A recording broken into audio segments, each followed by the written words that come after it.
Assalamualaikum warahmatullahi wabarakatuh, sahabat-sahabat sekalian. Alhamdulillahirabbil alamin. Segala puji bagi Allah, Tuhan semesta alam. Salawat serta taslim kepada junjungan kita baginda Rasulullah Muhammad sallallahu alaihi wasallam. Pada pagi hari ini menjelang siang kita jumpa lagi membahas tentang tema yang sedang viral, ya, terkait dua Kristus, hubungannya dengan ada yang mengaku pengikut Kristus dan katanya sih adalah anak Tuhan. Al-Quran menjelaskan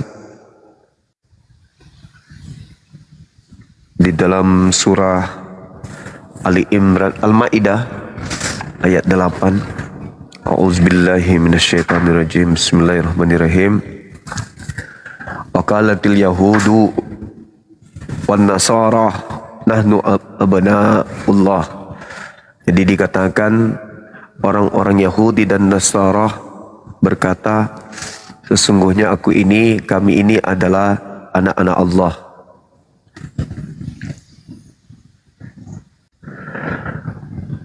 Tetapi kemudian Allah mengatakan, jika kalian adalah anak-anak Allah, kenapa kalian kemudian disiksa oleh Allah baik di dunia dan di akhirat?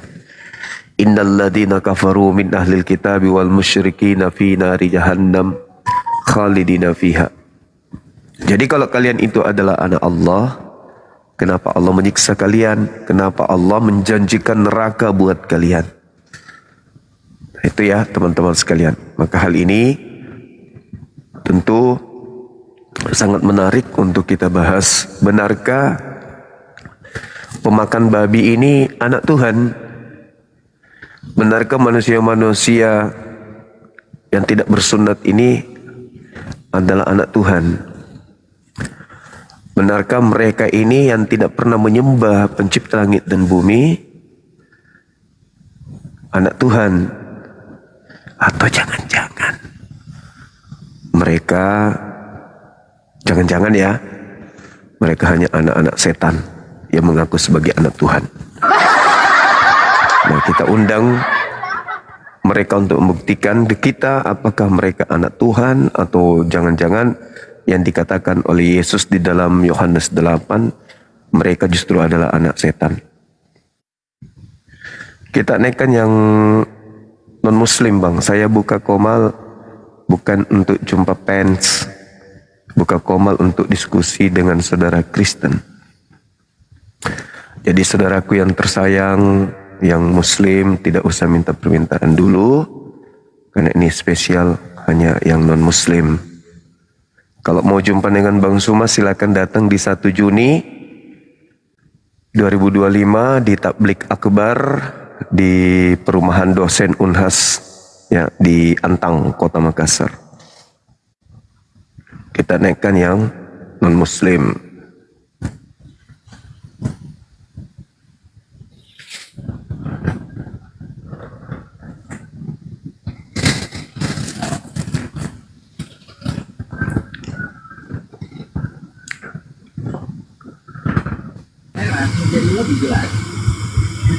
Oke, selamat siang saudara-saudari Merlina dari Katolik apa Protestan?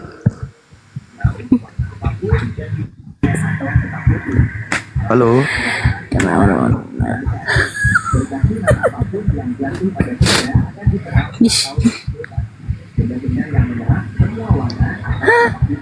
Gak punya kuping ya? Gak malu?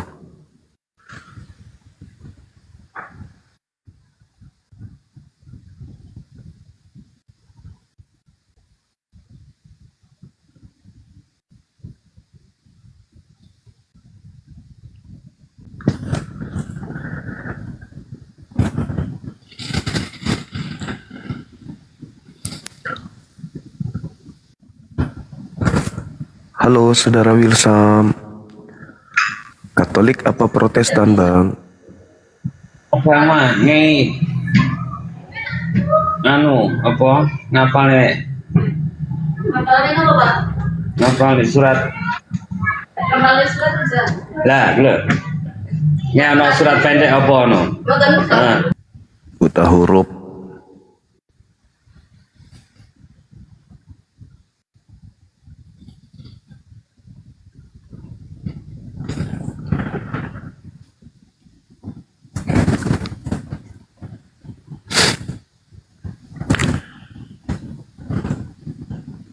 Halo, silakan saudara-saudara non-muslim minta permintaan. Jadi Anda saya anggap non-muslim ya. Karena saya sudah mengumumkan yang naik minta permintaan itu muslim, jangan non-muslim saja dulu. Tuh.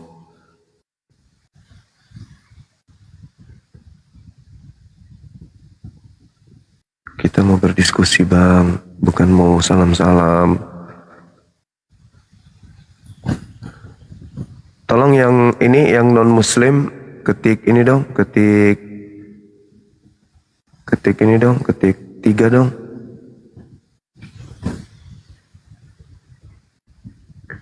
Apalah orang-orang ini. Masya Allah. Masih pagi-pagi, udah mau menggosip.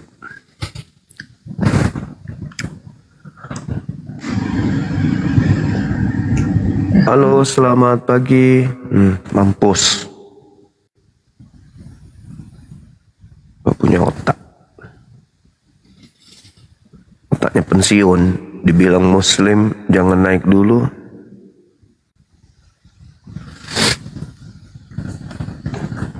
Belum pernah dimaki sama pohon pisang.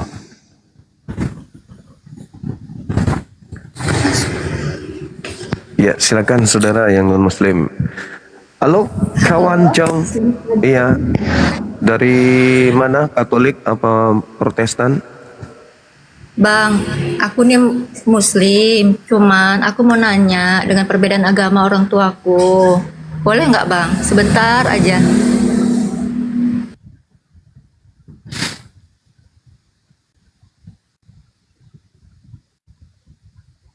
Ada tadi suaraku dengar ya, mana ya? Dinaikkan kok diam-diam aja, kenapa sih? Kalau dinaikkan Islam ataupun Muslim ataupun non-Muslim udah terlanjur di atas ngomong. Jangan diam-diam baik.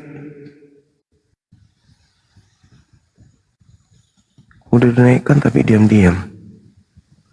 Ditanya diam-diam. Gimana dong teman-teman?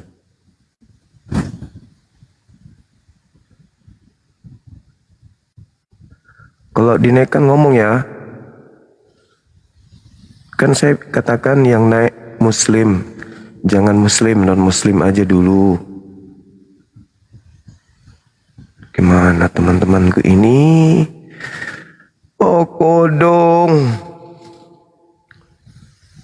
Inilah saya malas buka komal sendiri ya.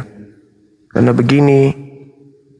Kalau yang teman-teman lain udah mulai berdiskusi, saya masih sibuk dulu cari mana yang Islam, mana non. Karena justru yang ngantri ini Islam semua. Mau ngapain coba di atas coba ya? Sabar, ya sabar, tetap sabar. Tapi kan mulut enggak sabar. Yang sabar itu di sini. Halo, dari sekte mana bang? Udah berapa lama nyembah Yesus, abangku?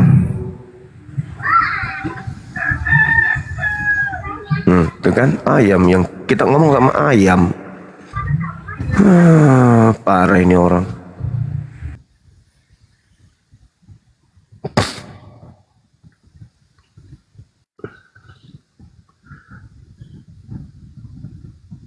Nanti ke depan kita nggak usah buka lagi sendiri. Kita masuk di komal-komal aja ya.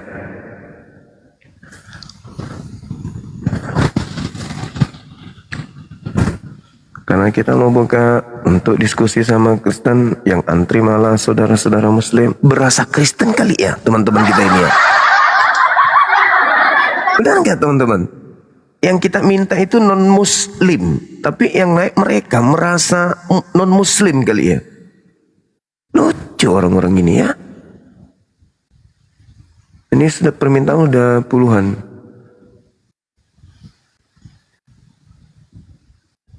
Apa orientasinya sahabat kita ini? Minta naik, maksudnya apa gitu? Hah? Ya Allah ya Rabb.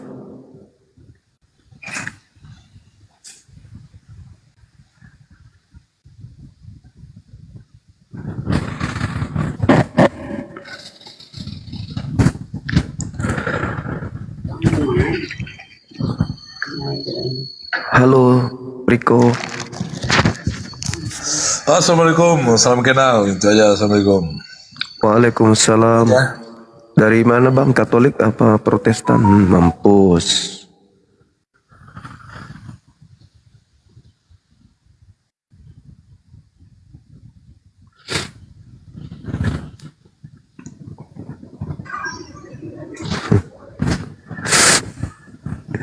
Halo saudara Thomas Alva Edison.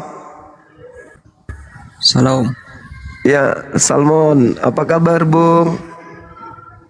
puji Tuhan, baik. Tuhan yang mana yang dipuji? Yesus, Bapak tidak?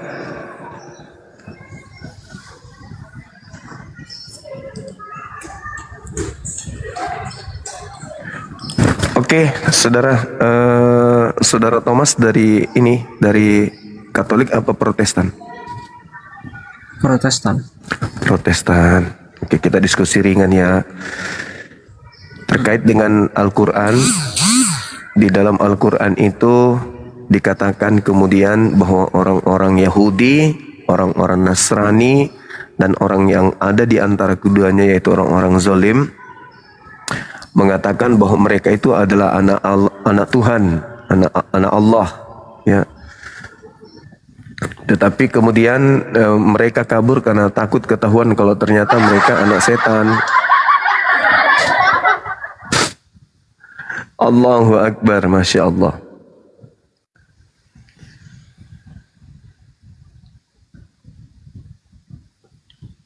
Sabar ya teman-teman, sabar ya.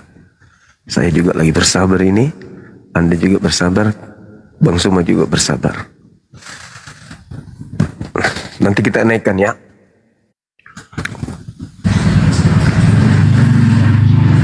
Halo. Halo, selamat pagi. Pagi saudara, dari sekte mana?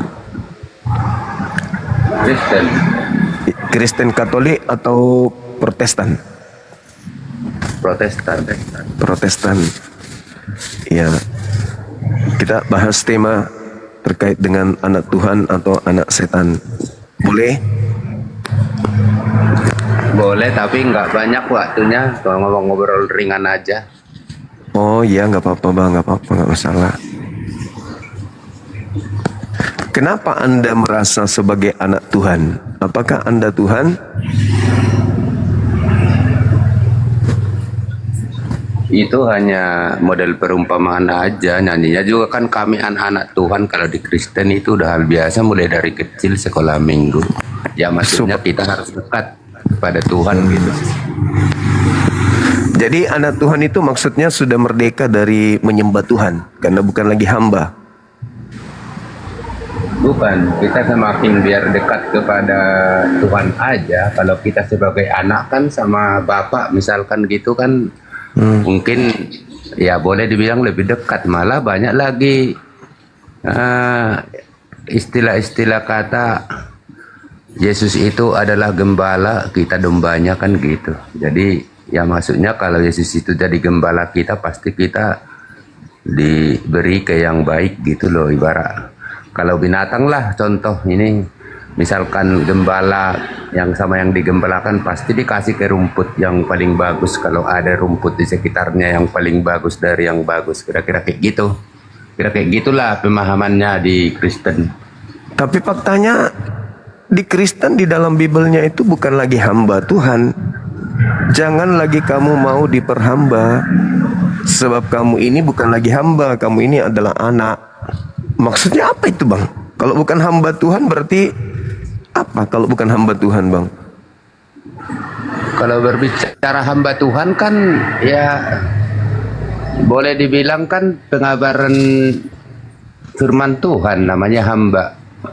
Jadi hamba Tuhan misalkan kayak aktiflah di gereja-gereja itu udah disebut hamba Tuhan, melayani gitu loh. Intinya Tapi Kristen melayani. di dalam Galatia 4 nomor 7, kalian bukan lagi hamba, kalian adalah anak.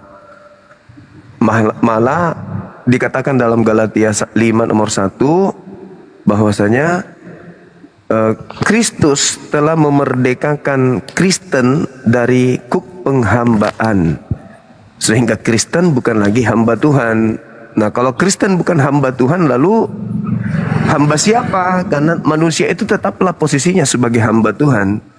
Tapi Kristen bukan lagi hamba Tuhan. Kalau bukan hamba Tuhan, lalu Kristen ini hamba siapa? Iya, kalau kita kan lihat dari itunya kan tergantung situasi dan kondisinya. Kalau di dalam pelayanan kita sekarang berbicara di dalam gereja lah. Berbicara dalam gereja, ya hamba Tuhan ya tentu yang melayani kan gitu, nggak semua jadi hamba, ya anak-anak Tuhan ya pengikut Yesus kan gitu, kira-kira begitu. Kalau anak Tuhan berarti kan bukan hamba Tuhan, Bang. Kan dan itu ditopang oleh dalil Galatia 4 nomor 7, Kristen bukan lagi hamba Tuhan, tapi anak Tuhan. Kristen bukan hamba, jadi Kristen itu tidak menghambakan diri lagi kepada Tuhan. Jadi Kristen menghambakan diri kepada siapa? Kepada Kristus. Betul? Tadi kan udah saya jauh, tergantung konteksnya. Kalau kita misalkan dalam pelayanan nih, dalam satu gereja nggak semua disebut hamba Tuhan, ya boleh dibilang hamba Tuhan mulai dari pendetanya, pinatuanya, dan tidak. Gitu. Itu bukan hamba Tuhan, Bang. Kan Kristen Galatia 4 nomor 7. Kristen bukan lagi hamba Tuhan. Jadi kalau saudara mengatakan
penyebutan itu pertanda kita kalau biar lebih dekat sama Tuhan. Jadi hati kita biar naruh hati dan pikiran kita kepada Tuhan. Kan udah saya bilang tadi, nggak mungkin kalau dibilang Yesus gembala, kita domba, kita jadi binatang. Itu berarti antara gembala sama dombanya pasti dekat, diberi yang terbaik. Kira-kira begitu, kan segitu ke penjelasannya. Abangku, dalilnya di kitab Anda. Kalian bukan lagi hamba Tuhan. Kalian adalah anak-anak Tuhan.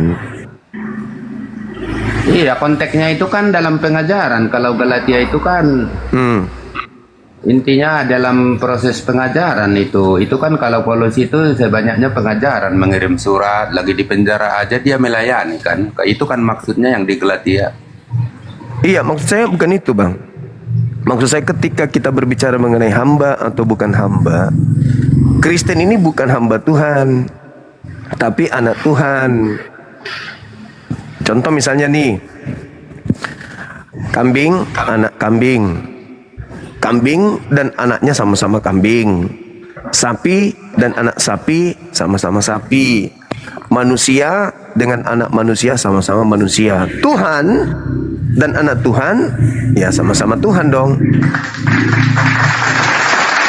Kenapa? Karena Ya itu Kristen dia jawabannya tadi. Makanya saya bilang saya jujur kalau misalkan lah kayak nyanyian di Kristen mulai dari anak kecil, anak-anak Tuhan, kami anak-anak Tuhan, terus Yesus adalah gembala yang baik, misalkan kita disebut domba. Ya itu kan hanya boleh dibilang apa ya tepatnya? Mungkin Bang Juma lebih bisa tepatnya itu apa, bukan perumpamaan. Jadi kata kasarnya ya lebih dekat lah. Kan saya udah contohin tadi gembala sama yang digembalakan itu ibaratnya kita ngangon domba banyak atau kambing. Jadi si penggembala ya pasti memberi yang terbaik, kira-kira begitu pengertian kita, bukan langsung kita menjustis ya intinya. Jadi kayak binatang, kalau anak domba pasti domba, anak ini pasti ini, anak kuda pasti kuda, kira-kira begitu. Jadi anak Tuhan pasti Tuhan, kan tidak mungkin Abang, untuk manusia. Anda percaya nggak kalau malaikat itu juga adalah anak-anak Tuhan? Tadinya malaikat itu adalah disebut anak-anak Tuhan. Percaya nggak? Ya intinya semua itu ciptaan lah, ya intinya ya malaikat aja kan ada yang jadi setan gitu loh. Jadi ibaratnya sama kayak manusia lah. Itu abang pintar.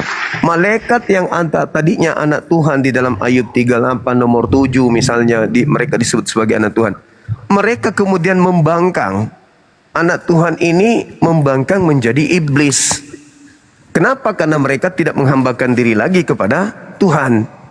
Yang tidak menghambakan diri kepada Tuhan, mau dia mengaku anak-anak Tuhan, anak-anak Elohim, anak-anak apapun itu, kalau dia tidak lagi menghambakan diri kepada Tuhan, itu bukan anak Tuhan, itu anak setan, Bang. Karena hanya setan yang tidak mau menjadi hamba dari Tuhan. Betul nggak? Iblis itu tidak mau menghambakan diri kepada Tuhan. Iblis tidak mau diatur oleh Tuhan. Nah, Kristen menurut Galatia 4 nomor 7, sekarang kalian bukan lagi hamba. Kalian adalah anak, maka jangan lagi kamu mau diatur oleh aturan Tuhan. Sekarang hidup Kristen ini diatur Tuhan nggak, Bang? Ya tentu dong, ya lebih banyak Coba. orang Kristen yang lebih takut akan Tuhan kan. Coba. Mana aturan Tuhannya untuk ibadah hari Minggu?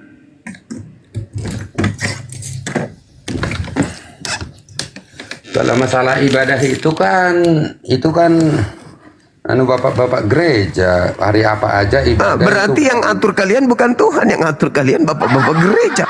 Tadi katanya diatur Tuhan. Kalau masih diatur Tuhan berarti hamba Tuhan. Nah, sekarang kalian bukan hamba Tuhan, berarti kalian sudah tidak diatur oleh Tuhan. Kan di dalam Alkitab juga ada tertulis ikut gereja oleh sama Petrus dibangun gitu loh, disuruh sama Yesus. Oh, kalau itu Bang, kalau itu Petrus ya yang melanjutkan tongkat estafet jemaat Yesus itu adalah orang Yahudi, bukan Kristen, beda. Orang-orang Yahudi itu diajarkan oleh Yesus tidak boleh menghilangkan setitik pun dari ajaran Tuhan. Kalau Kristen tidak. Kristen dilarang lagi untuk menghambakan diri.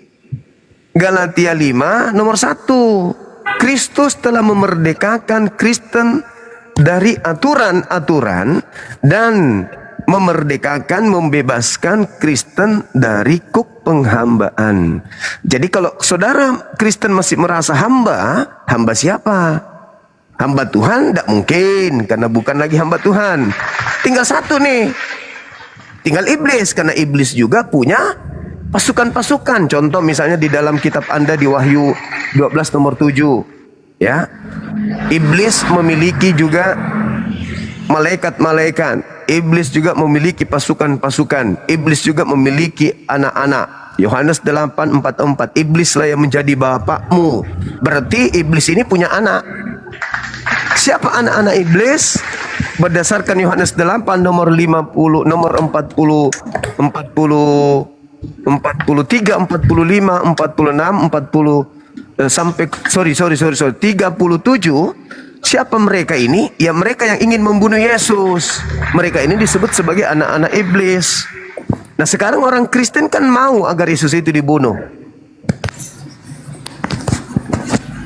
Karena kalau tidak dibunuh Yesus, dosa Kristen tidak ada yang tanggung.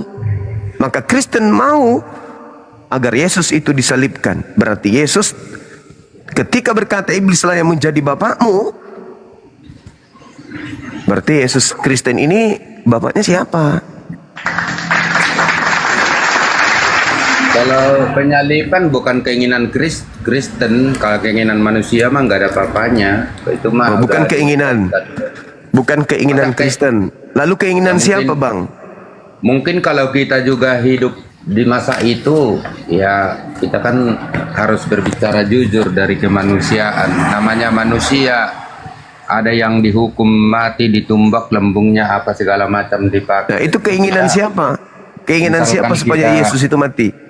Mampu untuk menolong ya terus terang ya pasti kan kira-kira begitu. Tapi kan bukan Kalau- keinginan manusia. Kalau Anda menolong Yesus, gagal penyaliban, dosa kalian siapa yang tanggung? Itu Itu udah ucap- jelas. Udah jelas. Itu kan saya ibaratkan kalau kita memang sekali kan dibilang keinginan Kristen. Ya Yesus pasti dong. dibunuh. Pasti Kan Kristen gitu. mau Yesus dibunuh. Tidak mungkin tidak. Sama seperti enggak juga. iblis. Loh, sekarang kalau abang nggak mau Yesus itu dibunuh, yang nanggung dosa abang siapa? Ini kan kita berbicara yang udah terjadi, tapi Ya, bukan iya. istilah keinginan Kristen. Iya. Itu udah keinginan ketetapan Allah. Di mana Tuhan menetapkan Yesus mati untuk dosa-dosa Kristen? Banyak lah itu ayat-ayatnya. Silakan. Ya, silakan Cuma kan- tunjukkan. Ya, Satu kalau aja saya tidak menemukan. Saya tidak menemukan satu dalil pun Tuhan menginginkan pembunuhan terhadap orang yang benar. Malah di dalam Amsal 6 nomor 16, 6 perkara yang dibenci oleh Tuhan. Bahkan 7 kekejian di dalam diri Tuhan, yaitu menumpahkan darah orang yang tidak bersalah. Jadi pembunuhan terhadap Yesus itu adalah kekejian yang dibenci oleh Tuhan. Makanya saya katakan- Bang Juma gimana? Gimana? Tanggapan Bang Juma tentang yang dinubuatkan di saya yang Oh, anak oh, manusia enggak. yang terpaku ditusuk lambungnya Oh, bukan. untuk siapa? Yesaya itu tidak ada hubungannya dengan Yesus. Itu hanya pandai-pandaian gereja saja mengambil kitabnya Yahudi untuk melancarkan aksi bahwa yang disalib itu adalah anak Tuhan yang datang untuk nebus dosa. Itu nggak ada. Anda tunjukkan data di dalam Yesaya 53, ada yang dibunuh untuk nebus dosa, itu tertulis di data nomor berapa? Iya, baca aja saya. Mang Juma kan udah Enggak ada, Bung. Kalau Anda berbicara mengenai kitab Yesaya, dari Yesaya bab 1 sampai Yesaya bab terakhir, bab 66, itu bukan berbicara tentang Yesus. Itu berbicara tentang Amos, Hezkia. Ya, apa? Terus ada yang ditusuk lambungnya, ada yang dipaku. Ada yang ditusuk lambungnya dan dipaku. Di mana dituliskan seperti itu? Di mana? Dibaca Karena- aja saya semua. Loh, Sampai saudara, banyak orang yang dipaku pada zaman Romawi. Banyak orang ditusuk tombak pada zaman peperangan. Kenapa harus Yesus? Jadi itu pandai-pandaian gereja saja untuk menafsirkan kitabnya orang Yahudi. Coba Anda baca di Yesaya 1 nomor 1, Bang. Yesaya 1 menjelaskan bahwa inilah penglihatan Yesaya bin Amos tentang Yerusalem dan juga tentang Yehuda. Ada tentang Yesus? Bukan, Bang. Itu berbicara tentang Yehuda dan Yerusalem. Jadi orang Kristen loncat pagar, sementara yang punya kitab tidak mengimani seperti itu. Nah, jadi kalau orang Kristen kemudian ditanya, apakah kalian ingin Yesus itu mati? Ingin. Apa bedanya dengan iblis, abang ini? Iblis ingin Yesus mati, Kristen ingin Yesus mati. Apa buktinya Kristen ingin mati agar Yesus mati? Ngambil Yesaya, ngambil kitab Daniel, ngambil kitab Yeremia. Untuk apa? Untuk mencocok-cocokkan dengan konsep agar Yesus mati nebus dosa kalian. Kan gitu. Maka muncul pertanyaan, kalian ini anak Tuhan atau anak setan? Karena kalau Tuhan tidak menginginkan pembunuhan terhadap orang benar. Contoh, di Keluaran 3 nomor 7, nomor 23, nomor 7, nomor 8. Janganlah engkau hambur-hamburkan kebohongan. Orang yang benar jangan kau bunuh. Orang yang tidak bersalah jangan kau bunuh. Sebab aku Tuhan tidak akan pernah membenarkan orang-orang yang bersalah. Itu keinginan Tuhan. anak-anak Tuhan pasti mendengarkan itu. Nah, sedangkan Kristen tidak mendengarkan itu. Berarti Kristen ini anak Tuhan atau anak setan, Bang? Yang jadi pertanyaan saya, coba Bang Juma, gini loh, saya manggil abang tahu kalau umur berapa ini Bang Juma sebenarnya, jangan-jangan saya lebih tua. Saya 72 Bang sekarang. Hah? 72. Lahiran 72 apa umurnya? Umur 72. Ah, Filter Bang, filter. Kalau aslinya ini, saya tidak pakai filter ya. Tunggu. jangan bohong lah. Saya lepaskan filternya Bang, kalau abang nggak percaya. 72 udah lebih dari lansia itu. Lah emang. Nih, saya lepas masker. Dosa kalau bohong. 72 Saya- mah ngomong udah pelepotan kalau 72. Oh, namanya olahraga Bang. Ini saya lepaskan efeknya ya, yang asli nih. Ini 72. Nah. Ini asli, tanpa efek. Silakan. Panggil Bang Zuma aja Bang. Silakan. Soalnya saya baru ini naik, tapi ya memang senang live nonton. Tapi ke semua apologit muslim saya udah naik, tapi kayak saudara semua karena saya nggak mau namanya menyinggung perasaan kita ini saudara gitu aja intinya. Iya, Semua betul saya naik itu. kok.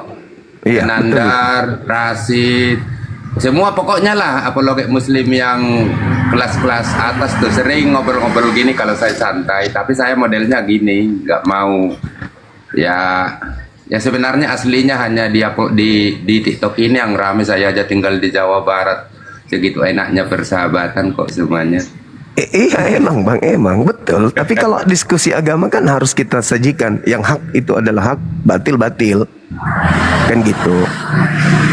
Ya sebelum masuk ngobrol ringan dulu. Jadi saya ada yang mau saya tanya gitu loh. Iya.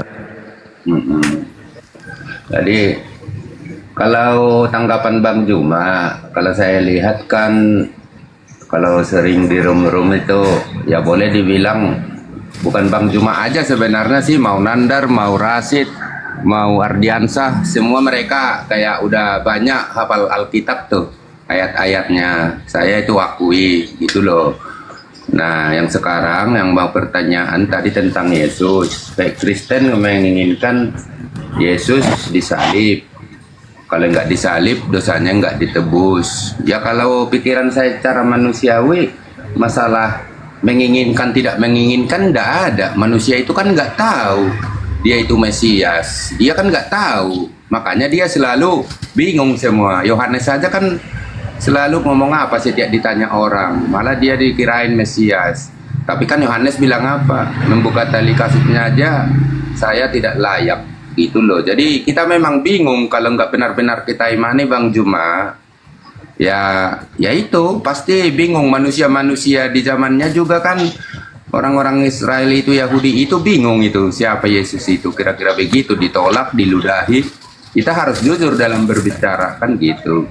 Ya mungkin Bang Juma boleh dibilang ya separuh mengenai Alkitab isinya gitu loh, walaupun nggak di ayat mana, walaupun diucapkan nggak tepat semuanya, tapi ya boleh dibilang saya percaya apalagi muslim yang saya sebut tadi tuh.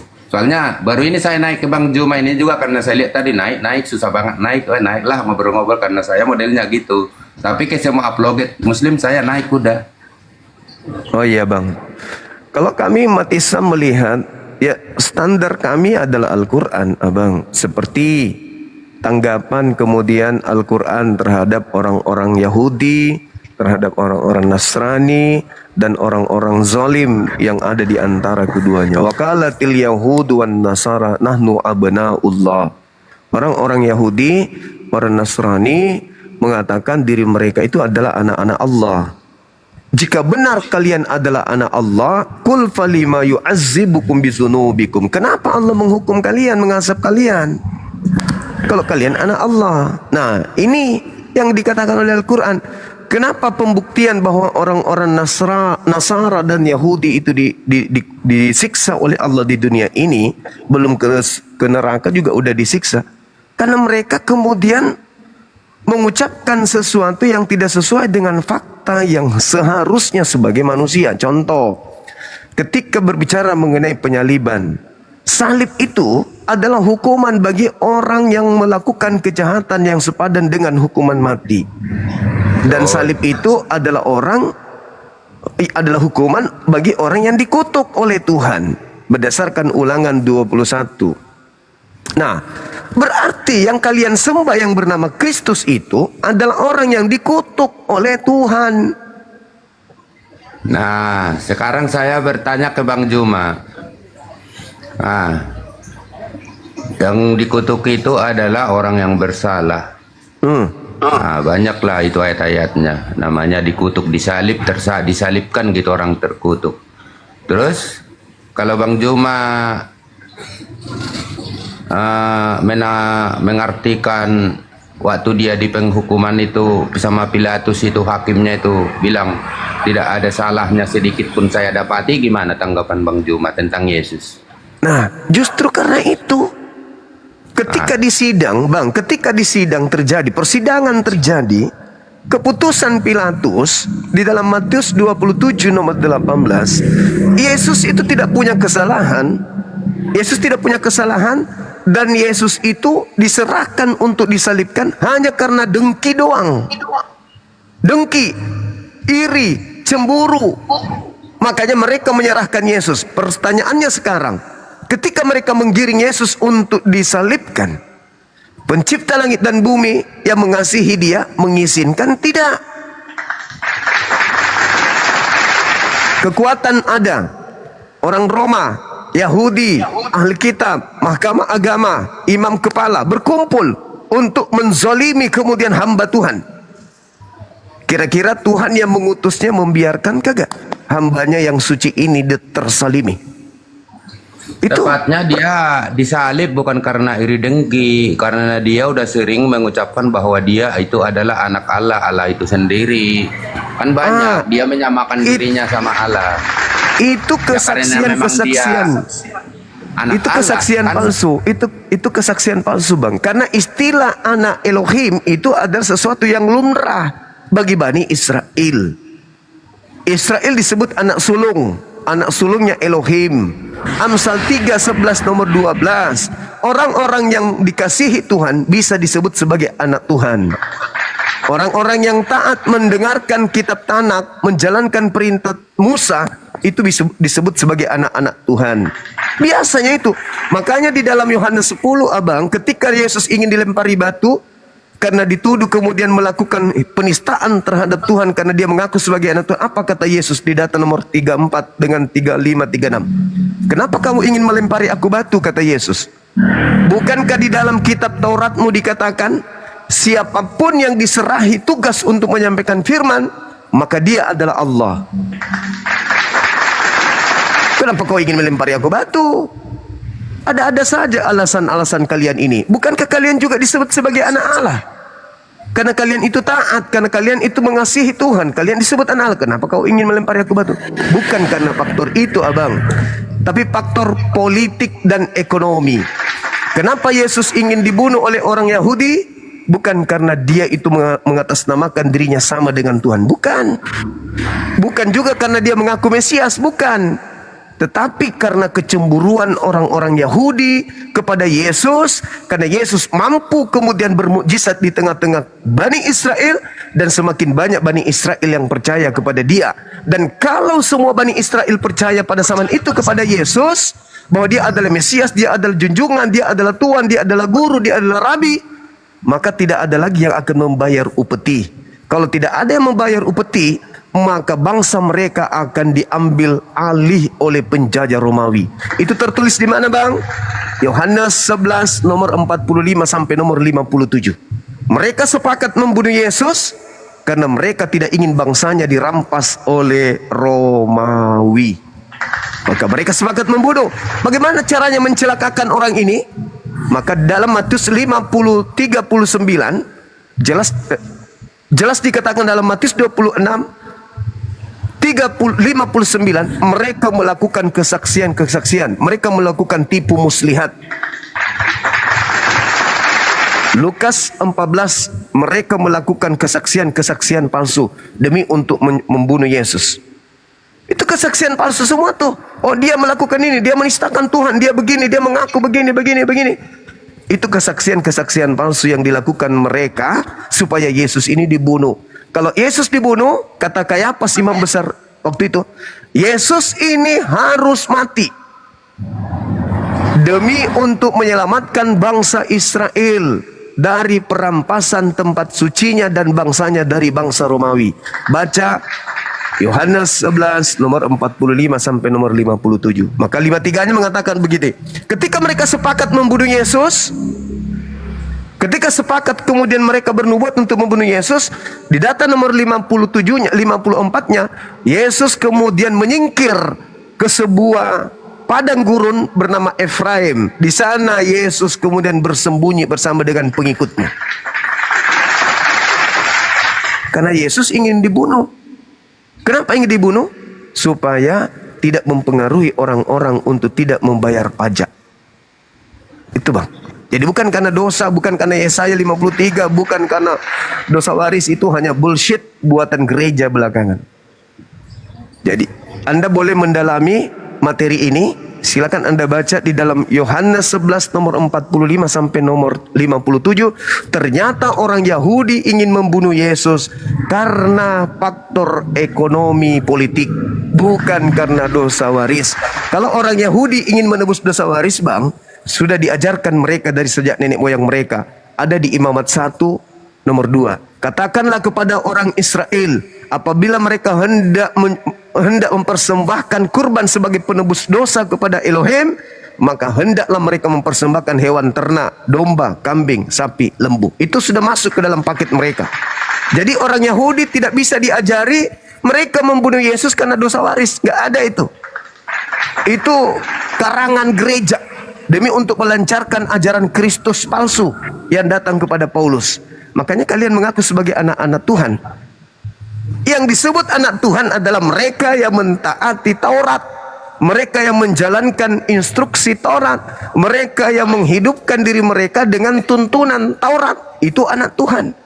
Kalian justru menganggap Taurat itu kutuk, menganggap Taurat itu sampah, menganggap Taurat itu tidak ada kebenaran di dalamnya. Maka pertanyaannya, kalian ini anak Tuhan atau anak setan? Kalau berbicara hukum Taurat, emang ada manusia yang mampu? Siapa bilang bang? Apa yang sulit di Taurat? Apa yang sulit? Apa? Ya satunya aja contoh, nggak tahu ada di Muslim enggak. Gigi Apa ganti itu? gigi, kaki. Loh iya memang, saudara, hukum itu sudah diberlakukan di Indonesia. Sudah diberlakukan. Pencuri penjara, yang ini di penjara, yang ini di penjara. Itu sudah diberlakukan. Memang kayak begitu. Makanya Yesus mengatakan apa di dalam kitab Matius? Lebih baik engkau masuk ke dalam kerajaan surga dengan satu matamu daripada dengan dua matamu tapi kamu dilemparkan ke dalam neraka. Lebih baik kata Yesus, lebih baik kamu mati, lebih baik kamu bangkit di kerajaan Tuhan dengan satu tanganmu daripada dua tanganmu tetapi dilemparkan ke dalam api neraka. Memang kayak begitu. Maka ketika ada perintah bang, ada aturan, barang siapa yang mengintip bom-bom lagi maka matanya akan dicungkil. Kira-kira masih ada nggak orang yang mau mengintip bom-bom Gak mau. Barang siapa yang berzina, nonotnya akan dipotong. Kira-kira masih ada nggak orang yang mau berzina? Nggak mau. Barang siapa yang menendang orang, saudaranya sendiri, maka kakinya akan dipotong. Masih ada nggak orang yang menendang orang? Nggak mau, nggak ada lagi. Siapa yang mau puntung tangannya, kakinya? Siapa yang mau buta matanya? Nggak ada yang mau. Itu aturan Tuhan, bang. Tapi muncul kemudian Paulus, itu batal. Dengan batalnya hukum itu, maka orang sudah bisa ngintip bom-bom lagi karena sudah tak ada lagi hukum. Orang sudah bisa mencuri, orang sudah bisa begini bla bla bla bla karena sudah ada hukum. Siapa yang menginginkan menghilangkan hukum Tuhan? Tuhan atau iblis? Enggak, hukum Tuhan dulu yang tadi. Tunggu dulu bang. Siapa yang menginginkan hukum-hukum Tuhan itu dihilangkan? Tuhan sendiri atau iblis? Enggak, masalah hukum Taurat kan itu kan berlaku. Iya. Pertanyaan saya bang, ketika Adam diberi perintah oleh Tuhan, jangan kau makan buah ilmu pengetahuan ini, iblisnya datang mengatakan jangan makan atau makan. Melawan Tuhan. Ya itu dia godaan itu, makanya Adam Melawan Tuhan. Ketika kemudian Yesus mengatakan di dalam Matius 5 nomor 19, barang siapa yang meniadakan setitik pun dari hukum Taurat meskipun yang paling terkecil dan mengajarkan kepada orang lain, maka dia akan menempati neraka. Itu kata Yesus. Pertanyaan saya, iblisnya mendukung Yesus atau iblisnya melawan Yesus? Jangan kau percaya Taurat, itu semua tidak berguna. Yang berguna itu adalah kasih. Kira-kira iblisnya di mana? Iblis memperkuat Taurat atau iblis menghapuskan Taurat?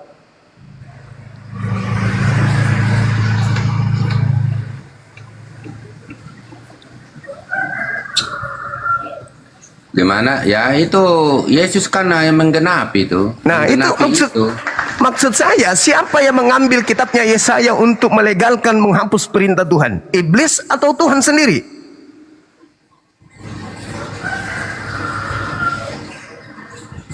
Makanya Yesus mengatakan, iblislah yang menjadi bapakmu dan kamu mau melakukan keinginan-keinginan bapakmu. Apa keinginan iblis? Menghapuskan perintah-perintah Tuhan.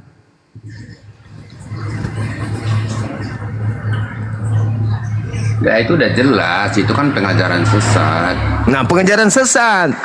Sekarang Kristus mati untuk nembus kutuk hukum Taurat, bukan? Dan setelah itu orang Kristen bukan lagi hamba, kan? Gak boleh lagi di Kristen itu menghambakan diri, kan? Karena kalian adalah anak-anak merdeka, bukan? Kalian adalah anak-anak Tuhan, maka kalian tidak lagi diikat oleh aturan-aturan Tuhan. Pertanyaan saya, apa bedanya iblis dengan Kristen yang sama-sama tidak mau diatur oleh Tuhan? Ini biar saya dapat intisarinya itu, sebenarnya Yesus itu yang kalian ada di Al-Quran, Nabi Isa itu sebenarnya sama enggak sama Yesus. Soalnya apapun yang kita bicarakan nggak bakal ketemu. Iya. Kalau menurut Saya jawab. Bang itu orangnya sama enggak itu? Saya jawab, Bang. Nabi datang di tengah-tengah Bani Israel, lahir tanpa ayah, mengajarkan hikmat Injil, dan dia diutus hanya kepada Bani Israel. Dia bukan Tuhan, dia bukan anak Tuhan, dia adalah manusia suci terkemuka di dunia dan di akhirat. Setelah dia datang, satu, ditolak. Bukan hanya ditolak saja, tetapi dibuat duplikasinya, dibuat palsunya, Yesus palsunya dibuat. Al-Quran datang menjelaskan kemudian bahwa Nabi Isa yang lahir tanpa ayah itu, inni abdullah atani al-kitab wa ja'alani nabiyan.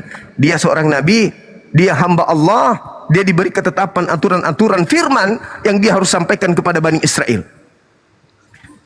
Yang timpang kemudian adalah, adakah Yesus mengajarkan dirinya adalah Tuhan yang nuzul inkarnasi menjadi manusia? Enggak ada. Berarti Yesus kalian itu Yesus palsu. Ada enggak kemudian Yesus datang ke atas muka bumi mengajarkan kemudian untuk menghapus hukum Taurat? Enggak ada. Berarti yang kalian bunuh di atas salib bukan Yesus. Ada enggak Yesus mengajarkan kemudian menebus dosa dengan menggunakan Tuhan yang nusul jadi manusia dibunuh untuk tebus dosa-dosa manusia? Ada enggak? Enggak ada. Berarti yang kalian sembah, yang kalian anggap Yesus itu Yesus fiktif. Sekarang Al-Quran mengatakan wa ma qatalu wa ma salabu walakin syubbiha lahum. Yang mereka bunuh, yang mereka salib bukan Nabi Isa, tetapi orang yang diserupakan dengan Nabi Isa. Ada enggak Yesus berkata waspadalah kepada Yesus palsu? Ada. Di mana dalilnya? Lukas 21 nomor 8, Matius 24 nomor 23, nomor 24, gitu. nomor 25, 26, 27 dan seterusnya. Yang gitu dalilnya, bukan Yesus palsu, Nabi palsu. Nabi Mesias palsu. Waspadalah kepada penyesat yang datang kepadamu dengan memakai namaku. Namaku siapa? Yesus. Dan berkata, akulah Kristus. Dia akan menyesatkan banyak orang. Berarti penyesat itu bernama siapa? Yesus. Gelarnya apa? Kristus. Disingkat apa? Yesus Kristus. Kristen ini pengikut siapa? Kristus Yesus. Jadi kalau Anda bertanya apakah sama Nabi Isa dengan Yesus, Al-Quran datang bukan untuk menyamakan saudaraku. Al-Quran datang untuk meluruskan ajaran Nabiullah Yeshua HaMashiach yang datang di tengah-tengah Bani Israel. kemudian dipelencengkan ajarannya, diduplikatkan namanya, dan Yesus sudah berpesan itu juga. Tapi Makanya gini ditanya. loh, Ya, tuduhan gimana? Bang Juma itu, tuduhan Bang Juma udah terlalu liar. Kalau Bang Juma bilang itu Yesus palsu. Masa Yesus Yesus palsu bisa menghidupkan orang mati, mencelikkan mata orang buta? Bagus. Yang benar aja Bagus. sih. Saudara, Sekarang ada enggak yang kayak gitu menghidupkan Lazarus sudah dikubur berapa Saudara, hari? saudara, kalau yang menghidupkan itu di dalam Al-Quran diterangkan biiznillah, biiznillah, biiznillah. Aku menghidupkan dengan izin Allah. Kami beriman, Yesus membangkitkan orang mati, membuat orang buta melihat, orang lumpuh berjalan, bom-bom susah Kami percaya itu, percaya kami. Tetapi yang kami tidak percaya adalah ketika diajarkan dia datang ke bumi sebagai jelmaan Tuhan, mati untuk tumbal dosa-dosa orang Kristen. Itu yang kami tidak percaya. Tetapi kalau dia membangkitkan orang mati, kami percaya. Karena kenapa? Dia memiliki mukjizat. Yesus berkata dalam Yohanes 5 nomor 30, aku tidak dapat berbuat apa-apa dari diriku sendiri. Apa yang aku lakukan adalah apa yang diberikan oleh Bapa untuk aku lakukan dan aku kerjakan. Mujizat. Biiznillah. Nah, sedangkan Kristen mengatakan Yesus yang ini mati supaya membebaskan Kristen dari aturan-aturan Tuhan. Maka Kristen bukan lagi hamba Tuhan, tetapi anak Tuhan. Anak Tuhan yang mana? Tuhan tidak pernah mengajarkan kemudian untuk menghapuskan hukum-hukumnya. Malah Tuhan mengatakan begini. Contoh, ini salah satu contoh saja. Di dalam Kejadian 17 nomor 14. Barang siapa yang tidak bersunat nonotnya, maka bunuhlah, karena dia membatalkan perjanjian kekalku. Nah, sekarang orang Kristen ini tidak bersunat, mau disebut sebagai anak-anak Tuhan. Nyambung nggak? Ya, tidak mungkin nyambung lah. Maka satu-satunya Bapak yang kalian jadikan Bapak itu hanya sibilisisis. Karena hanya iblis yang selalu saja merecoki firman Tuhan. Tuhan mengatakan, ajarkan kepada anak-anakmu pada saat dia duduk, pada saat dia baring, pada saat dia berjalan. Coba Anda baca di dalam Yohanes, dalam Ulangan 6. Jadi gini 4, Bang Juma, dan Bang seterusnya. Juma itu, Bang Juma nggak jujur, hanya menuduh liar lagi. separoh. Jadi gini, tentang sunat pasti saya tahu, pasti Juma tahu itu hanya tradisi di Yahudi. Oh, itu Kalau perintah tentang Tuhan, itu perintah Iya. Tuhan yang dijalankan secara turun-temurun sehingga menjadi sebuah kebiasaan, tradisi. Tapi dasarnya adalah perintah Tuhan. Sekarang anak Muslim datang dia ke-6 atau ke-7, terus sunatnya itu dari mana? Itu kan dia Perintahnya Al-Quran, surah An-Nahl ayat 123. perintah Al-Quran, tak perintah Allah. Perintah Allah. Ikutilah ajaran Brit Millah Abraham. Ikutilah ajaran perjanjian sunnat Abraham. Coba Anda baca. Millah Abraham itu, millah itu artinya Mana apa? itu tertulis ada sunat? Itu kan hanya ikuti. Millah itu artinya dalam bahasa Ibrani apa? Iya, tapi nggak ada di situ kan tertulis. Sunnat. Itu sunnat artinya. Makanya di dalam tradisi Yahudi yang disebut Brit Millah itu artinya perjanjian sunnat. Sedangkan kami disuruh mengikuti millah, sunnatnya Abraham. Al-Quran surah An-Nahl ayat 123. Nggak bisa dibantah. Nah, sekarang siapa yang kalian ikuti tidak bersunat? Iblis bersunat nggak? Nggak. Kucing? Tapi secara eksplisit Babi? kan nggak ada kan di Al-Quran masalah sunat hanya Mila Ibrahim baik kan nggak ada yang tertulis. Mila langsung. Ibrahim itu bang, perintahnya ikutilah, kemudian Mila Ibrahim artinya apa? Ikutilah sunat Ibrahim. Kok susah bang ya? Mila itu sunat bang, jangan dipelintir. Mila itu artinya sunat dalam bahasa Ibrani.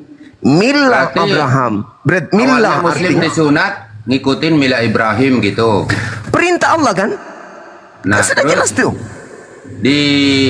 di surat apa itu? Sama di umur berapa? Berarti awalnya disunat itu Nabi Muhammad turun ke umat Muslim gitu.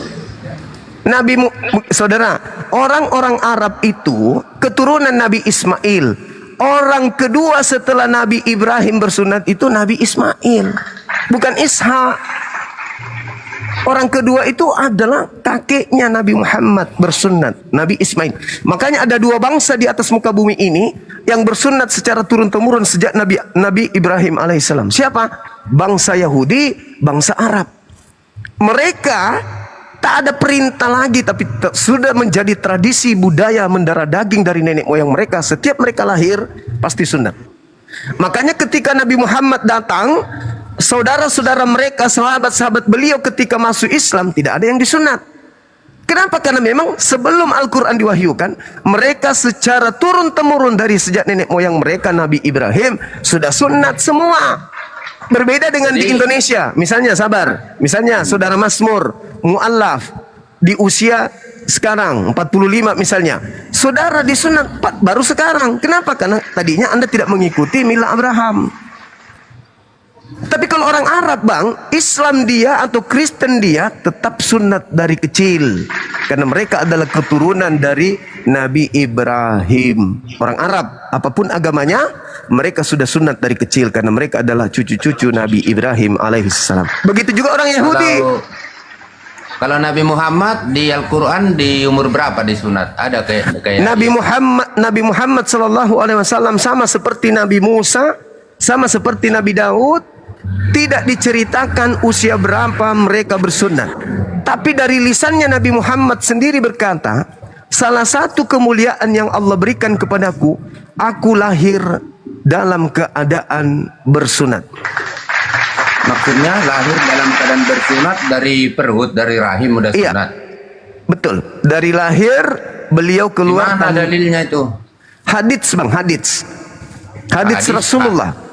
Hadis kan bukan dari Allah kalau menurut Muslim, Al-Quran. Tapi dari mulut Rasulullah. Tapi dari mulut Rasulullah. Salah satu kemuliaan yang Allah berikan kepadaku, aku lahir dalam keadaan sunat. Di Nah hadis sekarang, apa itu? sekarang ada nggak Yesus mengaku dia sudah sunat? Ada nggak, Bang? Enggak, maksud saya di hadis mana? Maksudnya itu kan bukan Al-Quran, Saudara, hadis. hadits itu ucapan Rasulullah yang tahu tentang kelamin orang itu adalah orang itu sendiri.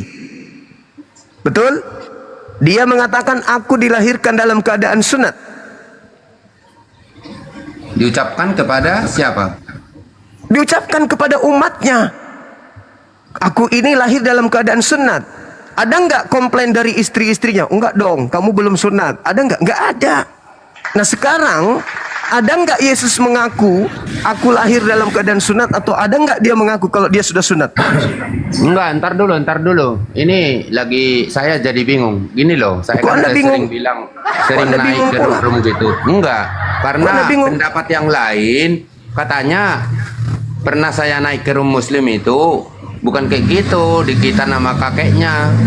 Oh, pada saat itu Nabi Muhammad kakeknya melakukan syukuran, mengundang tetangga-tetangganya, sahabat-sahabat muslimah untuk merayakan kelahiran cucunya dan prosesi sunat. Prosesi sunat yang dimaksud di sini adalah tradisi sunat yang mana di situ tidak ada sunat. Kenapa? Karena cucunya sudah sunat. Tapi pesta untuk merayakan itu tetap saja diadakan. Itu maksudnya. Itu satu. Itu kan perkataan Bang Juma yang saya sebutkan. Saya sering naik katanya di kita nama kakeknya, bukan masalah syukuran gitu loh. Jadi syukuran itu adalah syukuran beliau. Kakeknya mengundang orang-orang untuk hadir merayakan syukuran atas lahirnya cucunya sekalian prosesi sunat. Akan tetapi Nabi Muhammad tidak disunat seperti anak yang lain karena dia sudah disunat sejak dari rahim ibunya. Kenapa Anda pertanyakan itu?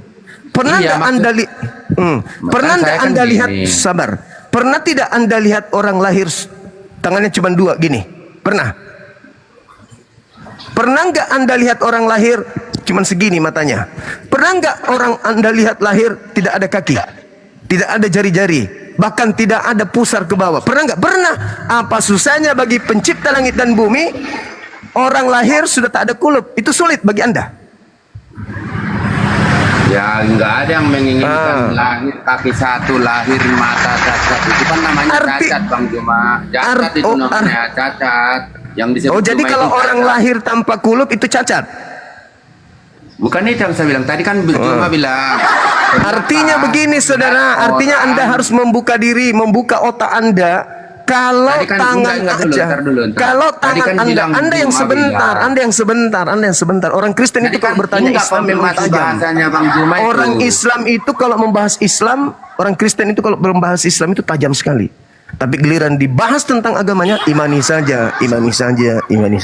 Saya katakan kepada saudara, kalau Anda sudah mengatakan bahwa kakeknya melakukan sunat untuk cucunya, selesai kita. Berarti sunat. Anda sudah bilang kan? Kalau dia Kan saya bilang pernah naik ke Rom. Beda sama yang dia dibilang katakan Bang apa? Juma. Dia katakan apa? Sudah sunat, disunat sama kakeknya. Sudah, berarti Nabi Muhammad sunat. Saya katakan itu Dihitan pesta. sama kakeknya. Dihitan Sementara oleh dari Bang kakeknya. Juma, Dihitan oleh kakeknya. dari rahim. Kan gitu. Berarti dia sunat. Berarti Iya, dia cuma sunat. kan itu maksud saya kan dua mantap pendapat. sekali. Tidak ada dua pendapat. Bang Juma, Tidak ada dua pendapat. Tidak ada dua pendapat. Sekarang saya tanya balik, saudara. Sekarang saya tanya balik. Saya tanya balik dulu. Saya tanya balik dulu, saudaraku. Saya tidak peduli. Saya tidak peduli. Sekarang saya mau tanya sama saudara. Apakah Yesus bersunat? Jawab. Bentar dulu. Nggak bisa. Kalau Anda tidak bisa menjawab, saya turunkan. Ya, kalau masalah diturunkan tidak apa-apa. Saya kan orangnya penurut. Sudah saya bilang dari awal. Iya, penurut. Makanya Anda jadi Kristen karena penurut. Kalau Anda harus tidak penurut penurut, lah. tidak mungkin.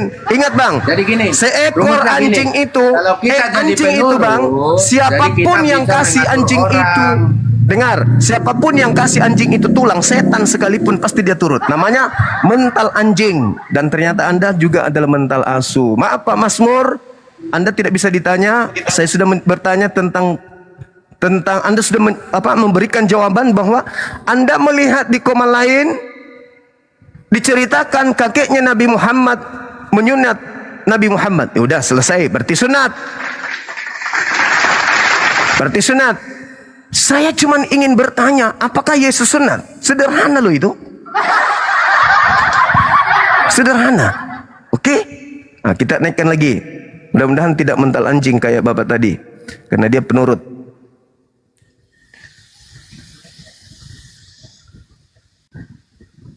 Udah dijelaskan bukan?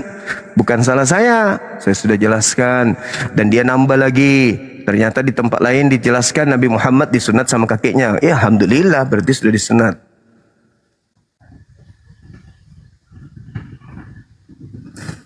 Kita mau tanya, adakah Yesus mengaku sudah disunat? Mana pengakuannya? Ternyata tidak ada. Yang memberitakan kalau dia sudah sunat Lukas. Bagaimana cara Lukas mengetahui kalau Yesus sudah sunat? Nah, itu yang mau saya pertanyakan. Kristen memang begitu teman-teman. Kalau dia bertanya tentang Islam itu, wah kencang kali sampai ke akar-akar yang paling dalam. Tapi kalau giliran dia, di dalam kitab saudara tertulis Kristen itu bukan lagi hamba. Dipleset nanti tuh, loncat kemana-mana. Bantah dalil sendiri. Nah itulah Kristen. Kita cari yang non muslim lagi. Tapi yang sedikit agak berakal. Jangan kayak tadi ya. Ini Islam semua. Ini Islam semua yang mau naik.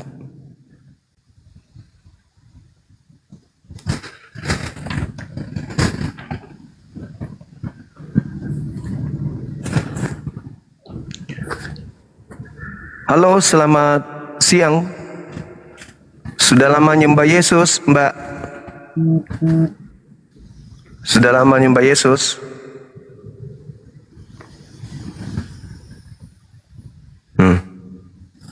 Malu. Saya minta moderator dong, saya mau ibadah. Ada nggak anak-anak apologet? Satu orang naik dong, saya mau ibadah dulu.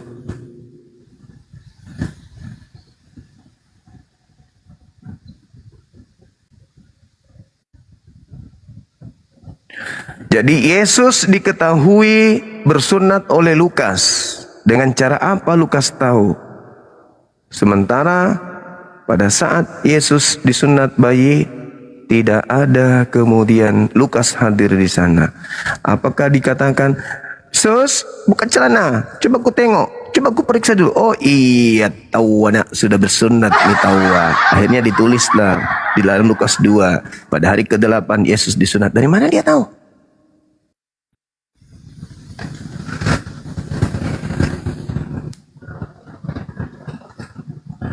Dari mana Lukas tahu Yesus sunat pada hari ke-8? Lukas nggak ada di situ. Dan kalaupun ada, Lukas masih berbentuk bayi. Dua mana Lukas dengan Yesus? Kenapa dia bisa tahu kalau senjatanya Yesus sudah dipotong? Apakah ketemu pada saat dewasa? Lalu Yesus perlihatkan, ini lihat nih, lihat. Oh iya, tahu anak sudah tidak pakai helm. Itu yang pingin kita tanya. Ataukah Lukas cuma ngarang bebas gitu. Assalamualaikum warahmatullahi wabarakatuh, Dinda Fandi. Waalaikumsalam warahmatullahi wabarakatuh. Assalamualaikum. Sudah sunat atau belum? Waalaikumsalam warahmatullahi wabarakatuh. Sudah sunat belum? Coba mana buktinya? Mana buktinya? Lihat. Lihat. Ini saya mau menulis ini, saya mau menulis. Saya mau menulis. Mana coba lihat. Lihat dulu. Oh, Pandi sudah sunat pada tanggal 28 bulan Mei 2025. Anakku yang adalah Tuhanku sendiri. Alamak. Nanti kau kirim fotonya kirim ke Bom. Sudah sunat. Dinda, saya ibadah dulu. Silakan dinaikkan teman-teman kita. Iya, saya izin naikkan satu narasumber Muslim kan Dana yang bisa mungkin membantu Kang Dito kali atau Bang Ardi atau siapa. Izin moderatornya. Tadi saya minta moderator kan saya sudah chat karena ada typingan Bani Asu di bawah. Ngeri kali typingannya, Bang.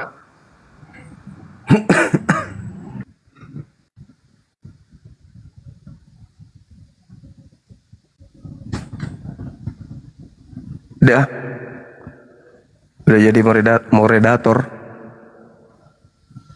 Sabar Kanda belum. Oh, udah. Alhamdulillah. Udah Kanda. Silakan Kanda, nanti gantian ya. Kalau sudah selesai Bang Zuma masuk lagi, saya lagi ibadah. Karena jadwal kita kan sama. Ayo teman-teman di tap-tap layar. Mungkin ada kawan-kawan Muslim juga yang bisa membantu untuk jadi narasumber di atas Komal. Nanti kita coba naikkan Bang Ardi, Kang Dito, Ustadz Alif atau siapa.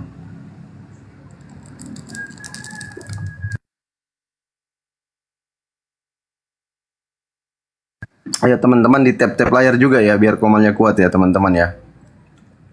Cukupkan 1M tap-tap layar kita. Ntar kita lihat dulu teman-teman Kristennya ya. Aduh, Pak Pendeta Hia. Ini pendeta kita nih. Halo, selamat siang. Selamat siang Pak Pendeta, apa kabar? Ya, luar biasa. Apa Ya, saya ini mau topik saran kita dong. ini? Saya mau saran untuk komalnya Pak Pendeta Hia, kalau bisa Pak Pendeta kurangin naikkan para penghujat. Itu loh Pak Pendeta. Iya, itu Bisa nggak? nantilah kita bahas itu. Ini dulu yang kita apa topik kita di sini. Itu nanti dengan Bang Zuma Pak Pendeta. Pak Pendeta ngobrol-ngobrol santai dulu dengan saya. Mari menunggu Pak Bang Zuma kembali. Oh gitu. Setelah ibadah baru bahas tema ini, anak Tuhan atau anak setan. Dan gitu. Ini enak ceritanya ini gimana itu ya? Coba kita. Tapi nanti sebentar Pak Hia, Pak Pendeta Hia. Oke, siap. Kita Datang Bang tunggu. Zuma biar enak pembahasannya. Pak Pendeta bisa tangkap poin-poinnya apa yang disampaikan. Kenapa bisa alit yang dikatakan mereka itu adalah anak Tuhan atau anak Tuhan, kan gitu.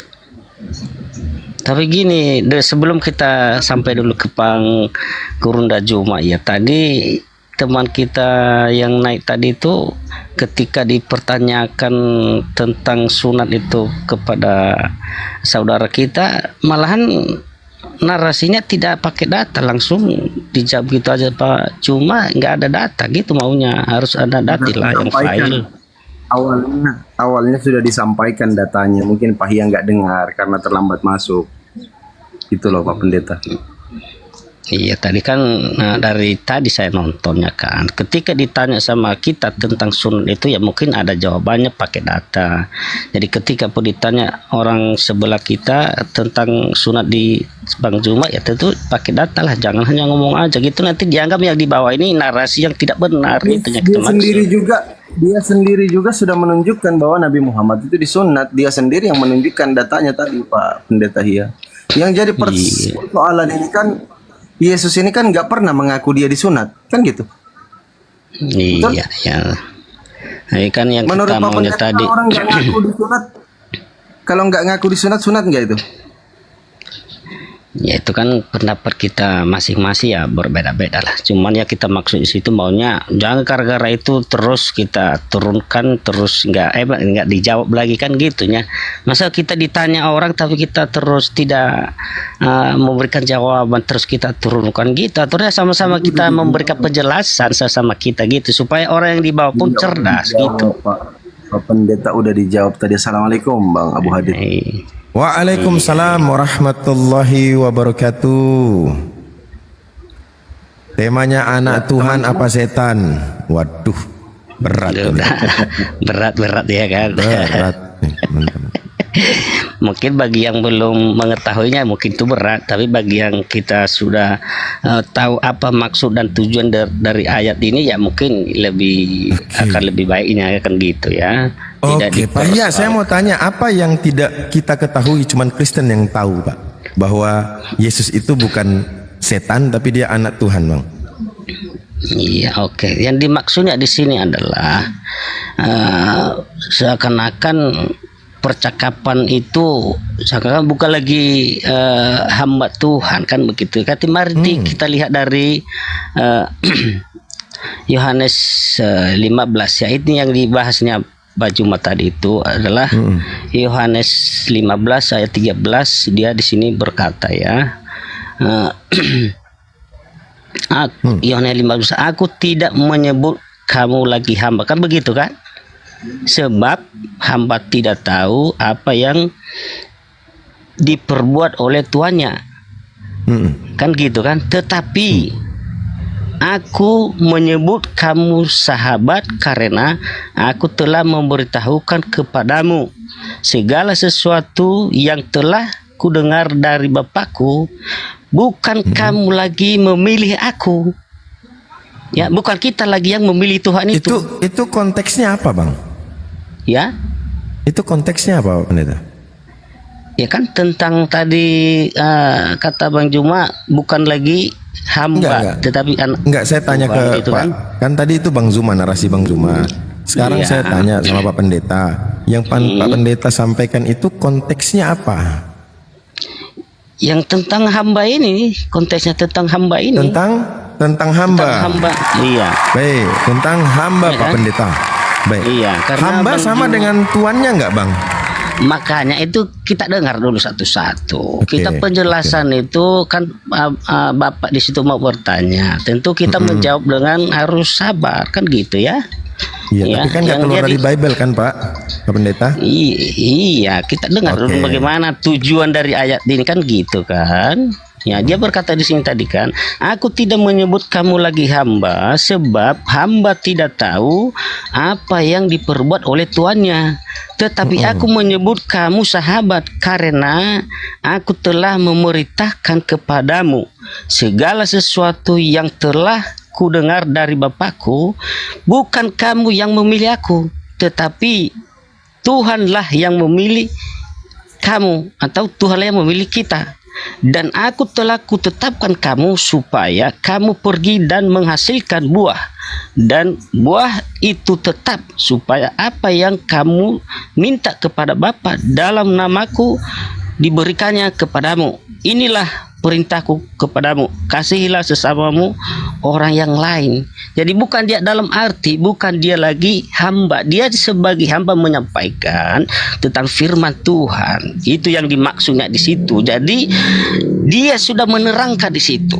Ya, sebagai hamba itu adalah anak Tuhan juga. Cuman yang dimaksud secara kemanusiaannya itu salah kita artikan tujuannya di situ, Pak. Jadi harus kita tahu makna dari apa itu sebagai hamba dan Tuhan gitu, Pak. Seperti Bang, itu ya. Pak Pendeta, itu kalau kita baca dari perikopnya itu kan perintah supaya saling mengasihi. Betul ya Pak Pendeta? Nah, iya, betul. Jadi ketika Yesus berkata, aku tidak lagi menyebut kamu hamba. Artinya apa itu, Pak? Ya, yang dimaksudnya itu yang namanya hamba ini kan memberitakan tentang firman, kan begitu kan? Jadi yang dimaksud di situ adalah bukan hanya lagi disebut kita hamba, tetapi sudah menjadi anaknya Tuhan. Itu diangkat kita sebagai anaknya.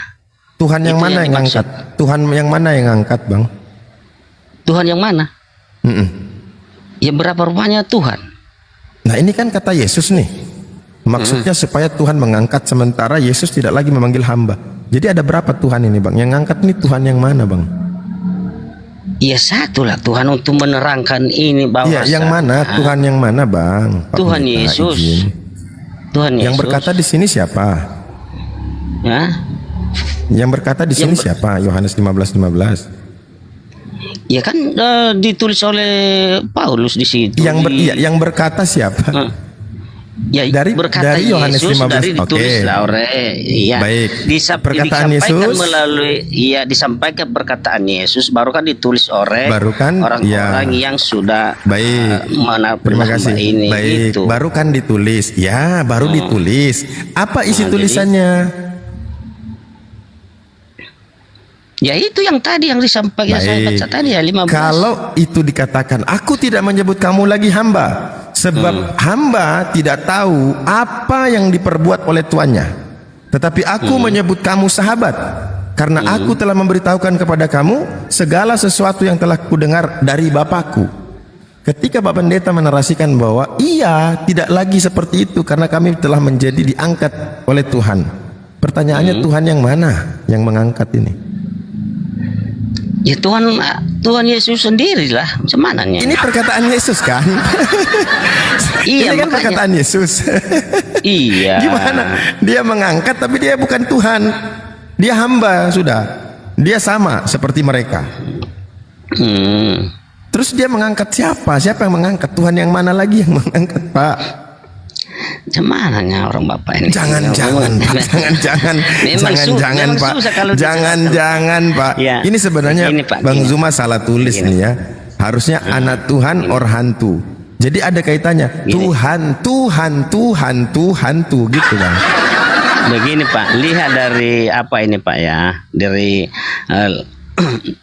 Yohanes 8 ayat 12 dia berkata di sini, maka Yesus berkata kepada orang banyak, katanya, akulah terang dunia, barang siapa mengikuti aku, ia tidak akan berjalan dalam kegelapan, melainkan ia akan mempunyai terang hidup. Jadi semua kata-kata rangkaian dari situ, setuju Bang, setuju Pak Pendeta, dijelaskan, ada jawaban setuju. Dan apa makna gitu Pak.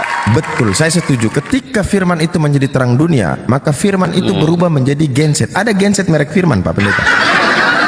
Itu mengambil filosofi dari itu tadi, bahwa firman menjadi terang dunia. Nah, genset ini fungsinya untuk menerangi. Nah, sehingga yang punya itu perusahaan ngasih nama gensetnya itu firman. Ada Bang. Coba Bapak cek di Google genset merek firman, ada. Itu karena firman itu menjadi cahaya. Betul Pak Pendeta, setuju saya. Nah, yang tadinya orang-orang dalam kegelapan tidak mengenal Tuhan, maka Yesus datang menyampaikan, inilah jalan yang akan kalian tempuh supaya dapat menuju kepada Bapa. Aku ini jalan. Aku ini jalan, ya. Aku ini kebenaran. Kenapa? Karena kebenaran ini yang sampaikan bukan dari diriku. Dia yang mengutus aku, yang memerintahkan aku untuk menyampaikan segala itu. Maka dia adalah kebenaran. Dia jalan, dia kebenaran. Yesus itu.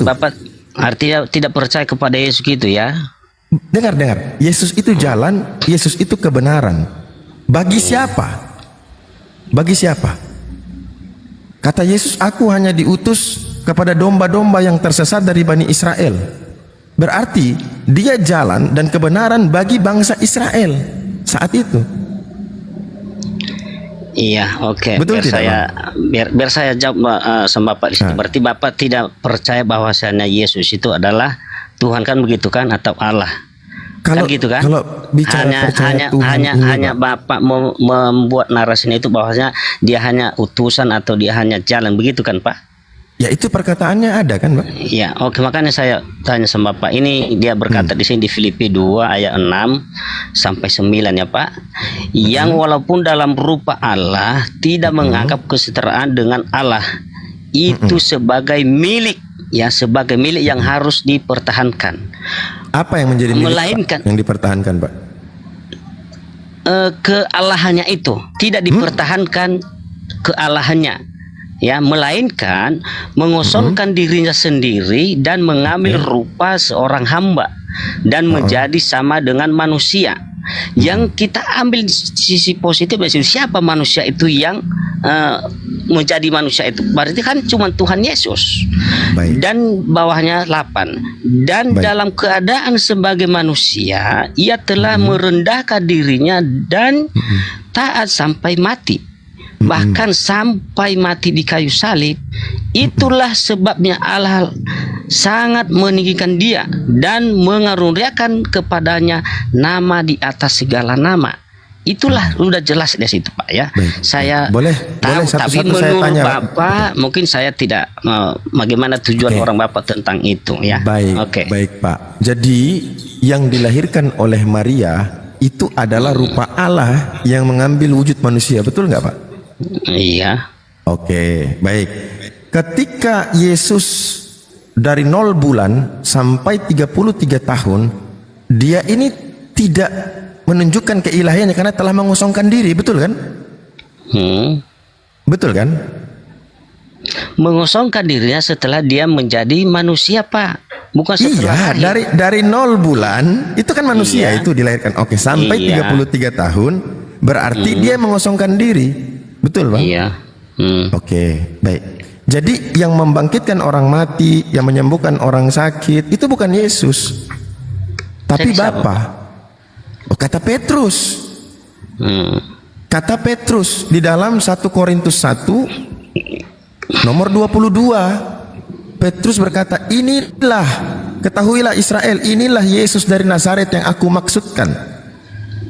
Seorang yang telah ditentukan oleh Elohim, di mana Elohim itu melakukan kekuatan-kekuatan, tanda-tanda, mukjizat-mukjizat melalui perantaraan dia." Betul kan? Jadi selama Yesus itu hidup sebagai manusia, dia tidak bisa berbuat apa-apa. Itu kan kata Tanpa Bapa. Kata Itu kan Petrus. Kata Petrus, kata Bapak tadi di Filipi. Karena kehidupan dia mengosongkan diri kan? Udah mengosongkan diri, berarti tidak ada lagi keilahiannya. Diperkuat dengan perkataan Petrus bahwa Yesus ini orang yang telah ditentukan oleh Elohim, di mana Elohim itu melakukan mukjizat, tanda-tanda, kekuatan-kekuatan melalui perantaraan dia. Saya membuat jus alpukat. Yang saya pakai itu mixer. Mixer ini hanya perantara yang buat saya. Yesus itu seperti itu, Bang. Dia hanya perantara. Kata Petrus, silakan Anda baca, Pak. 1 Korintus nomor 22 itu. Coba dibaca. Iya Pak, gini Pak, kalau itu semua kita bahas Pak, nanti tidak tahu makna dan tujuan ayat itu, itulah membuat orang nanti bingung Pak. Jadi satu-satu itu ayat itu harus kita pahami sorry. dan tahu maknanya, baru orang pun mengerti Pak, gitu ya. Kisah para Rasul, Kisah para Rasul. Kisah para Rasul 1 nomor 22, bukan 1 Korintus. Kok bisa salah lagi saya? Jadi Pak, menurut Petrus, Yesus itu perantara. Orang yang sudah ditentukan. Nah, itu di dalam kitab Bapak ya. Di dalam Kisah para Rasul 2 nomor 22, sorry. Kisah para Rasul 2 nomor 22. Apa katanya? Coba Bapak Pak, baca. di situ? Ya ini, hai orang-orang Israel, dengarlah perkataan ini. Yang aku maksudkan ialah Yesus dari Nazaret, seorang yang telah ditentukan Elohim dan yang dinyatakan kepadamu dengan kekuatan-kekuatan dan mukjizat-mukjizat dan tanda-tanda yang dilakukan oleh Elohim dengan perantaraan Dia di tengah-tengah kamu seperti yang kamu tahu. Ini Petrus berbicara di tengah orang banyak dan dihadiri oleh 11 rasul lainnya. Apa kata Petrus? Nah, bahwa Yesus adalah seorang yang telah ditentukan oleh Elohim. Dan Elohim pun bersaksi tentang apa yang Dia utus. Yohanes 5:37. Bapa yang mengutus aku, Dialah yang bersaksi tentang aku. Kesaksian Bapa tentang Yesus sebagai utusan. Baik Pak Pendeta, saya tanya Pak Pendeta sedikit. Kata Yesus, syarat masuk surga adalah yang mengikuti atau melakukan kehendak Bapa di surga. Betul atau tidak Pak? bagaimana Pak? Menurut Yesus, masuk surga itu bagi mereka yang melakukan kehendak Bapa di surga. Betul? Iya. Oke. Pertanyaan saya Pak Pendeta, ada nggak kehendak Bapa untuk menjadikan Yesus Tuhan? Ada. Di mana Pak? Tadi Filipi 2 itu Pak. Filipi 2 itu. Baik. Tuhan itu lemah apa kuat Pak? Ya, itu kan sudah terang-terang dikatakan. Ya, saya tanya Bapak, Tuhan itu lemah apa kuat Pak? Ya, kuat lah. Nah, berarti ketika Yesus itu lemah, Dia bukan Tuhan. Betul nggak? Itu kan kemanusiaannya Pak. Iya, yang mana? Itulah. Oke, Pak. baik. Saya kembali lagi ya. Manusia itu harus baik. kita terima. Gimana kemampuan manusia tadi? Kalau dia langsung menunjukkan keilahiannya, orang pun setuju, tidak Pak. ada yang percaya Pak. Setuju, Kan gitu. setuju Pak. Berarti Bapak meyakini dua naturnya Yesus itu ya? Ya, memang 100% manusia, 100% Iya. Tuhan. Betul Iya, Pak? betul Pak. Betul. Oke. Iya. Pak, boleh nggak Bapak cerita ke kita semua ini 2.800 orang, coba bicara tentang 100%-nya manusia. 100% Yesus manusia. Coba Bapak ceritakan. Oke, Apa saja saya itu? ceritakan. 100% manusia. Silakan. Oke ya Pak. Dia sebagai manusia Pak, dia juga mengajarkan kita untuk mentaati kata-kata apa yang telah disampaikan, supaya kita manusia juga mengungkapkan kata itu bukan dalam arti pribadi kita, tetapi merujuk kepada Sifat Tuhan itu. apa sih manusia Pak? Manusia itu apa? 100% manusia. Pertama saya kasih contoh, dia lahir, ya kan? Dia butuh kepada asupan gizi, kan manusia itu. Dia lapar, dia haus, itu kan manusia. Iya. Betul tidak? Oke, Ya, setuju nggak Pak? betul. Setuju. Ya, setuju yang saya berarti bilang. Yesus 100% manusia. Indikasinya Iya. tadi dia begini dan begitu, halnya manusia. Baik. Sekarang Bapak Iya. ceritakan 100% Tuhan. Silakan Pak. Iya, saya mengatakan kepada Bapak, dia sebagai manusia menonjolkan dirinya dengan pencapaian kata-kata manusia itu, supaya jangan merujuk kepada pribadi kita manusia. Iya, Maka dikatakan Pak. itu kepada Bapak. Gitu Iya Pak. sudah. Atau Intinya dia 100% manusia. Oke, manusianya Iya. sudah nih dibahas. Oke. Sekarang Bapak coba ceritakan 100% Tuhan. 100% Tuhan. Iya. Iya, dia dalam karyanya sebagai Tuhan menunjukkan pembuktian dalam keilahiannya, bahwa orang sakit bisa disembuh, orang buta bisa melihat, orang yang berjalan di atas air bisa dilihat, bisa dilakukan, bisa dalam segala hal, membelah laut bisa. Kan di situ sudah ternyata. Ya. Pak. Baik. Pertanyaan saya Pak, ketika Bapak menceritakan 100% Tuhan manusia, itu tidak melibatkan Tuhan walaupun cuma 0,01% Pak. Tidak ada melibatkan ketuhanannya, karena dia 100% Tuhan.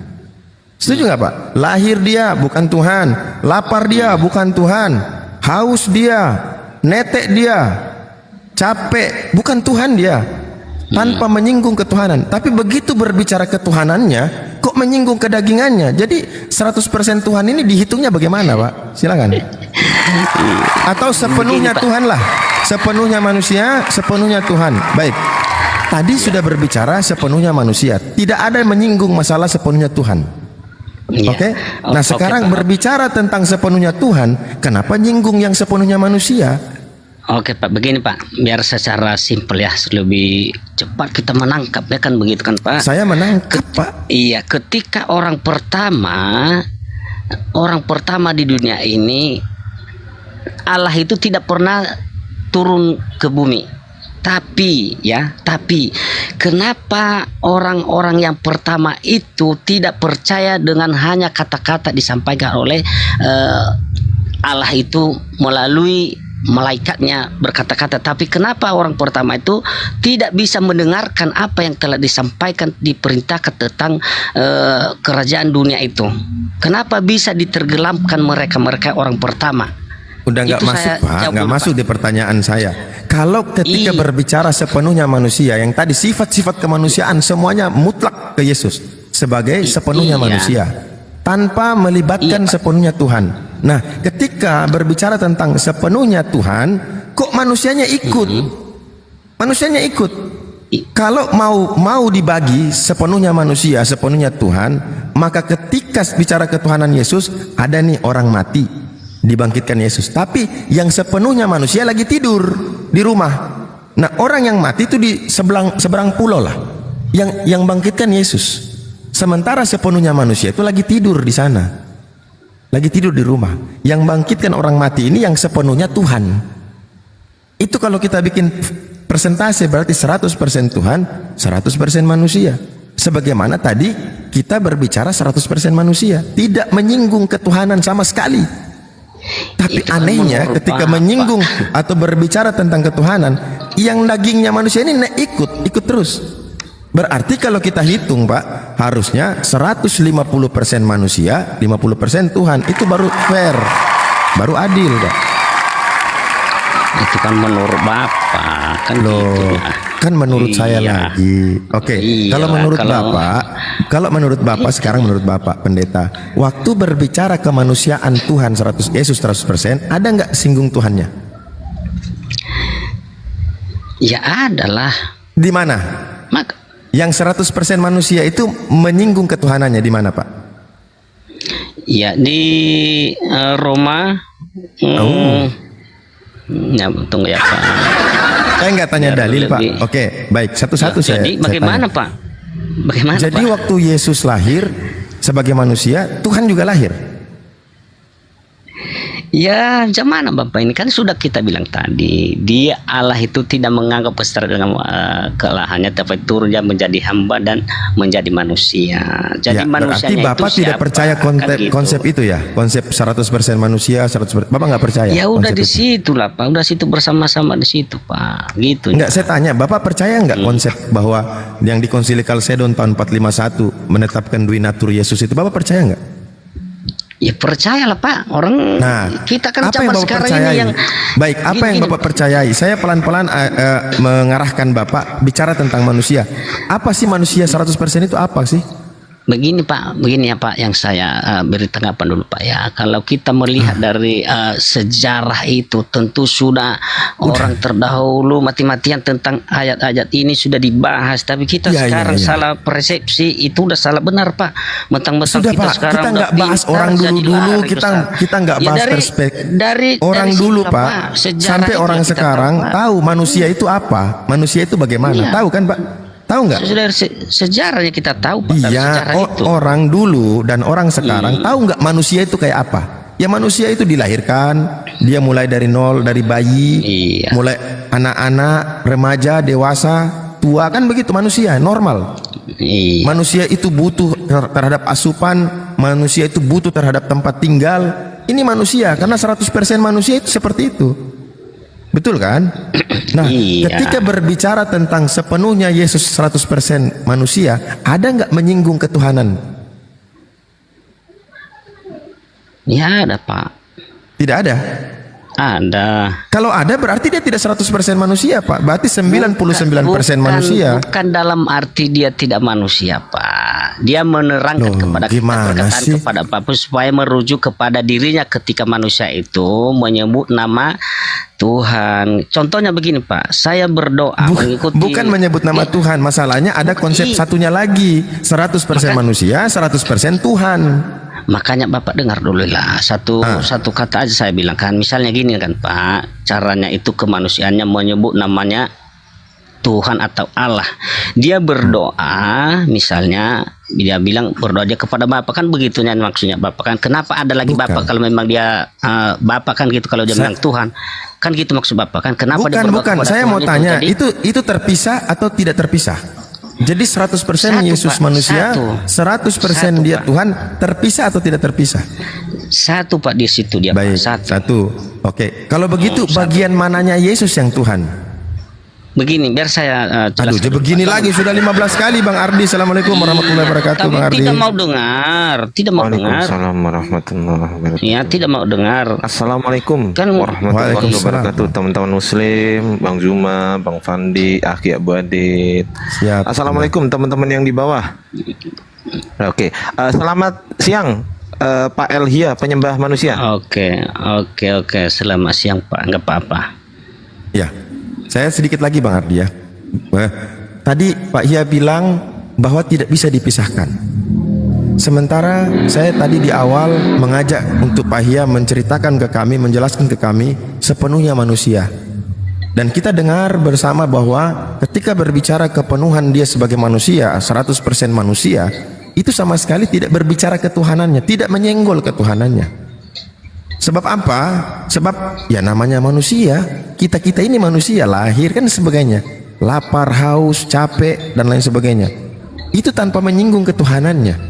Nah, begitu Bapak bilang tidak terpisah, saya tanya bagian mananya Yesus yang Tuhan?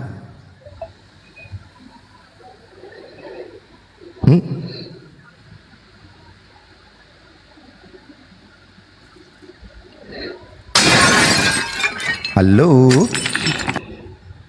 bagian mananya Yesus yang Tuhan Pak ya?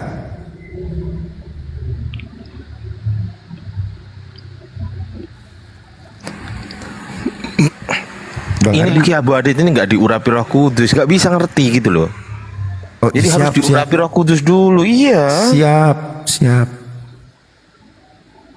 Jadi kita menunggu bagian mananya Yesus yang Tuhan. Tadi kan manusia udah tuh lahir, lapar, haus, capek dan sebagainya.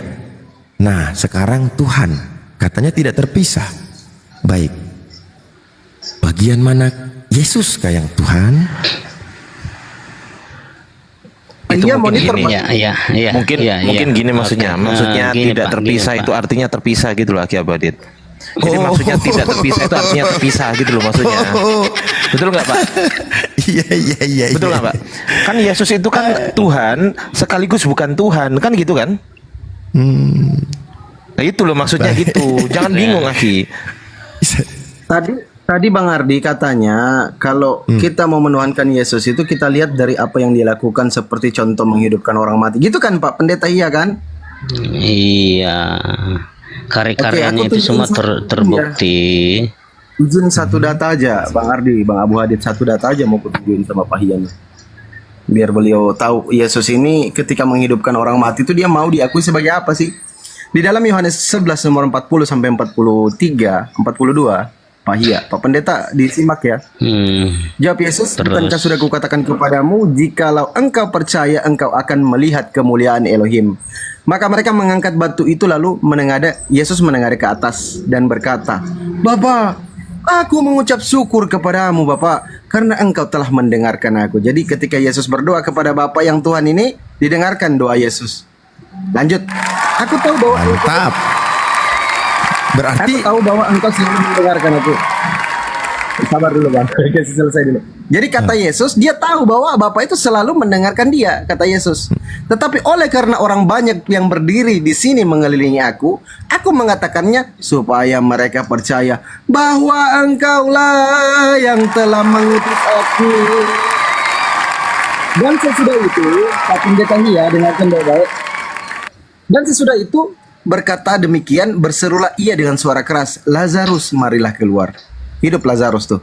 Pertanyaan saya Pak Iya, ketika Yesus membangkitkan Lazarus, dia mau diakui sebagai Tuhan atau sebagai utusan Tuhan, Pak Pendeta Iya? Silakan Pak Pendeta Iya dijawab.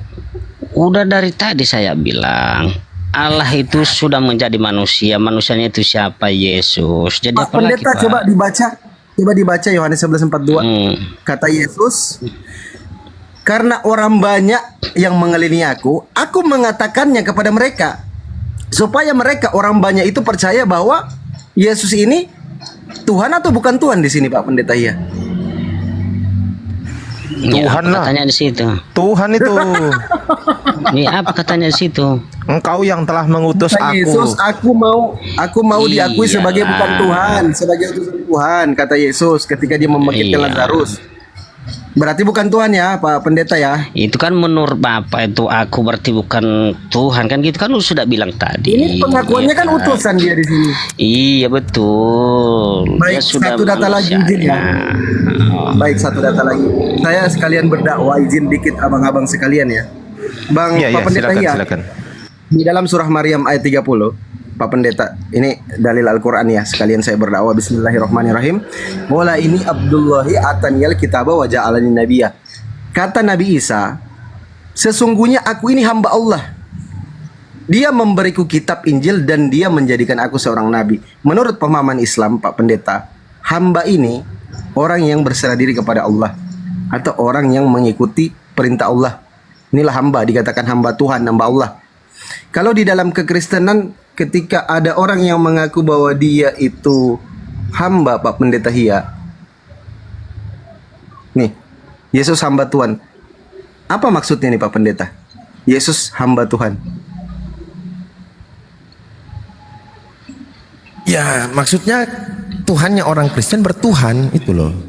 Macam mana saya bilang yang menyampaikan firman Tuhan itulah tadi kita bilang sebagai orang percaya, dia sebagai hamba dan dia juga sebagai Tuhan gitu loh. Boros sekali. Ya kan sudah dibilang tadi dari ayat 9 Filipi itu dalam segala nama dibilangin juga diberi sama dia gitu lah. Saya kan udah bilang dari tadi. Saya kan udah bilang tidak percaya ya terserah kan gitu. Saya kan udah bilang dari tadi, Yesus itu dia menurut Pak Ihya itu Tuhan sekaligus bukan Tuhan. Jadi kalau Bang Fandi mengatakan bukan Tuhan, betul. Nah, apa definisi bukan Tuhan? Definisi bukan Tuhan adalah Tuhan, gitu loh. Oh, Bang Ardi, cara supaya kita di sini dipenuhi Roh Kudus bagaimana, Bang Ardi? Ya gila, harus gila. Coba dulu caranya biar kita dipenuhi Roh Kudus, bisa kita pahami juga Bible yang dalam bahasa Indonesia. Yang jadi saya tahu tidak ada metode khusus untuk memahami Bible itu. Ya, jadi gini, biar kita berhubung tidak ada metode khusus, kan tadi kan dia mengatakan Yesus itu Tuhan sekaligus hamba kan gitu. Ini sebenarnya kalau menurut akal sehat, yang namanya hamba Tuhan itu pasti bukan Tuhan. Yang namanya Tuhan pasti bukan hamba Tuhan. Itu kalau menurut akal sehat. Tapi di sini kita paham bahwasanya teman-teman Kristen ini menggunakan akal sakit. Maka menurut akal sakit, hamba Tuhan adalah Tuhan. Pak Hia betul, nggak salah beliau. Karena beliau memahami dengan akal sakit. Kita aja yang salah gitu loh. Karena kita memahami dengan akal sehat. Aki Abu Adit salah, Bang Fandi salah. Saya salah gini, juga gitu loh. Salah. Yohanes 3 Timur. Jadi kertas saktinya di mana, Bang Ardi? Gini Pak, biar kita baca dulu Yohanesnya ya. Maka katanya kepada orang Yahudi, orang percaya kepadanya, jikalau kamu tetap dalam firman-Ku, kamu benar-benar adalah murid-Ku, dan kamu akan mengetahui kebenaran, dan kebenaran itu akan memerdekakan kamu. Ayat 36 Yohanes 8 ya. Jadi apabila anak itu memerdekakan kamu, kamu pun benar-benar merdeka gitu kalau sudah percaya kepada Yesus. Tepuk tangan. Jadi merdeka dari iya, dari percaya kepada apa yang telah disampaikan itu. Merdeka dari menuhankan Dia. bagi orang-orang yang belum percaya antikristus. Assalamualaikum Bang Zuma. Waalaikumsalam warahmatullahi Assalamualaikum, wabarakatuh. Gurunda Zuma. Semuanya.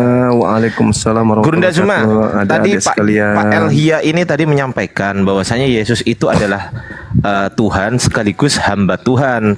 Saya ingin menyampaikan sesuatu Bang Zuma, bahwasanya saya tidak menyalahkan Pak Elhia. Justru saya di sini menyalahkan Aki Abu Hadid dan Bang Fandi. Kenapa? Karena Aki Abu Hadid dan Bang Fandi berpikir secara akal sehat. Loh, itu salah. Karena Harusnya Pak akal Elhia ini berpikir secara akal sakit. Jadi yang saya salahkan Aki Abu Hadid gitu loh. Oh iya. Kenapa iya. menuntut dengan akal sehat padahal Pak Elhia ini berpikirnya secara akal sakit. Jadi tetap salah kita, Gurunda. Lanjut. Oke, baik. Mohon izin adik-adik saya sekalian ya. Dinda Pandi mana? Turun. Ketombak kayaknya. Bang Fandi, naik siap. lagi, Bang. Dikatakan di dalam dalam ulangan kitabnya orang Yahudi ya. Ulangan 27 nomor 26. Terkutuklah dia yang tidak menjalankan hukum Taurat dengan perbuatan. Jadi orang yang tidak menjalankan Taurat dengan perbuatan itu adalah orang yang terkutuk. Iblis bekerja kemudian. Iblis menginginkan manusia anak Adam itu terkutuk. Maka iblis datang mempengaruhi manusia untuk tidak menjalankan hukum Taurat agar manusia itu terkutuk. Saya ingin tahu dari saudara Elhia ini. Paulus ini dapat ilmu dari mana di dalam surah Galatia 5 membebaskan orang Kristen dari kuk penghambaan, dan di dalam Galatia 4 nomor 7 orang Kristen ini bukan lagi hamba Tuhan tetapi anak Tuhan. Pertanyaan saya, Tuhan mana yang menginginkan manusia untuk tidak mengikuti aturan-aturannya, sedangkan Tuhan yang betul mengutuk orang yang tidak menjalankan hukum Taurat, sedangkan Paulus melalui dari Kristus yang datang kepadanya justru menghilangkan hukum Taurat. Maka muncul pertanyaan, kalian ini anak Tuhan atau anak setan? Itu pertanyaan saya. Karena kalau anak Tuhan itu, sabar bang, sabar. Di dalam pengajaran Yesus di Yohanes 8 nomor 37, Yesusnya berkata, aku tahu engkau itu adalah anak-anak Abraham, tetapi kamu berusaha untuk membunuh aku, karena engkau tidak memperoleh firmanku di dalam dirimu. Paulus juga mendoktrin di dalam Galatia 3 Galatia 3 nomor 29 bahwa orang-orang Kristen juga ini adalah anak-anak Abraham. Bagaimana ceritanya orang Kristen ini anak Abraham? Dari mana? Apakah ini bukan tipuan? Tak ada hubungannya Abraham dengan orang Kristen, kok disebut oleh Paulus untuk mengenakkan kuping orang Kristen bahwa orang Kristen ini adalah anak Abraham. Pertanyaan saya bang, pertanyaan saya, dibuka aja deh kameranya deh.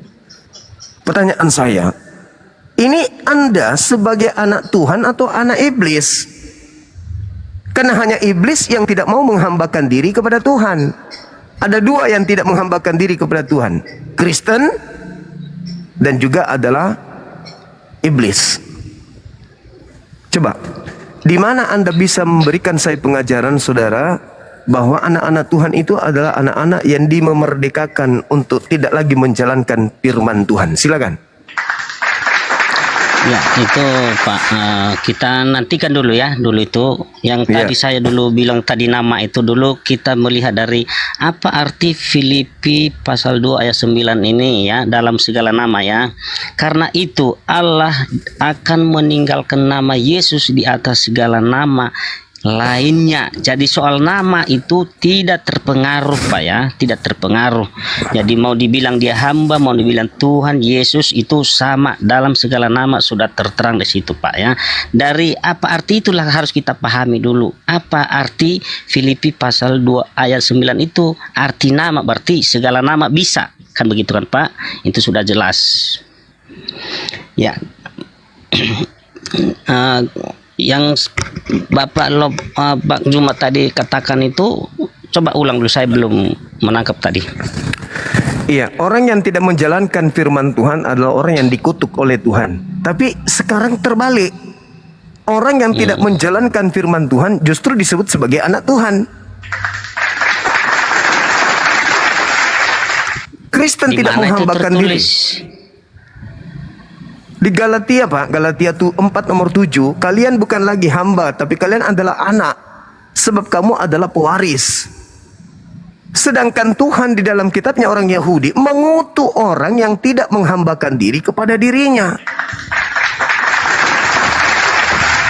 Ulangan 27 nomor 26, terkutuklah orang yang tidak menjalankan hukum Taurat dengan perbuatan. Sedangkan Paulus mengajarkan orang Kristen untuk tidak lagi menghambakan diri, tidak lagi mau diatur tentang aturan-aturan Tuhan, tidak lagi tunduk kepada firman Tuhan yang adalah hukum Taurat. Bagaimana mungkin orang yang dikutuk ini bisa jadi anak Tuhan? Setahu saya yang dikutuk itu anak setan, Pak. Ayo. Iya, menurut Bapak kan gitu kan. Menurut ya, firman kita... yang ada di dalam kitab saudara, bukan saya. Silakan. Iyalah. Oke. Yang kita kasihkan paparan di sini dia adalah dia berkata di sini Yohanes 15 ayat 13 sampai 17 ini ya Pak. Dia berkata di sini yang Bapak sampaikan itu dari 13 yang kita bahas ya dulu ya Pak. Gini, tidak ada kasih yang lebih besar daripada kasih seorang yang memberikan nyawanya untuk sahabat-sahabatnya. Kamu adalah sahabatku jikalau kamu berbuat apa yang telah kuperintahkan kepadamu. Aku tidak menyebut kamu lagi hamba, ya, sebab hamba tidak tahu apa yang telah diperbuat oleh tuannya. Tetapi aku menyebut kamu sahabat karena aku telah memberitahukan kepadamu segala sesuatu yang telah kudengar dari Bapakku. Ya, ayat 16-nya, bukan kamu memilih aku, bukan saya yang memilih Tuhan itu lagi, ya. Bukan saya yang memilih Tuhan itu lagi, ya, tetapi dialah memilih kita. Tetapi akulah yang memilih kamu, dan aku telah menetapkan kamu supaya kamu pergi dan menghasilkan buah, ya, menghasilkan buah, dan buahmu itu tetap supaya apa yang kamu minta dari Bapa atas namaku diberikannya kepadamu. Inilah perintahku kepadamu, kasihilah seorang akan yang lain. Inilah dia hasilnya. Bukan dalam arti dia itu lagi bukan hanya karena dia bukan lagi menyebut hamba atau dia sudah menjadi anak Tuhan. Jadi bagi yang tidak menuruti taatan Tuhan itu, pekerjaan Tuhan itu, itulah dia orang-orang yang tidak percaya, yang tidak menghasilkan buah, Pak, gitu. Oke, Pak, kalau berbicara tentang ajaran Yesus, endingnya itu Yesus mengajarkan apapun, tetap saja Yesus mengajarkan murid-muridnya itu untuk kasih kepada Tuhan. Kasih kepada Tuhan itu adalah mentaati firman Tuhan. Bukan melanggar firman Tuhan yang disebut kasih. Kasih itu mentaati. Kasih itu mentaati, intim kepada Tuhan dengan cara menjalankan segala perintah Tuhan. Sedangkan yang ada di ajaran Paulus, Kristen pengikutnya digiring untuk tidak lagi menghambakan diri kepada Tuhan. Coba Anda baca Galatia 4 nomor 7 itu. Sekarang kalian ini bukan lagi hamba, kalian ini adalah anak. Kalau Anda membacakan tadi yang Anda sebutkan di dalam Yohanes itu, bahwa seorang yang kasih akan memberikan nyawanya kemudian kepada sahabat-sahabatnya, memang betul. Makanya di dalam Matius 16, Pak, Matius 16 itu kalau Anda lihat di dalam pengajaran Yesus, dia itu rela mati, Yesus itu. Ketika kemudian Ketika kemudian Petrus mencegah dia, apa katanya? Enyahlah iblis. Engkau hanya memikirkan apa yang dipikirkan oleh manusia. Engkau tidak memikirkan apa yang dipikirkan oleh Tuhan. Aku rela mati demi pengikutku. Itu kata Yesus. Tetapi serela-relanya Yesus kemudian mati untuk pengikutnya, yang mengutusnya itu tidak rela Yesus mati di tangan orang-orang kafir, Pak. Yesus bukan pengecut. Yesus seorang pemberani yang gagah perkasa. Dia datang melawan dan bahkan menyerahkan nyawanya untuk pengikut-pengikutnya. Tetapi ketika dia terancam untuk dibunuh, Tuhan yang mengutusnya menyelamatkan dirinya. Makanya Yesus mengatakan di dalam Matius 16, Anda baca di sana di nomor 24, enyahlah di data nomor 23, enyahlah engkau iblis, karena engkau hanya memikirkan apa yang dipikirkan oleh manusia. Engkau tidak memikirkan apa yang dipikirkan Tuhan. Apa yang dipikirkan Tuhan? Aku tidak akan meninggalkan orang yang aku kasihi. Aku akan menggantikan pengkhianat. Aku akan menjadikan orang benar selamat. Aku akan mengasihi dan tidak akan pernah membiarkan dia seorang diri. Jadi Yesus itu berani. Kenapa? Backingannya dia pencipta langit dan bumi. Jangan Anda mengatakan dia menyerahkan nyawanya betul-betul seperti yang Anda inginkan. Bukan begitu, Pak. Sekarang Sudah tahu ada gitu ya kan? Apanya? Maksudnya apa, Pak? Sekarang tahu yang itu bahwasanya dia itu adalah bersama-sama kekuatannya, keilahiannya berada di situ kan? Gitulah jelas. Anda salah. Mungkin Inilah kalau Anda. Bukan dia, mungkin. Jadi inilah siapalah Anda, yang manusia menjalani seperti itu, Pak? Inilah Anda, Anda. Anda menggabungkan dua Kristus. Kristus yang Anda sembah memang mati untuk Anda. Tapi anak Maria tidak mati. Dia adalah Kristus yang tidak mati. Sehingga dengan adanya Kristus yang mengaku-ngaku Yesus, Anda bukan lagi menghambakan diri kepada Tuhan, tetapi Anda menghambakan diri kepada hantu. Itu fakta. Sekarang saya tanya nih.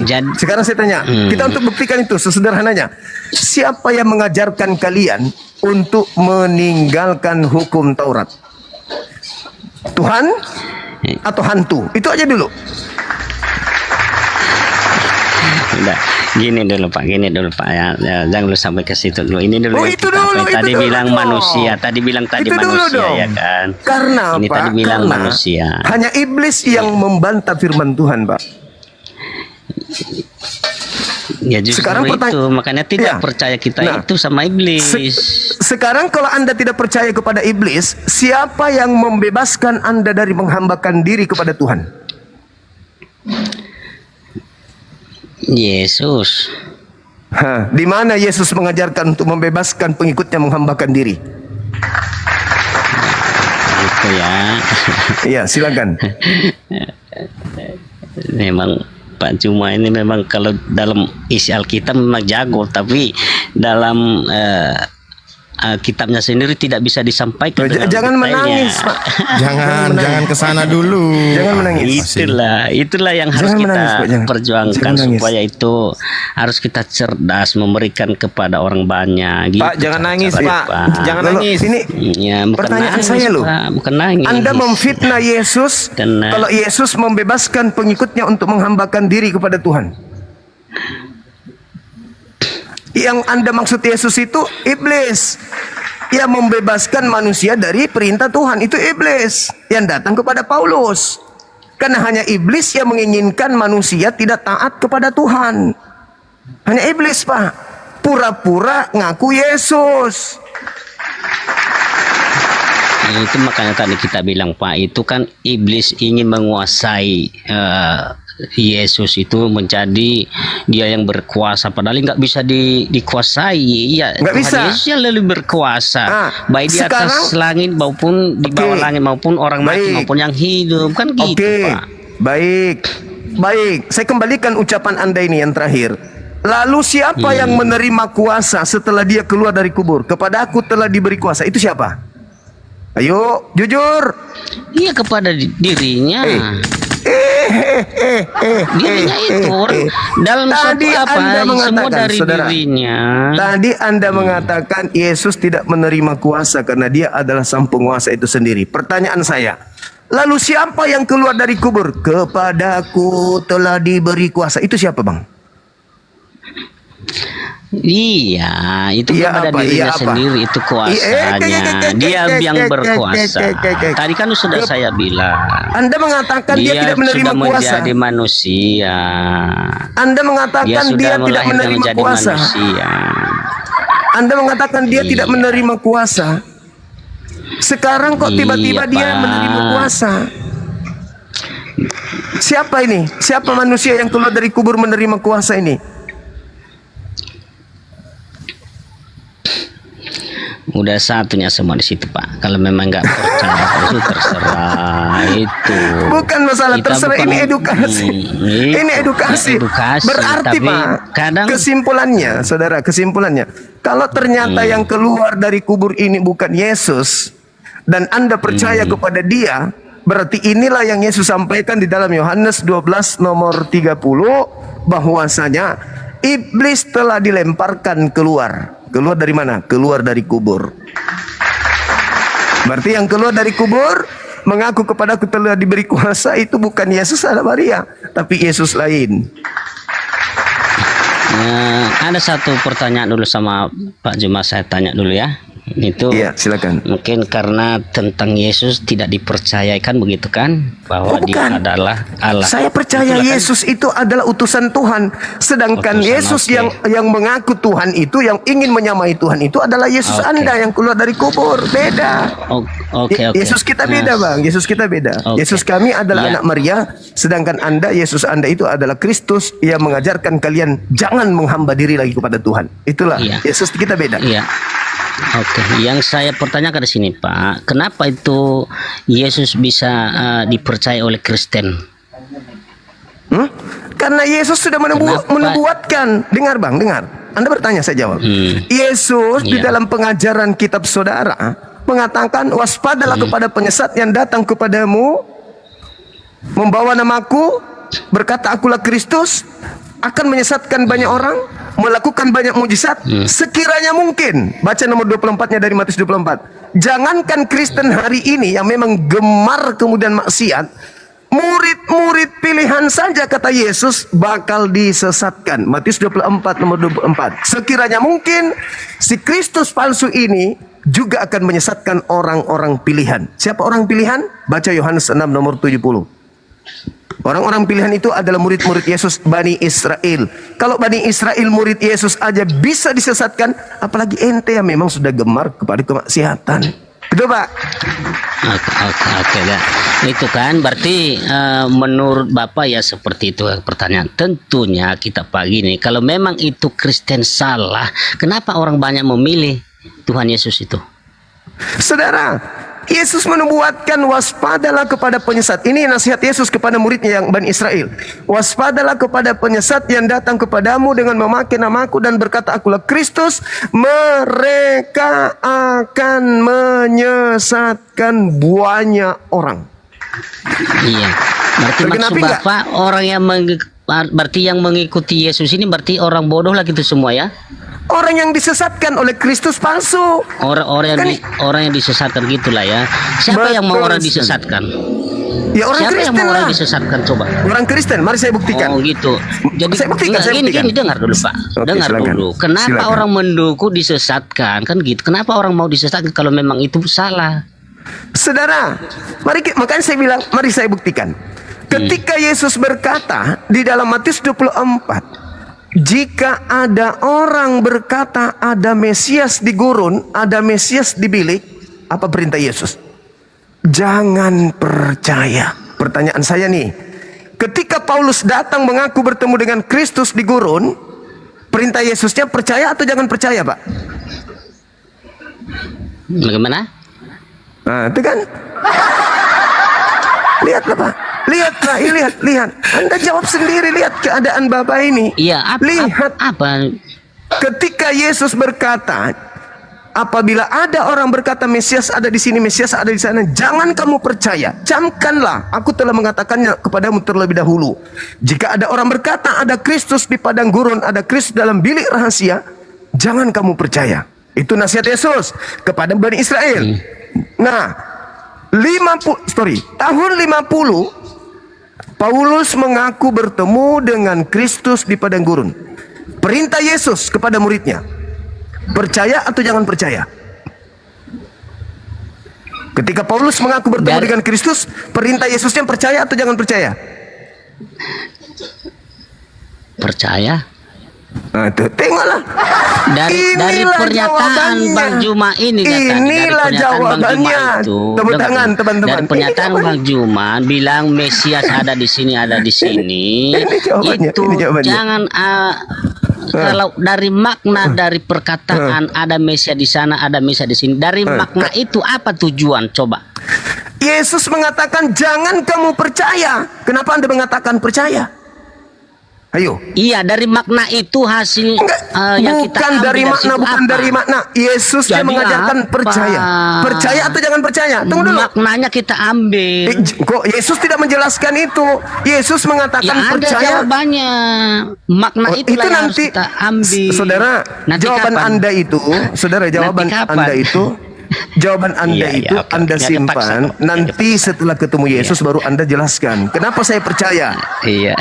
Nah, nanti kau Itu tanya aja. Terus. sama Yesus. Ketika Yesus Iya. mengatakan, kenapa kamu percaya? Enyahlah daripadaku. Kalian semua adalah pembuat kejahatan. Baru Anda jelaskan. Oh, saya percaya karena ajaran Paulus itu enak. Kami tidak menghambakan diri lagi kepada Tuhan. Kami bebas. Makan apapun boleh. Minum apapun boleh. Mau ngapain aja boleh. Kami bukan lagi hamba. Kami adalah anak. Katakan itu kepada Yesus nanti kalau udah ketemu. Karena Yesus jelas Iya. mengatakan, jadi apabila ada orang berkata, ada Mesias di sini, ada Mesias di sana, jangan kamu percaya. Ketika Paulus datang mengaku bertemu dengan Kristus di padang gurun, nasihat Yesusnya nih, percaya atau jangan percaya?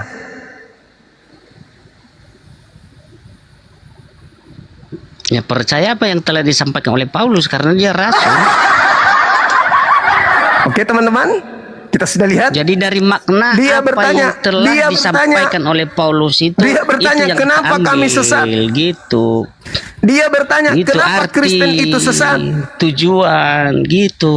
Bang Saudara, Tuna. kenapa Yesus melarang orang percaya kalau ada orang mengaku bertemu dengan Kristus di gurun? Apa alasan Yesus? Supaya orang itu tidak disesatkan atau orang itu disesatkan kalau dia percaya? Begini Bang Cuma, mana yang kita pilih dalam perkataan ini, teori atau praktek? Yesusnya mengatakan percaya atau Iya. jangan percaya. Anda sudah melawan Yesus Iya. kan? Inilah saudara-saudara Maksudku, bukti bahwa Yesus itu teori memang yang ada dua. harus dipercaya atau praktek. Yesus yang asli mengatakan jangan percaya, tapi Yesus yang palsu menggiring mereka untuk percaya. Itu bukti bahwa Kristus itu ada dua, sekaligus bukti bahwa Kristen ini bukan anak-anak Tuhan, tetapi anak-anak hantu. Iya Bang Cuma, makanya saya bilang teori yang kita ambilkah atau praktek atau fakta? Perintah Yesusnya apa? Teorinya apa? Teorinya jangan percaya, itu teori. Praktek di lapangan justru Anda percaya. Ya justru Teori dan itu mana yang terbaik. Oh, Jangan kan Oh, kita gitu. perbandingkan yang salah jangan kita ambil, yang benar kita ambil, kan gitu. sekarang Yesusnya perintahkan percaya atau jangan percaya? Mana yang baik itu yang kita ambil, mana yang tidak baik itu kita buang. Itu namanya praktek. Kalau teori aja kita Harusnya bodo amat. Anda yang disembah Kristen bukan Yesus, karena Anda lebih tinggi daripada Yesus. Yesus mengatakan jangan percaya, tetapi Anda mengatakan oh tidak, harus kita ambil yang mana yang baik, yang mana yang tidak baik. Anda lah yang harusnya dituhankan Iya, oleh Kristen, bukan Yesus. Iya kan itu yang tadi kita bilang. Kalau memang itu pelajaran itu salah, berarti ya ngapain diikutin orang. Tapi kalau itu benar ya pasti diikutin lah. Makanya kita bilang tadi, siapa yang banyak mengikuti yang kebenaran itu, siapa yang disesatkan gitunya. Yang benar udah jelas seluruh dunia mengakui Yesus adalah penyelamat. Tapi Abang Juma tidak percaya. Kan buktinya praktek di lapangan ya benar. Lebih banyak memilih Kristen karena kebenaran keselamatan. Coba siapa yang di dunia ini yang lebih memilih yang tidak baik, siapa? Oke, baik. Oke. Anggaplah kebohongan Anda ini betul. Atau ketololan Anda ini benar. Sekarang tolong Iya, nggak buktikan apa-apa. kepada saya. Memang nggak apa-apa, saya bicara sesuai dengan yang fakta, Pak. Saya bukan pembohong. Iya, terus Jadi aja. pertanyaan saya, saudara, kalau bukan Kristen yang banyak yang disesatkan oleh Kristus palsu ini, lalu siapa? Siapa orang banyak yang telah disesatkan oleh Kristus palsu kalau bukan Kristen? Jawab. Orang yang percaya memilih apa yang telah disampaikan Paulus dengan kebenaran. Yang salah itu dibuang, gitu Bang Cuma. Saudara, aduh, Anda lupa bawa otak kayaknya naik ke sini. Yesus berkata, penyesat yang mengaku bernama Yesus Kristus itu akan menyesatkan banyak orang. Dan Anda membantah ajaran Yesus sehingga Anda mengatakan Kristen banyak. Kristen itu banyak. Orang percaya kepada Kristus itu juru selamat banyak. Oke, anggaplah ketololan ini adalah sebuah keniscayaan untuk menjadi benar. Pertanyaan saya, kalau bukan Kristen yang banyak ini yang disesatkan oleh Kristus palsu tersebut, lalu mana kelompok banyak yang disesatkan oleh Kristus palsu ini? Kalau bukan Kristen. Jadi buktikan Bang Juma, mana yang di luar Kristen itu yang membuktikan kebenaran itu? Iya, bukan. Pengikut Kristus palsu yang banyak selain Kristen itu siapa? Ya, pengikut yang baik itu yang mana? Coba tunjukkan Bang Juma. Bukan masalah di luar Kristen. Ini kita sudah tinggalkan level itu. Sekarang kita mengakui, sepakat untuk menjadi tolol sementara ini. Oke lah, bukan Kristen yang sesat. Kalau begitu, siapa orang sesat sebagai pengikut Kristus yang diusir oleh Yesus? Enyahlah daripadaku, kalian semua adalah pembuat kejahatan. Mereka berkata, bukankah kami bernubuat, mengusir setan, bermujizat pakai namamu? Kata Yesus, pergi, enyahlah daripadaku, kalian semua adalah pembuat kejahatan. Itu siapa itu, Pak? Kalau bukan Kristen itu siapa? Antikristus, orang-orang antikristus. Antikristus mengusir setan pakai nama Yesus, gitu. Ya iyalah, orang nama Yesus yang lebih termewah, maka dipakai sama mereka. Nah, itu orang-orang yang tidak percaya kepada Yesus, itulah orang-orang yang iblis. Yang memakai nama Yesus mengusir setan. Ya itu, orang-orang iblis. Coba siapa salah satunya? Maksudnya siapa? Apakah tokoh Islam, apakah tokoh Hindu atau Buddha atau ateis? Ya mengusir setan tapi dia antikristus. Lah, katanya Bang Juba katanya itu ya tidak disebut nama golongan. Saya itu mau kan tanya dulu. Sebagian orang antikristus. Saya mau tanya, Enggak percaya. Pendidikan Anda di Kristen ini apa? Ya kok sampai Anda seorang pendeta? Pribadi Bang Cuma. Enggak, saya mau tanya dulu. Bukan pendeta. Saya bukan Lalu pendeta. apa? Bukan pendeta. Ya, saya orang biasa. Orang biasa. Iya. Oke. Ya, jadi ini teman kita hanya orang biasa, dia bukan seorang pendeta, dan sangat jelas sekali Anda nampak membantah ajaran Yesus dan perintah Yesus. Ketika Yesus mengatakan jangan percaya, Anda malah mengatakan percaya. Sekarang muncul pertanyaan, Anda ini anak Tuhan atau anak setan? Karena Anda anak membantah Tuhan dong. Anak Tuhan. Oke, anak Tuhan. Anak Tuhan itu sudah pasti Tuhan kan? Bukan dalam arti saya menjadi Tuhan. Tadi mengikuti kebenaran. Mengikuti kebenaran apa yang telah disampaikan oleh Tuhan Yesus. Yesus mengajarkan jangan percaya. Yesus mengajarkan jangan percaya. Ketika ada orang mengaku bertemu Mesias di gurun, Anda mengatakan Anda mengikuti. Orang yang tidak dipercaya itu orang-orang yang menyesatkan. Ya kita jangan percaya kepada mereka. Kita kan harus mengetahui dengan apa yang saudara, yang benar atau tidak. Ya jangan kita ikuti gitu. Saudara, coba boleh nggak pakai ini dulu sebentar aja. Boleh nggak? Yesus berkata kalau ada orang mengaku ada Mesias di gurun, percaya atau jangan percaya, kata Yesus. Iya, yang saya bilang sama Bang Juma, orang-orang yang dikatakan itu Yesus, orang yang tidak percaya kepada Kristus, orang yang selalu melakukan hal-hal yang buruk, makanya dibilang jangan dengar apa kata-kata yang telah disampaikan itu. Loh, berarti ketika Paulus, jadi kita membandingkan perkataan itu, kita mau perbandingkan. Ketika Paulus mengaku bertemu dengan Kristus, pesan Yesus percaya atau jangan percaya?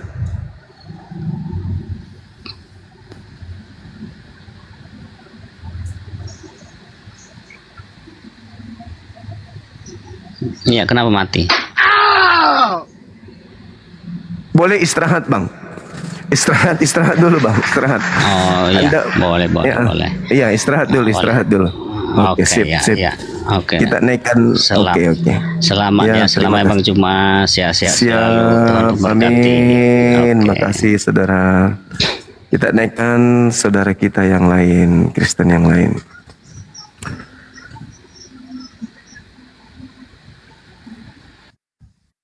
Bang Zuma, ternyata bukan 2, Yesus ada 3.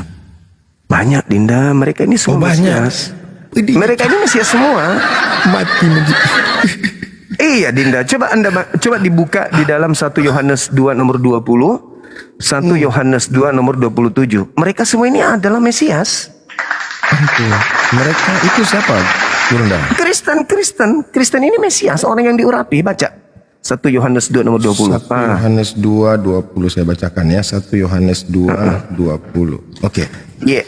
Tetapi Silakan. kamu telah beroleh pengurapan dari Yang Kudus, dan dengan demikian kamu semua mengetahuinya. Dia sudah diurapi? Sudah. Ya, berarti mereka adalah Mesias. Mati mak banyak kali.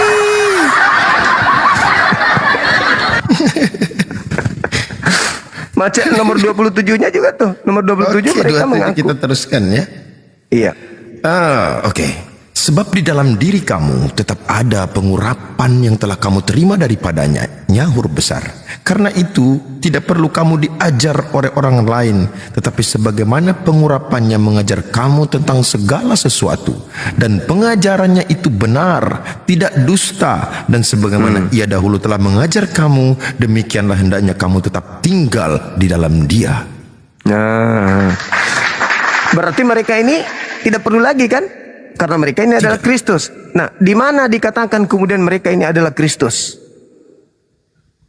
Kristen ini adalah Kristus. Di Galatia 3 nomor 26.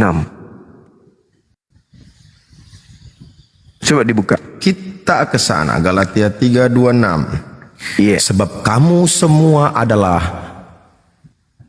saya ulangi, sebab kamu semua adalah anak-anak Allah karena iman di dalam Yesus Kristus. Amin. 27. Karena kamu semua yang dibaptis dalam Kristus telah mengenakan Kristus. Indo itu telah memakai Kristus. Mereka ini Kristus. Mereka Kristus yang diurapi. Yang diurapi. Mereka yang sudah dibaptis dalam nama Kristus, mereka ini telah memakai Kristus, memakai pakaian Kristus. Dalam bahasa Yunani endau, artinya memakai pakaian Kristus. Sekarang gini Dinda, kalau seorang polisi menggunakan seragam polisi, dalamnya juga polisi, asli kan? Ya. Kalau bukan polisi menggunakan seragam polisi, luarnya saja memakai pakaian polisi, asli nggak? Dia masuk kantor polisi juga tapi di penjara. Tetap dia kerja di polisi, di kantor polisi, cuman beda staf, ruangan beda gitu. Dia di dalam bilik rahasia, temeong. Dalam bilik rahasia. Yang mengaku-ngaku. Iya. Tidak Dito, assalamualaikum. Makanya mereka itu bukan lagi hamba. Yesus kan anak Tuhan, betul? Yesus Kristus anak Tuhan, betul? Mereka juga ikut-ikutan jadi anak Tuhan karena mereka juga adalah orang yang diurapi. Iya. Buktinya mereka bisa mengetahui isi hati Yesus. Coba aja tadi kata temanku, dia itu pendeta yang barusan. Kan perintahnya jangan percaya. Dia dengan mudahnya, tak ada rintangan, tak ada beban, membantah kemudian dengan mengatakan percaya, padahal Yesus mengatakan jangan percaya. Kenapa bisa demikian? Karena mereka merasa juga sebagai anak. Bukan cuma Yesus doang, dia juga anak dong. Jadi dia juga punya hak untuk berbicara karena mereka mengatakan Roh Kudus ada dalam diri mereka. Yesus mengaku dirinya dalam ada Roh Kudus kan? Ya. Mereka nggak mau ketinggalan. Mereka juga punya Roh Kudus. Yesus mengaku anak Tuhan katanya kan? Mereka juga anak Tuhan. Yesus itu dari keturunan Abraham kan? Mereka juga mengaku keturunan Abraham. Saingan Mereka berarti ini, ya. iya. Mereka Yesus ini ahli waris di atas tahta kerajaan. Mereka juga ahli waris. Itu Adinda. Jadi ya memang bagaimana mereka ini anak-anak Tuhan ini ya. Tapi Gurunda, bagaimana dengan dalil Al-Qur'an? Disebutkan dalam surah At-Taubah ayat 31. Iya. Ittakhadhu ahbarahum wa ruhbanahum Masya arbaban Allah. min dunillah Allah. wal masih ibnu Maryam wa ma umiru illa liya'budu ilahan wahid la ilaha illa La huwa ilaha illa huwa. subhanahu amma yusyrikun. Masya Allah. Mereka menjadikan orang-orang alimnya dan rahib-rahib mereka sebagai Tuhan selain Allah. Dan juga mereka mempertuhankan Al-Masih putra Maryam. Padahal mereka hanya disuruh menyembah Tuhan yang esa. Tidak ada Tuhan yang berhak disembah, diibadahi selain Dia. Maha suci Allah dari apa yang mereka persekutukan. Nah, itu sinkron dengan yang diterangkan khotbah Petrus di mana? Di dalam Kisah Rasul 2 nomor Rasul 2 nomor 14. 36. 36. Ya. Coba ya. Kisah Para Rasul 2 36. Wah, ini pelajaran Injil gratis ini, Ten. Ayo rapat. Ayo merapat. Jadi seluruh kaum Israel harus tahu dengan pasti bahwa Elohim telah membuat Yesus yang kamu salibkan itu menjadi Tuhan dan Kristus.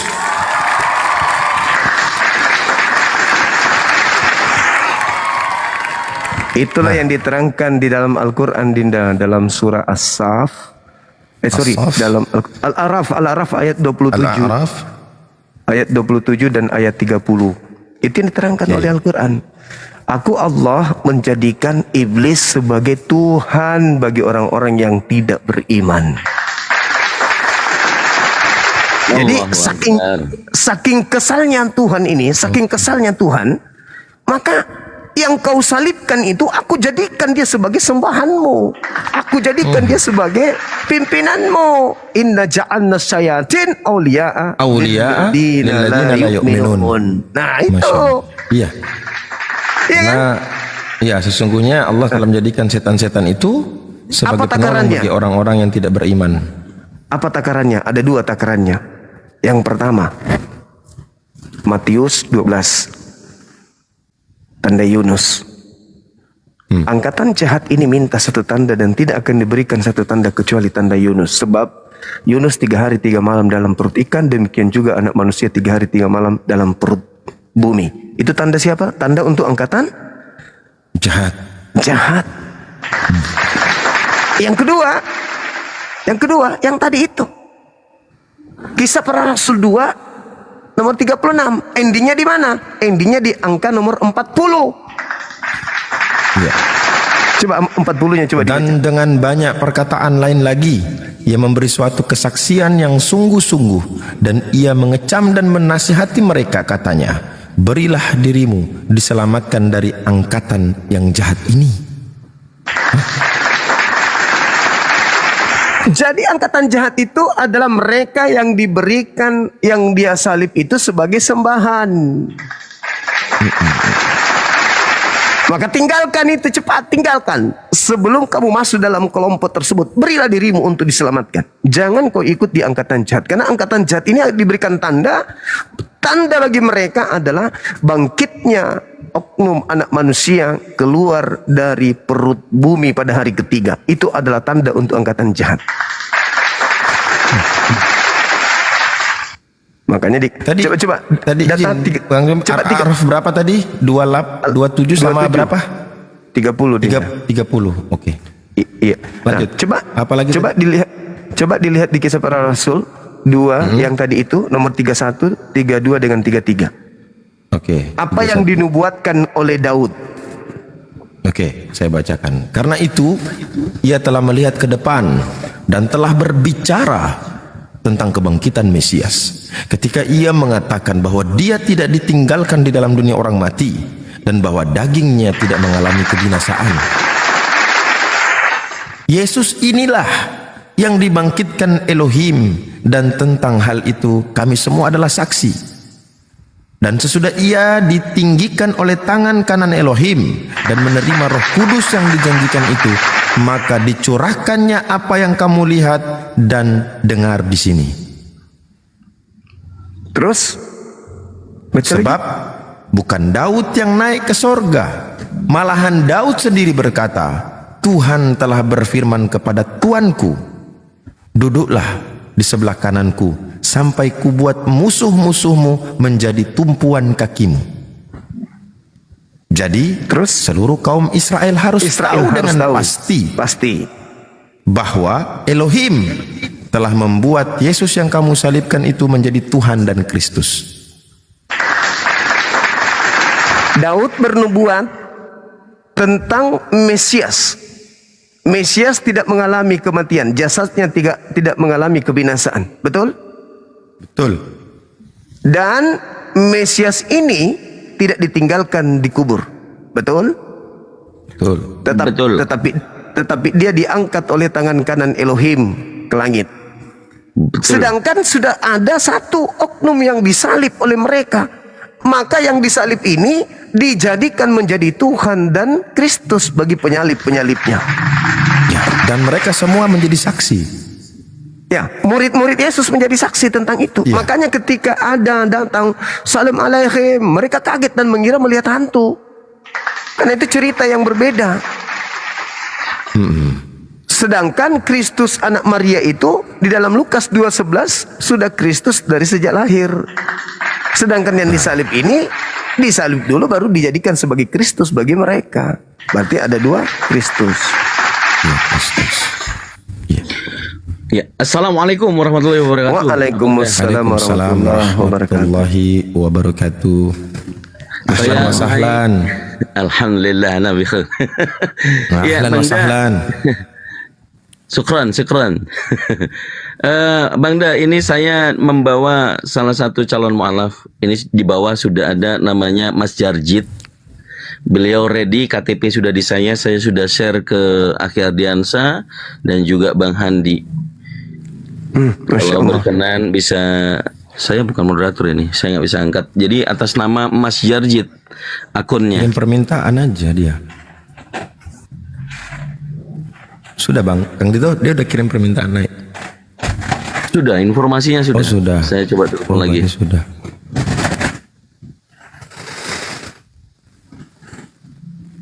Beliau dari Kalbar kalau nggak salah. Tiap hari ya kita lihat orang mu'alaf ya kan? Sampai protes mereka itu. Bang Zuma tahan dong. Kami tidak ada mainan lagi. Kalau semua mu'alaf, kami main apa? Tapi nggak apa-apa, Kristen itu gitu ya. Mati 1 tumbuh 100. 1 mu'alaf 100 tumbuh Kristen. Nah 100 itu nanti mu'alaf lagi. Sampai pada akhir zaman tadi Islam menjadi banyak. Ini yang disebut oleh Rasulullah.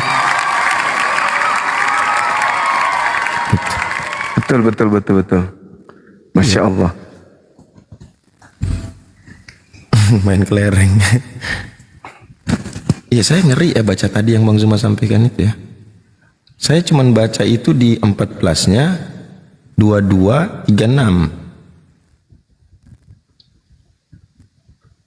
Duduklah di sebelah kananku sampai kubuat musuh-musuhmu menjadi tumpuan kaki.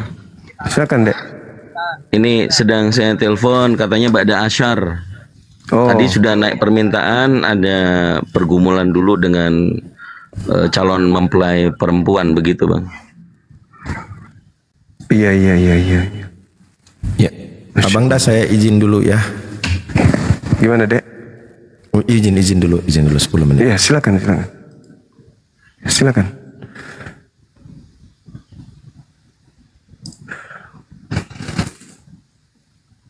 Dinda Dito di mana ini? Saya di Bandung, Abang.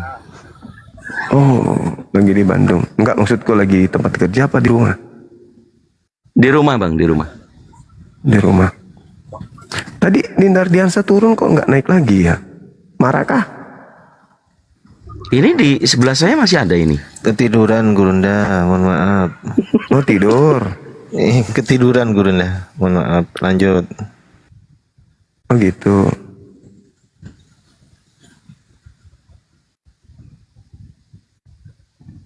Oke, teman-teman Oten tidak moderator ya Dinda ya. Tunggu ya. Iya. Iya. Assalamualaikum Kang Dito.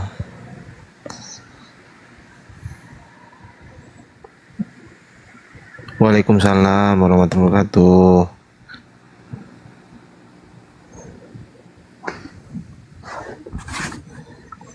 Oke, saya bantu naikkan orang Gurunda ya.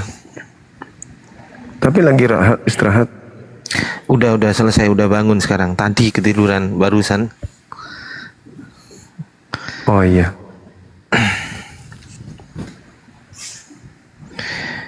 Oke, selamat malam Garian. Muslim Kristen, Bang Garian. Yuli, Islam Kristen. Assalamualaikum Bang Zuma. Waalaikumsalam warahmatullahi wabarakatuh. Oh belum, saya belum moderator Gurunda. Belum ya? Belum. Saya semalam sudah join tapi Bang Zuma sedang istirahat. Saya ngobrol sama Kang Dito semalam. Kang Dito masih ingat? Iya ya, Bang Garian yang kakaknya mualaf yang di Kodonditan itu, Abang Zuma. Iya. Oh siap.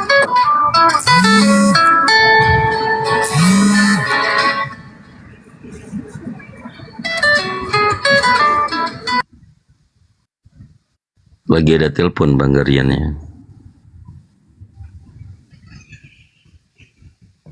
Oke, Dinda Ardiansa sudah ya? Siap abangku.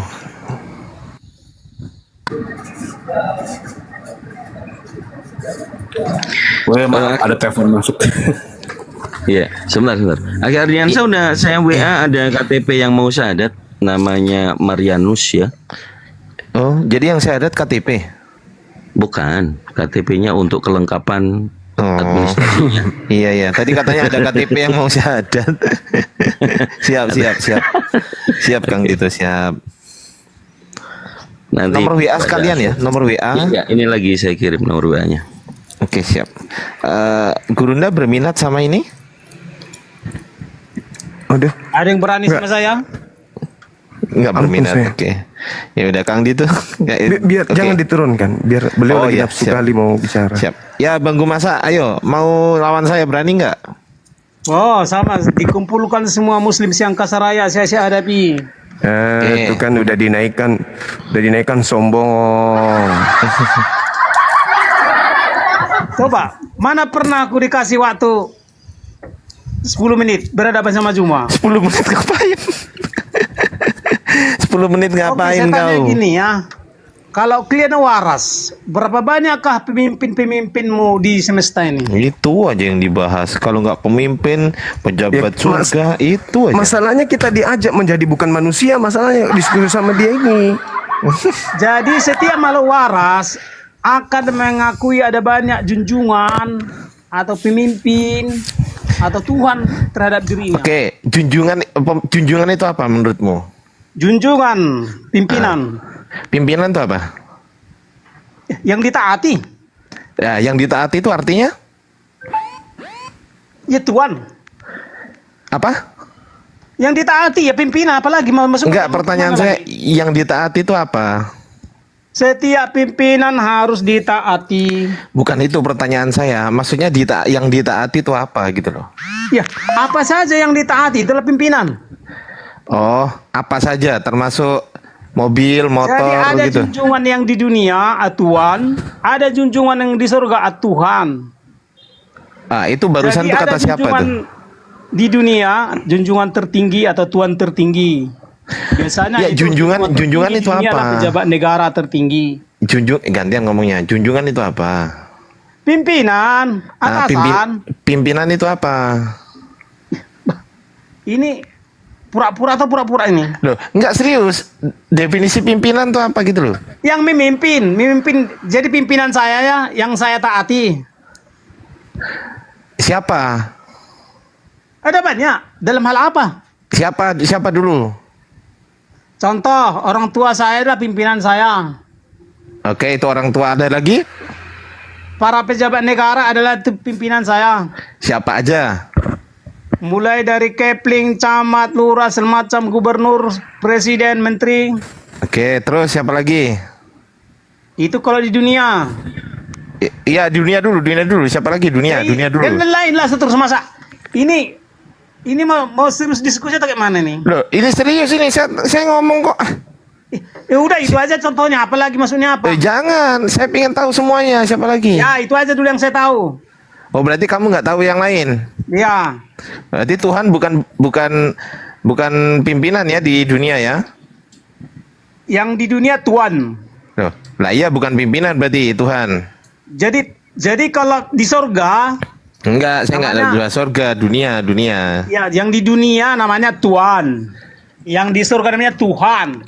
Berarti kesimpulannya bedanya sama. Jadi kalau Tuhan sangat-sangat Tuhan. Jadi setiap pejabat surga pasti sangat-sangat Tuhan, sangat-sangat pemimpin bagi saya. Oke, berarti kesimpulannya Tuhan itu tidak ada di dunia gitu menurutmu? Iyalah, setiap hanya jadi Tuhan adalah Tuhan yang mulia atau yang sangat-sangat suci. Yang mulia itu apa maksudnya? Yang mulia Tuhan. Kalau yang di pengadilan dipanggil yang mulia itu? Tuhan. Oh, berarti itu Tuhan? Bukan. Nah, terus apa? Hanya yang bertahta di surga lah, atau hanya yang berjabat di surga lah, yang Tuhan. Siapa maksudnya itu? Tuhan, ya para pejabat surga. Siapa namanya? Tidak kasih tahu namanya, tapi siapakah pejabat surga? Siapakah para pejabat surga itu harus kau tanya. Oke, jabatannya apa aja? Nah, para pejabat surga yaitu apa jabatannya? Yahweh Sang Maha Pencipta, dia adalah pejabat surga tertinggi. Itu jabatan apa itu? Pejabat surga tertinggi. Namanya pejabat surga. Lah iya, pejabat surga itu kan harus ada jabatannya apa? Misal gini, pejabat dunia, pejabat negara tertinggi namanya presiden kan gitu. Jadi Yahweh Sang Maha Pencipta, dialah pemimpin tertinggi. Loh, gini loh, gue masak, dengerin, ngomongnya gantian. Kalau di dunia kan pejabat apa namanya negara tertinggi presiden namanya. Nah kalau di surga pejabat surga tertinggi apa namanya? Tuhan tertinggi. Loh, saya nggak tanya Tuhan, pejabat. Iya, Tuhan artinya pejabat. Oh, berarti Tuhan pejabat. Sebutannya apa? Pejabat Tuhan tertinggi itu di surga apa sebutannya? Yahweh. Loh, itu kan namanya, jabatannya apa? Bukan nama, Yahweh bukan nama, sebutan. Sebutan apa? Sebutan untuk menyebut apa? Pejabat surga tertinggi. Iya, pejabat surga itu namanya siapa? Dia nggak pernah memberitahu nama. Berarti pejabat surga nggak punya nama? Tidak pernah memberitahu nama. Oke, jabatannya apa? Karena namanya sangat-sangat suci, sangat-sangat kudus. Ya, karena tidak ada makhluk ciptaan yang mampu menyebut namanya. Iya, jabatannya apa jadi pejabat surga itu? Namanya pejabat surga tertinggi. Ya, eselon 2, eselon 2. Tertinggi. Ya, eselon 2. Ya, namanya Yahweh. Iya, sama kayak presiden. Presiden adalah pemimpin tertinggi di negara. Nah, kalau presiden tertinggi di dunia kan presiden. Kalau pejabat tertinggi di surga apa? Yahweh namanya istilahnya. Yahweh itu apa? Tuhan segala Tuhan, Allah segala Allah. Itu apa itu?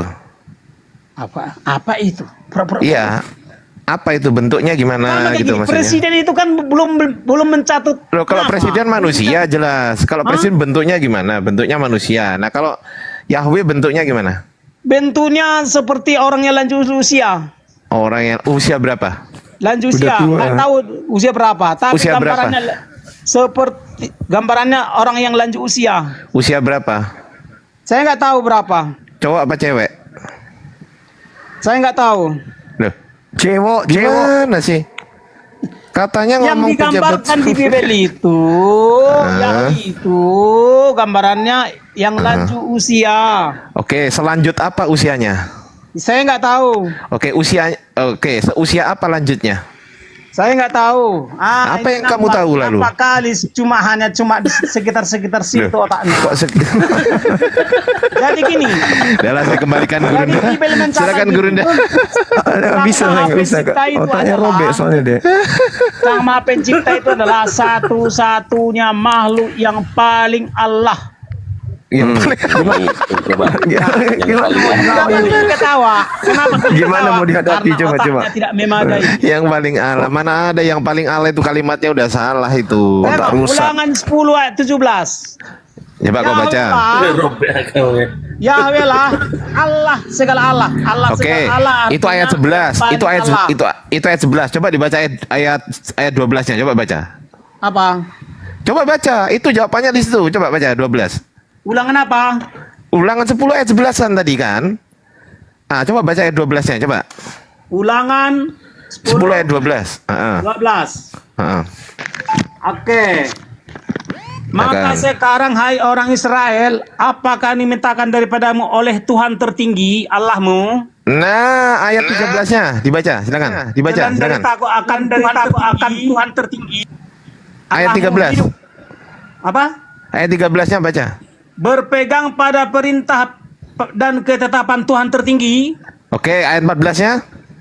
Sesungguhnya Tuhan tertinggi, Terus. tetapi hanya oleh nenek moyangmu lah hati Tuhan tertinggi. Terus sampai selesai. Sebab itu sunahlah hatimu, janganlah lagi kamu tengkuk. Nah, terus. Sebab Tuhan tertinggi, dialah Allahmu, Allah segala Allah, Tuhan segala Tuhan. Oke, ayat 15. Tetapi hanya oleh nenek moyangmu lah hati Tuhan tertinggi terpikat. Kok gitu? Nggak ada kayak gitu. Nggak ada kayak gitu. Tuhan Nenekmu besar kiper. artinya besar, Tuhan besar artinya Tuhan. Ngarang aja, nggak ada. Ayatnya bukan itu. Ayatnya Ya, bukan itu. jadi Tuhan Nenekmu besar artinya Tuhan besar artinya Tuhan Oh, tertinggi. mental-mental nih Kang Dito nih suaranya. Ini nggak dibaca ayatnya tadi, belum selesai. Nah, Ayatnya dibaca dulu. Tuhan yang huruf besar semua. Ya, tulisannya itu artinya Tuhan tertinggi ya. Oh, berarti Tuhan ada huruf. Itu pemaknaannya. Oh, gitu. Jadi pejabat di sorga jadi, itu huruf ya. bentuknya. Jadi di surga ada banyak Tuhan, dipimpin oleh Tuhan tertinggi. Itulah Siapa Yahweh. itu? Siapa itu? Itulah yang diistilahkan dengan Yahweh. Ya berarti itulah yang Tuhan huruf besar semua gitu. Ya. Oh, berarti Tuhanmu huruf. Itu kan pengistilahan. Loh, katanya huruf besar, huruf. Tuhan huruf besar tadi Gimana katanya. saya bilang Tuhan muhalah huruf. Loh, kau mengatakan Tuhan huruf besar semua gitu katanya. Tuhan, tulisan Tuhan yang huruf besar. Maknanya adalah pemimpin tertinggi di sorga atau Nah, Tuhan itu tulisan- tertinggi di sorga. Ya, itu tulisan Tuhan huruf besar semua nggak itu? Iya. Nah, berarti tulisan Tuhanmu dong. Kita kan sedang membaca. Loh lah iya huruf kan? Ini pura-pura bodoh. Ayo mau bodoh-bodohan sama saya, ayo. Ya, dadah. Oke, artinya Ayo. gini, yang bisa kita simpulkan, yang disembah oleh Muhammad pasti bukan yang disembah oleh Tuhan Yesus. Dah terserah, kau turun, pusing, lanjut yang lain. Kita cek yang lain Gurunda, biar ada edukasi Gurunda. Halo, Nojem, mau peng. Garian ini Muslim Kristen ya, Garian ini ya? Kang Dito? Saya mualaf muslim. Oh, Masya Allah. Muslim. Oh iya, ada yang disampaikan Bang Garian, gimana? Saya mau ngobrol sama Bang Zuma nih, mau bilang terima kasih. Oh gitu, silakan. Video Bang Zuma nih. Silakan Bang. Sama ada titip salam dari si saya Bang Zuma. Alhamdulillah, Dia Masya sekali sama Allah. Bang Zuma. Salam. Dia sekarang Balik, belajar salam terus, belajar terus, selalu setiap hari nonton video Bang Zuma. Saya pun juga. Alhamdulillah. Jadi waktu memang sebelumnya saya baru ketemu video Bang Zuma itu waktu sebelum adik saya mau pindah mualaf. Saya baru ketemu itu. Jadi saya baru-baru kirim ke adik saya itu sebelum dia beberapa hari sebelum dia bersyahadat. Alhamdulillah, Masya Allah. Sampai detik ini pun saya selalu nonton Bang Zuma. Saya lagi belajar nih. Kayak pengen belajar jadi apologet juga jadinya. Allahu Akbar, Masya Allah. Saya selalu catat Bang Zuma tuh. Setiap video temanya apa, saya catat. Itu apa namanya, ayatnya, dalilnya dari mana selalu saya catat tuh. Allahu Akbar. Saya lagi belajar pelan-pelan Bang Zuma. Iya, Alhamdulillah. Malam saya sampai jam 2 itu sama Kang Dito sama Kang Satria. Sama Kang Andi. Iya. Oke, Alhamdulillah baik. baru bisa ngobrol sama Bang Zuma nih. Cuma mau gitu, Masya Allah. si Bang Zuma, terima kasih. Tadi saya mau Baik, ngajak sama-sama. yang lainnya tadi malam sih, cuman isengnya lagi istirahat kantor. Masuk ketemu Bang Zuma. Masya Terima Allah. kasih banyak ya Bang Zuma. Baik, saya Sehat boleh terus, kasih Bang Zuma. hadiah satu dalil dari Bible Betul, Bang Zuma. sebagai tameng pamungkas dari gerakan pemurtadan. Boleh ya? Boleh Bang Zuma, karena itu juga salah satu pegangan saya untuk mengantisipasi serangan-serangan ke adik saya. Karena adik saya ini memang saya selalu dikasih laporan tuh dia dapat serangan-serangan dari teman-temannya dan keluarga juga. Baik, saya kasih 2 Korintus 11 nomor 4. 2 Korintus. Bisa dibaca nggak? Bisa Bang. 2 Korintus 11 nomor 4. 11 nomor 4. Ya. Sebab kamu sabar saja jika ada seorang datang memberitakan Yesus yang lain daripada yang telah kami beritakan, atau memberikan kepadamu roh yang lain daripada yang telah kamu terima, atau Injil yang lain daripada yang telah kamu terima. Apa yang dipetik di situ dari pesan Paulus? Ada Yesus yang lain. Berarti menurut Paulus dia akui nggak kalau ada Yesus lain? Ada dua Yesus. Sama dia tuh. Nah, Masya Allah. Jadi kita butuh tingkat intelijensi yang tinggi untuk memahami data-data yang merupakan isi daripada Bible itu sendiri. Karena di samping itu kita tidak memiliki, di samping itu Kristen tidak memiliki disiplin ilmu yang harus kita pahami, yang harus kita pelajari supaya kita mengetahui isi Bible. Tidak sama seperti Quran. Kalau Quran harus, disiplin ilmu ini harus dikuasai dulu untuk kemudian menjelaskan isi Quran. Nah, kalau di Bible karena tidak ada disiplin ilmu kecuali tafsir, exegesis, maka yang dibutuhkan hanya tingkat intelijensi kita aja. Ketika Paulus mengatakan, ketika ada orang yang memberitakan Yesus lain selain daripada Yesus yang aku beritakan, nah berarti kodok udah terbuka. Betul sekali. Bagi umat Islam sudah terbuka apa yang dikatakan oleh Al-Quran. Wa ma qatalu wa ma salabu walakin syubbiha lahum. Mereka menyalibkan Isa yang lain. Maka Paulus membuka tabir itu. 2 Korintus 11 nomor 4. Ada Yesus lain rupanya. Jadi tema 2 Kristus itu, salam 2 Kristus itu tidak bisa dibantah oleh Bible. Sekira itu sahabatku, saudaraku yang baru di Islam, hadiah tolong dijaga, itu adalah berlian. Ketika nanti ada orang yang mencoba untuk memurtadkan, minta mereka membuktikan bahwa Yesus yang diajarkan Paulus adalah Yesus yang sama dengan yang diberitakan oleh Bani Israel. Kalau dia adalah Yesus yang sama, kenapa Yesus yang anak Maria adalah manusia, sedangkan Yesus yang datang kepadanya bukan manusia? Di mana Paulus mengatakan bahwa Yesus yang datang kepadanya bukan manusia? Di dalam Galatia 1, nomor 11, nomor 12. Aku menerima Injil bukan dari manusia, bukan manusia yang mengajarkan aku Injil, tetapi Yesus Kristus. Sedangkan Yesus Kristus itu adalah anak manusia. Berarti Paulus sendiri membongkar aibnya kalau ternyata Yesus yang datang kepadanya sebenarnya bukan Yesus Nabiullah Isa alaihi salam yang dikenal di dalam tataran pengajaran agama Islam, tetapi Yesus lain, Kristus lain yang bukan manusia. Makanya Paulus mengatakan, jangan kamu percaya, tetaplah bersabar jika ada seorang datang kepadamu memberitakan Yesus lain selain daripada Yesus yang aku beritakan. Wah, Yesus ternyata ada dua, saudara-saudara. Saya kira begitu, sahabatku. Iya benar. Padahal udah kena banget itu, selalu Bang Zuma bilang kan, waspadalah nabi-nabi palsu akan datang itu. Itu udah jelas banget itu di situ. Jelas banget. Iya, insya Allah. Sekiranya itu saya cuma mau ucapin terima kasih aja ketemu sama Bang Zuma. Ya, saudara tetap istiqomah, dekatkan Amin. dirinya Insyaallah. kepada orang-orang yang beriman. Ya, dekatkan diri dengan masjid, ajak anak-anak kita ke masjid. Insya Allah. Insya Kami Allah doakan sebagai abangmu di Islam, mendoakan antum dengan anak-anak, semudah-mudahan anak-anakmu menjadi tokoh dari agama Islam dan tokoh besar dari bangsa kita ini kelak. Amin, amin ya rabbal alamin. Amin ya Allah. Ya amin. Terima kasih ya Bang Zuma, Kang Dit. Sama-sama. Semuanya. Izin Masya saya Allah. pamit. Ya, sama-sama Bang Baik. Dian. Oke. Terima kasih semuanya. Assalamualaikum warahmatullahi wabarakatuh. Waalaikumsalam warahmatullahi. Waalaikumsalam warahmatullahi wabarakatuh. Ya, kita naikkan lagi. Gurunda, di sini ada Paman Kaisar. Halo, ada yang mau disampaikan? Kita berpantun berarti. Paman Kaisar. Kok nggak ngomong? Kok nggak ngomong? Halo. Assalamualaikum warahmatullahi wabarakatuh.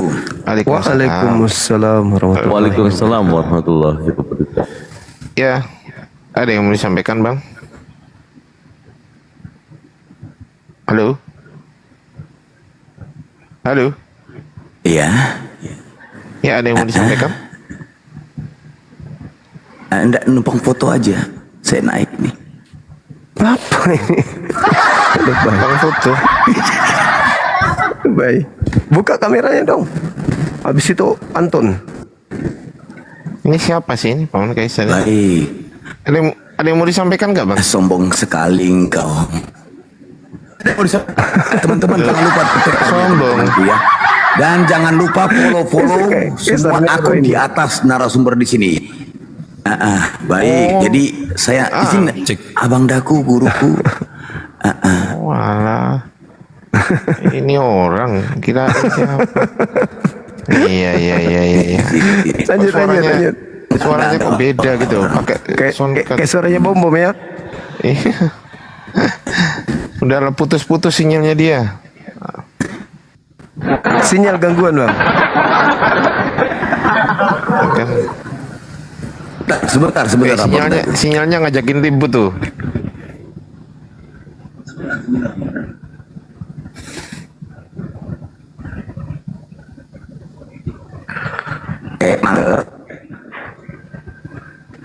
Putus-putus parah. Parah. Turun dulu aja, ntar lagi. Halo Bang Mani. Halo Bang Kaza. Islam atau Kristen, Bang? Bang Mani. Bang Mani, Islam atau Kristen? Duh, kok turun? Bang Kaza, Islam atau Kristen, Bang? Assalamualaikum warahmatullahi wabarakatuh. Waalaikumsalam warahmatullahi wabarakatuh. Ada yang mau disampaikan, Bang? Silakan. Saya mau nanya sama Bang Zuma itu, apa tujuan Bang Zuma itu selalu mengkoreksi agama orang lain pertama itu? Oke, Anda Muslim ya, tapi ya? Muslim. Oke, sebelum dijawab Bang Zuma, izin Bang, setelah sami Allahu liman hamidah apa, Bang? Allahu Akbar. Kok Allahu Akbar, Bang? Astagfirullahaladzim. Setelah sami Allahu liman hamidah, i'tidal itu loh, Bang. Ya. Apa? Jadi saya naik sini ingin bertanya, bukan untuk Abang izin, kalau Anda Muslim, setelah sami Allahu liman hamidah bacaannya apa? Kok Allahu Akbar? Sejak kapan ada sami Allahu liman hamidah Allahu Akbar? Sejak kapan, Bang? Ya, terus gimana ini? Lah iya, Abang itu Muslim apa Kristen? Assalamualaikum warahmatullahi wabarakatuh. Ya, kalau Islam jawab dulu gitu loh. Saya nggak akan menuduh Anda kafir, enggak. Nah, jadi cuman jawab dulu setelah sami Allahu liman hamidah apa? Nah, ini sebenarnya kasus yang harus dibenahi oleh Bang Zuma sebenarnya. Iya, kasusnya setelah sami Allahu liman hamidah apa? Nah, seperti saya nih, maksudnya gitu. Banyak orang-orang awam ini sebenarnya belum kelar di sana gitu. Oh, berarti nggak tahu Belum ya, abang. di kita Setelah sendiri sami Allah sebenarnya liman belum hamidah ya, nggak ya. tahu berarti. Nggak tahu saya. Oh, nggak sholat abang. Sholat. Deh. Nah, silakanlah Gurunda. Ya. Ya. Jadi sebenarnya begini, Saudara Kasa, sebelum Anda memprotes atau mempertanyakan ini kepada saya, harusnya terlebih dahulu Anda memprotes diri Anda yang ngaku Muslim, tapi ternyata tata cara sholat aja Anda nggak sanggup, nggak benar, nggak bisa. Gitu. Jadi kalau kita ingin kebaikan, ingin memperbaiki seseorang, maka terlebih dahulu kita memperbaiki diri dulu. Saya takutnya Anda itu jatuh kepada kelompok orang yang munafik. Islam tapi tidak berislam, malah benci kepada orang yang amar ma'ruf nahi mungkar. Banyak tuh kelompok yang kayak begitu. Kenapa? Karena dia sudah merasa nyaman dengan kehidupannya, bertetangga dengan orang yang benci kepada Allah, yang benci kepada Rasulullah, yang benci kepada perintah Tuhan. Merasa nyaman dia. Sehingga ketika saudara-saudaranya setan ini diganggu, mereka marah. Sedangkan perintah Al-Qur'annya apa? Uda'u ila sabili rabbi. Diperintahkan kita menyeru kepada semua manusia, agar menyeru kepada manusia dengan cara yang hikmah, dengan cara yang baik. Tapi ada pengecualian, illal ladzina zalamu minhum. Kecuali terhadap orang yang zalim di antara mereka, ya kita harus tegas. Kita harus tegas kepada mereka. Nah, seperti itu, saudara. Kemudian, apa yang dicontohkan oleh Rasulullah ketika kemungkaran itu ada? Bagaimana cara Rasulullah kemudian mencegah kemungkaran itu? Itu yang harus Anda pahami. Anda tidak sanggup melakukan apa yang dilakukan oleh Rasulullah, maka cegahlah dengan lisanmu.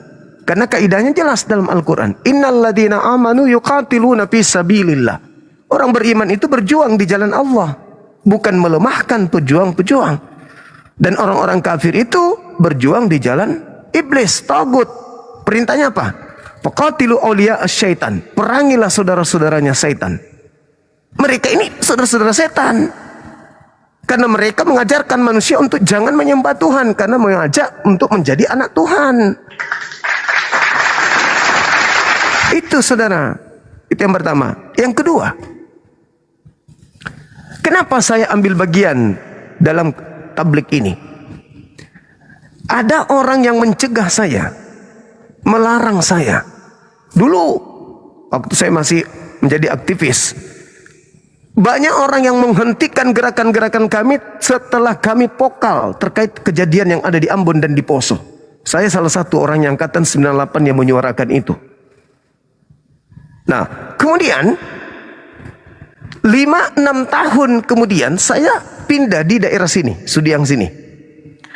Ribut tetangga saya, ribut. Ada masalah apa? Aku bilang gitu kan. Saya hadir di situ. Ternyata bapak yang menentang dakwah kami dulu, anaknya hamil oleh seorang kafir, dan dia tidak mau anak gadisnya yang hamil ini masuk Kristen. Itu. Jadi Anda merasa nyaman sekarang ini, ya karena mungkin Anda selevel, sepaham dengan mereka. Tapi banyak umat Islam yang tidak menginginkan keturunannya mati dalam keadaan kafir. Banyak orang yang mengaku lulusan pesantren, orang yang paham Quran, ujung-ujungnya karena perempuan pindah agama, karena harta pindah agama. Kenapa? Karena mereka tidak tahu Kristen ini seperti apa isi dalamnya. Maka kita harus mengupas itu. Seibarat seorang dokter, ketika mereka ingin memberikan obat, maka terlebih dahulu dokter itu harus paham ini sakitnya apa, ini bakteri apa, ini virus apa yang kena orang ini. Setelah tahu virusnya, barulah kemudian orang itu memberikan obat yang cocok dengan pasien. Jadi kalau Anda mengatakan bahwasanya nggak boleh kita usil kepada ini, berarti Anda sedang membiarkan virus dan bakteri kemudian merangsuk masuk ke dalam rumah Anda. Nanti setelah tiba-tiba anak Anda murtad, tiba-tiba cucu Anda pindah agama, baru nangis darah. Setelah mereka ke gereja menyembah yang bukan Tuhan kita, baru Anda kemudian pilu, menangis, cari siapa yang salah. Tapi ketika kemudian ada dari bagian umat Islam ini yang memperjuangkan akidah, supaya mereka umat Islam yang awam ini tidak didangkalkan akidahnya oleh gerakan yang secara masif, terstruktur dan terencana, malah dikatakan kami ini gerakan yang keliru, gerakan yang salah. Wah, ini bahaya ini. Apa bahayanya? Sekarang ini orang perang logika, Bung. Kalau Anda mengatakan diri Anda adalah agama syiar, Islam juga agama syiar. Beritakanlah Bible kepada seluruh makhluk. Jadikanlah seluruh manusia menjadi pengikutku. Tunggu dulu. Kalian menggiring kita kemana? Setelah kami pelajari, oh ternyata menggiring ke neraka. Oh, kami nggak mau. Kami nggak mau. Tentu kami mempertahankan akidah itu, akidah kami. Dan tidak semua umat Islam itu memiliki waktu dan ruang untuk menyuarakan seperti apa yang kami suarakan. Banyak orang yang ingin menyuarakan ini, tapi mereka tidak paham Bible. Banyak para ulama lulusan luar negeri yang paham tafsir, tapi mereka jadi bulan-bulanan ketika berhadapan dengan para penghujat dari kalangan sebelah. Maka kami harus tampil untuk sebagai bagian daripada misi dakwah Rasulullah, mencegah pemurtadan meskipun dengan kelemahan dan kekurangan-kekurangan yang kami punya. Sekira begitu, saudara. Silakan. Oke, silakan Pak Kaza ditanggapi. Si Mukundo diem dulu ya. Silakan Pak Kaza. Pak Kaza, dibuka mute-nya Bang, saya bantu buka ya. Nah itu. Udah saya bantu buka tuh Pak Kaza. Silakan Pak Kaza. Pingsan. Oke, kita hitung sampai 3 ya. 3, udah selesai. Innalillahi wa inna ilaihi raji'un. Di sini ada Mukundo Gurunda, ada Kang Dito juga, ada Bang Fandi. Assalamualaikum Kang Dito, Bang Fandi. Selamat siang semuanya. Waalaikumsalam. Ya oke. Bang Mukundo mau diskusi dengan baik atau mau diludain? Milih yang mana? Belum juga diskusi, masa udah kayak gitu. Ya berarti diskusi yang baik kan pilihannya kan? Kan pilihannya berarti kan diskusi yang baik kan, betul nggak? Ya betul. Nah gitu. Silakan Gurunda. Iya.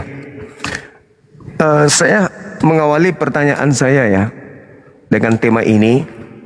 Kalau di dalam Al-Quran kan sudah jelas dikatakan bahwa orang-orang Yahudi, orang Nasrani mengaku diri mereka sebagai anak Allah.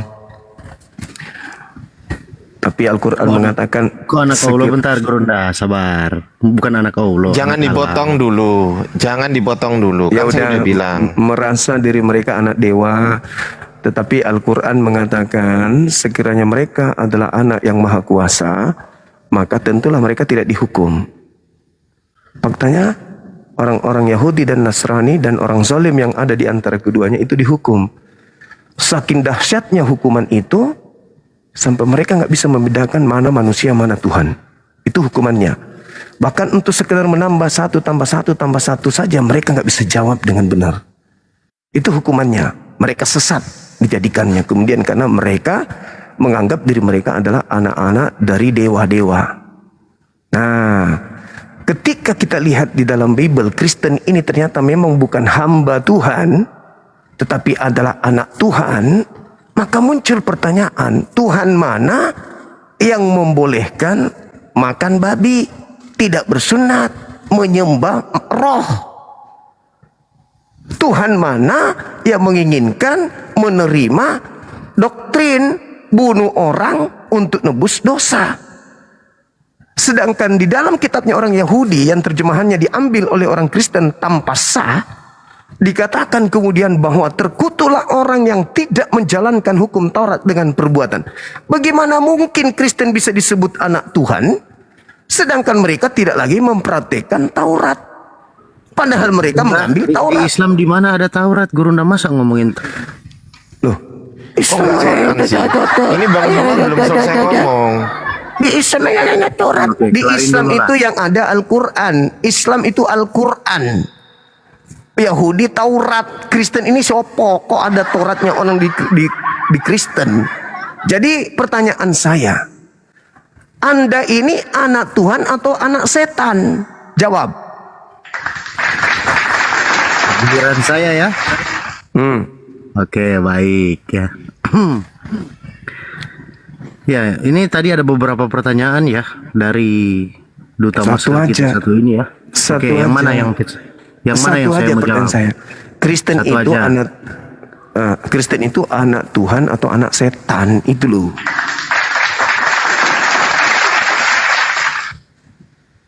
Sudah ya, saya ya. Oke.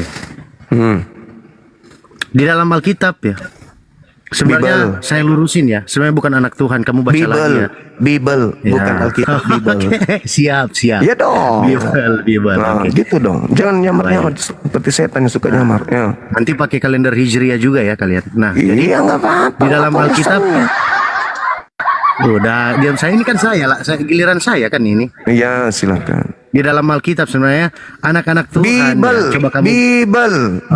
Oke, baik, Bible. Nah, gitu dong. Siap, Jangan saya ikutin nyamar-nyamar. ya.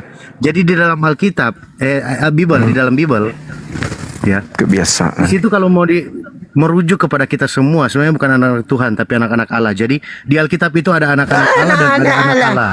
Hei, anak Theos. Ini sekarang giliran Anak dewa. saya gimana sih? Anak Ini sekarang dewa. giliran anak dewa. saya, Iya, gimana? tapi Masa perbaiki. ini? Jangan.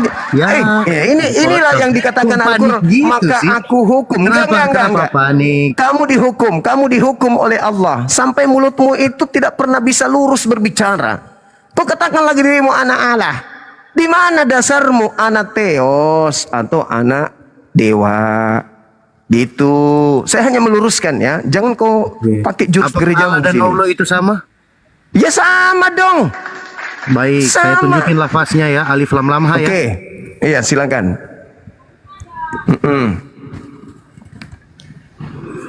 Aduh. Silakan. Bundir dia. Silakan. Oke. Ini sama dengan Allah. Iya sama, itu alif lam lam ha Allah. Oke. Kalau Allah yang di sini? Mana? Oke, Ini apa? Mana? Ya, itu A L L A H, Latinnya itu Latinnya. Bacanya? Itu Latinnya. Allah. A L L A H baca. Kami membacanya Allah. Kita orang Indonesia. Ya, ini Bunda. kiper dari Kita- Talo. Loh. Dari Talo. Karena Allah itu bukan Bagaimana ini? Lul. Oh. Allah itu bukan bahasa Indonesia, Lul. Itu Kok bahasa Arab. Itu nama Tuhan dalam bahasa Arab. Bukan KBBI. Makanya jangan suka tipu-tipu kau. Oke. Kata Allah Agama di dalam yang Alkitab sering, diambil dari mana, coba? agama yang sering nipu-nipu itu hanya ajaran setan. Sebut aja Theos, kamu gak akan jatuh miskin kalau kau sebut Tuhanmu itu dengan Theos. Sebut aja, kau Justru yang bisa nipu dalam 3 hal itu Islam, Zuma.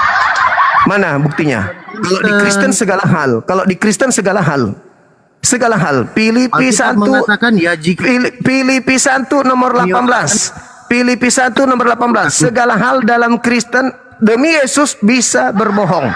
Dalam kelicikanku, bahkan di dalam Roma 5 nomor 20. Di mana kemudian kebohongan banyak, di situ karunia Tuhan berlimpah-limpah.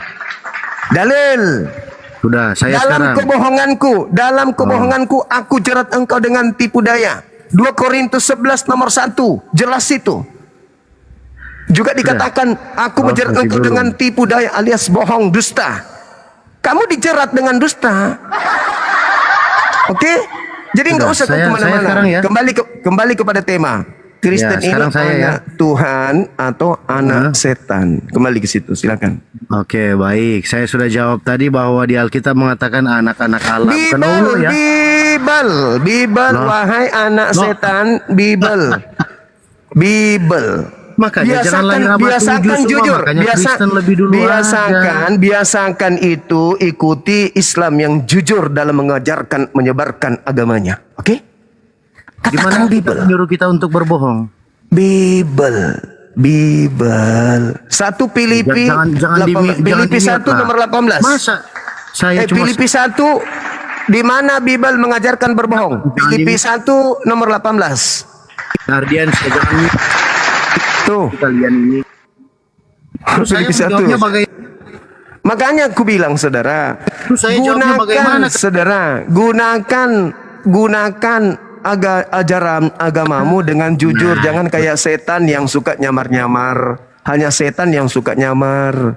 Jadi kau harus menjadi Kristen yang benar. Di dalam Bible, Theos mengatakan, nah itu baru betul. Ayo, saya ajarin kamu menjadi Kristen yang sesungguhnya. Silakan.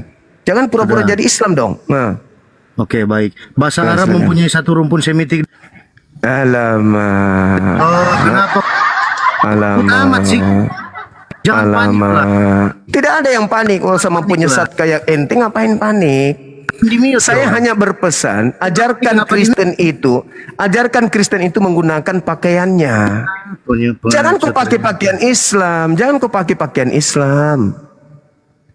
Kita menghargai ente. Ayo Kristen, jadilah Kristen sesuai dengan pakaian kalian. Jangan kayak Islam begitulah.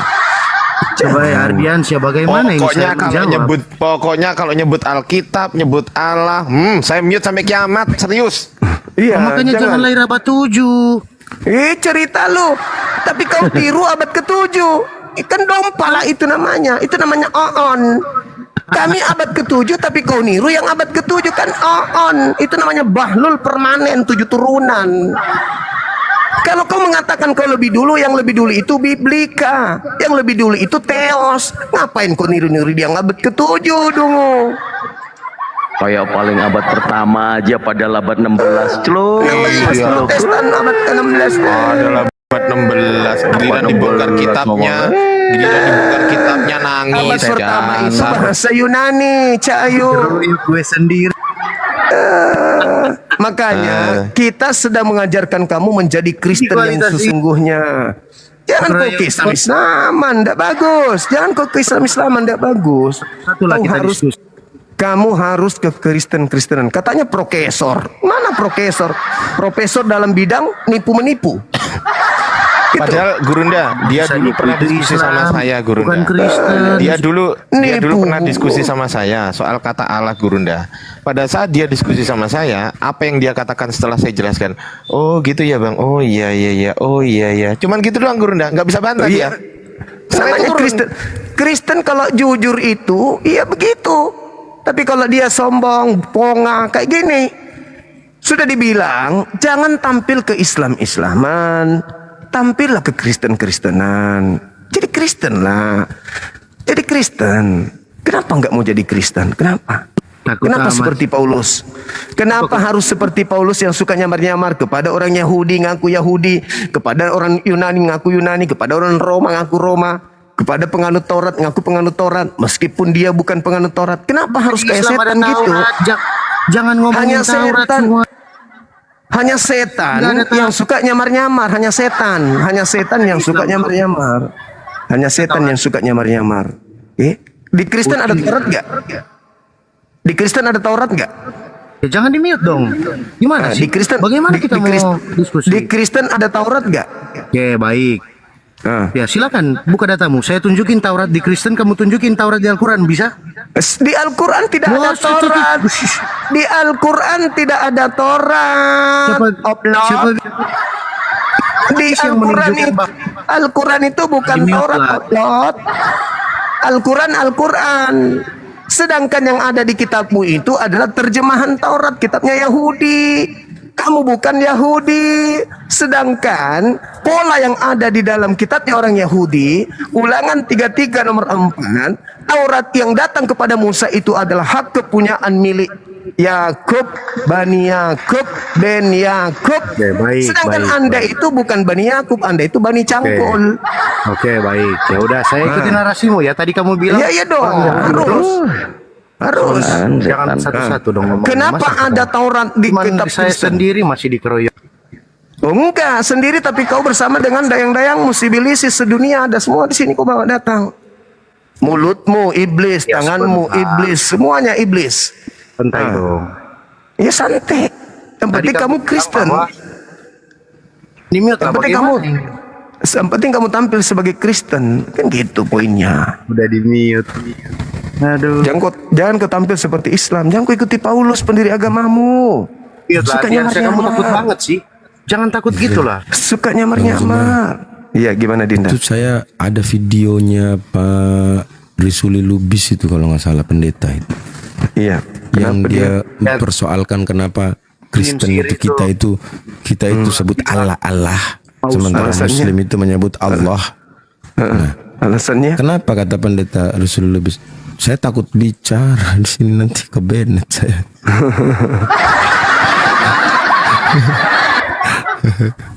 Ada videonya itu.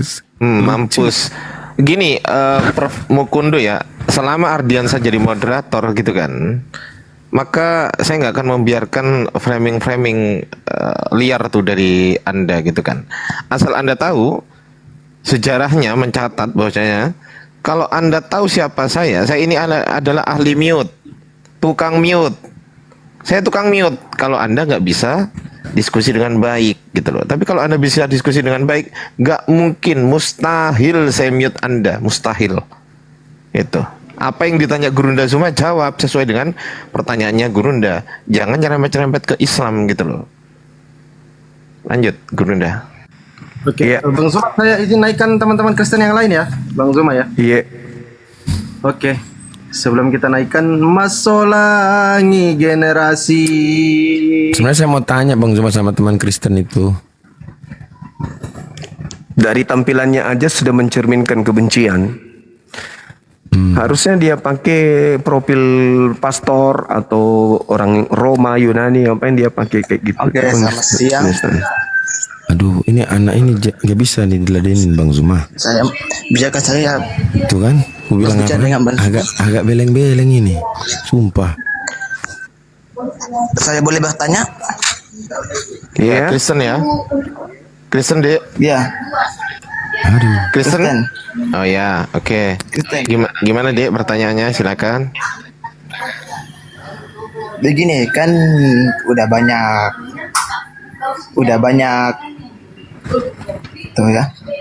Udah banyak anggota saya atau teman saya yang jadi artinya jadi hamba Tuhan. Ada yang menginjil. Jadi bagaimana tanggapannya Bang Zuma tentang Bikana dan yang lain itu bukan hamba Tuhan itu bukan hamba Tuhan. Iya, maksudnya kan saya mengatakan ada jadi hamba Tuhan, ada yang sebentar menginjil. Mereka orang Kristen itu bukan hamba Tuhan. Galatia 4 nomor 7, Kristen bukan lagi hamba Tuhan. Oke, jadi langsung saja intinya. Kenapa banyak teman saya dan bagaimana tanggapan Bang Zuma yang mereka memakai jilbab padahal dia bukan Islam tetapi dia Kristen.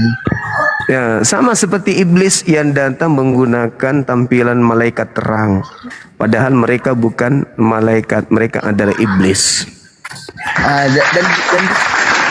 Dan di sini juga saya mau mengatakan, saya mau tanyakan, saya tanya langsung ke dia, kenapa sih kamu pakai kerudung? Langsung dia mengatakan, awal mulanya jilbab itu dan kerudung itu bukan dari Islam, tetapi dari Yesus.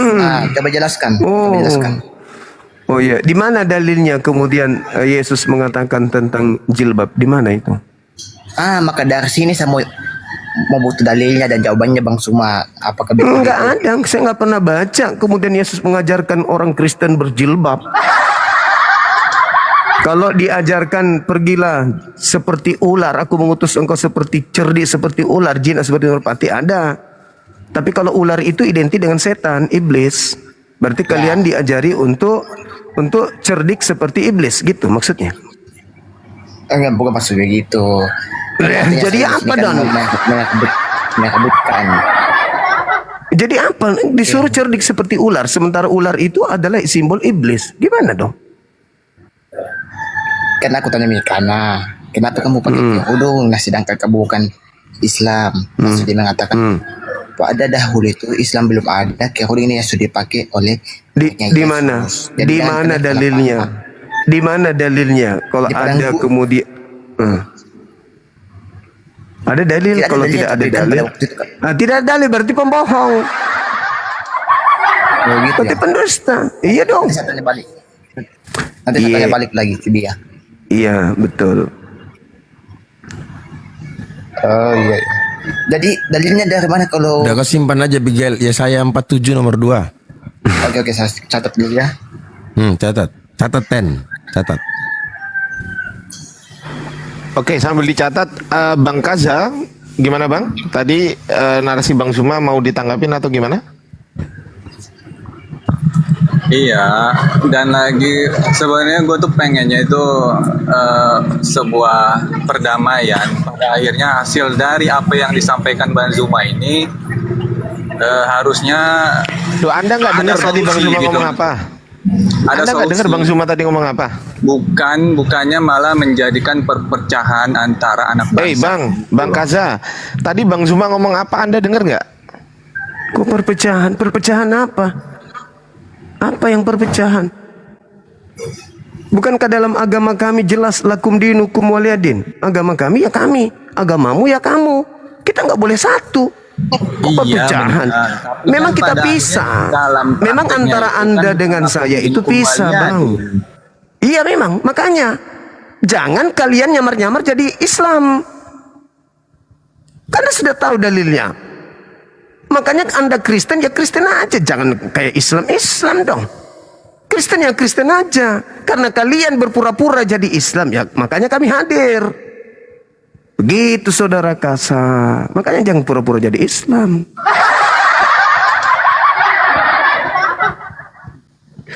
Gak ada yang perpecahan. Siapa yang perpecahan? Justru kita harus menunjukkan Islam itu Islam, Kristen itu Kristen.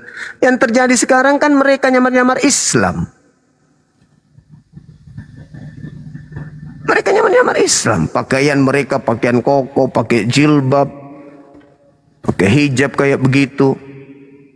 Kenapa harus menyamai Islam? Kenapa? Mereka memanggil sembahan mereka dengan sebutan Allah. Kenapa harus kayak gitu? Mereka menyebut kitab mereka dan sebutan Alkitab, Nabi, Rasul. Apa tujuannya nyamar-nyamar Islam? Jadi Anda harusnya ke sana nasihatin saudaranya, ya jangan tampil ke Islam-Islaman, hentikan pencetakan Bible dengan menggunakan istilah-istilah Islam, tutup sekolah-sekolah STT yang membahas tentang Islamologi. Hentikan misionaris yang datang dari kampung ke kampung untuk mengajak orang awam masuk Kristen. Hentikan, kalau mau kita hentikan diskusi ini. Tapi kalau kita dihentikan tapi gerakan mereka tetap berjalan, nggak bisa dong. Itu cari masalah namanya. Iya, tapi kan kenyataannya sama, Bang. Apanya yang sama? Islam sendiri pun kan mengajak juga. Iya, Islam berseru. Islam berseru dengan perintah seruannya. Tapi Islam tidak menyamar-nyamar seperti mereka menyamar ke Islam. Ada nggak pernah Anda melihat Islam ustadznya berpura-pura jadi pendeta? Kalau mereka, banyak pendeta berpura-pura jadi ustadz. Banyak pendeta yang banyak dari sisi mereka yang mengaku-ngaku anak ulama, anak kiai. Sorry. Begitu, Bung. Kalau mereka sudah menghentikan itu, maka kita juga berhenti.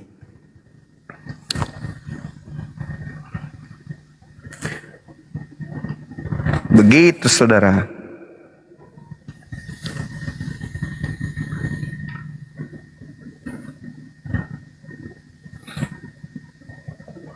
Ya Bang Kaza ya, kita naikkan teman-teman Kristen. Bang Kaza, kalau bisa, kalau memang Anda Muslim, Bang Kaza coba fokus aja dulu beribadah, wudhu yang banyak-banyak, istighfar banyak-banyak. Terus keluar main ke tempat yang jauh, Bang. Jangan di rumah-rumah terus. Jadi pengetahuannya kurang. Coba jalan keluar-luar, Bang. Pasti jumpa itu misionaris-misionaris. Gitu aja Bang Kaza ya. Kalau Muslim, Assalamualaikum warahmatullahi wabarakatuh. Kalau kafir, selamat siang. Izin saya turunkan Bang ya. Siap. Waalaikumsalam. Silakan teman-teman Kristen. Gurunda saya izin di bawah aja biar teman-teman Kristen aja yang naik. Izinkan Nggak ya. apa-apa di sini aja, Dek. Saya juga sisa 30 menit. Sisa 30 menit. Ya.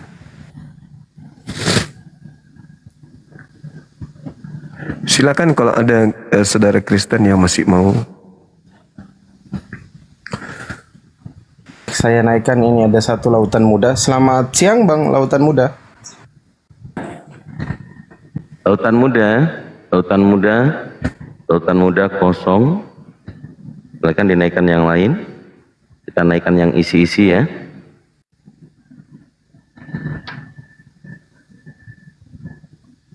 Ya, Melki Dewi, selamat siang. Melki. Ya, assalamualaikum Bang. Waalaikumsalam. Ya, ada yang mau sampaikan, Bang.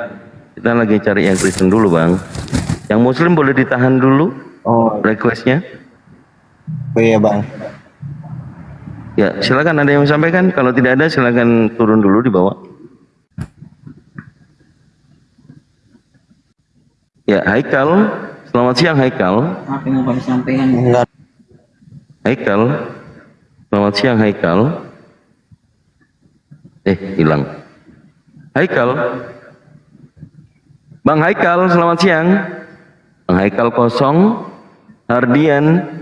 Selamat siang, Bang Hardian.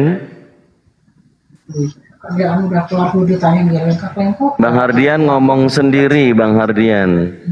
Iya, silakan yang lain.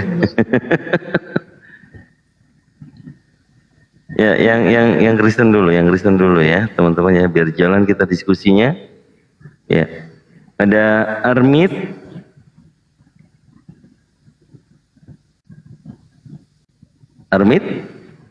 Sudah tidak ada juga. Baik, yang Kristen dulu, yang Kristen silakan naik, yang Kristen. Tema kita memang ini sedikit agak bukan ambigu ya, Bang Zuma ya, justru lebih banyak mereka keserang dengan tema yang tertulis anak Tuhan atau setan, tanda tanya. Pastinya orang Kristen berpikir yang rasional, mereka sudah mengakui bahwa mereka adalah anak setan, bukan anak Tuhan. Karena anak Tuhan harusnya sudah pasti Tuhan, kalau anak setan sudah pasti setan.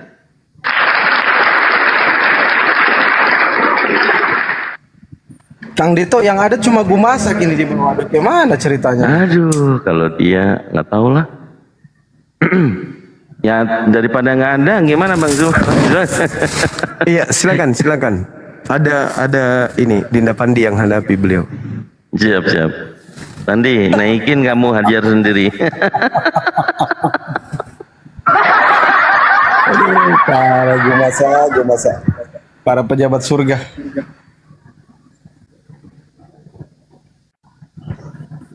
Oke, ku bilang pun tadi, kenapa kalian nggak berani menahan saya 10 menit saja? Saya punya rasa gini, Muslim pasti ateis atau ateos, tidak berdewa. Bantah.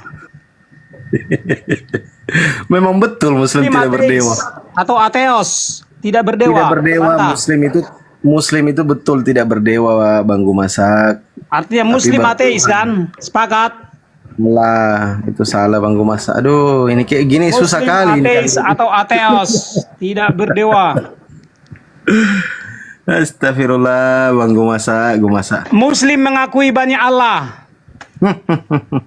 La ilaha illallah Muhammad Rasulullah. Buktinya, Muslim hanya beriman kepada Allah yang Maha Esa, tidak beriman kepada Allah yang tidak Maha Esa.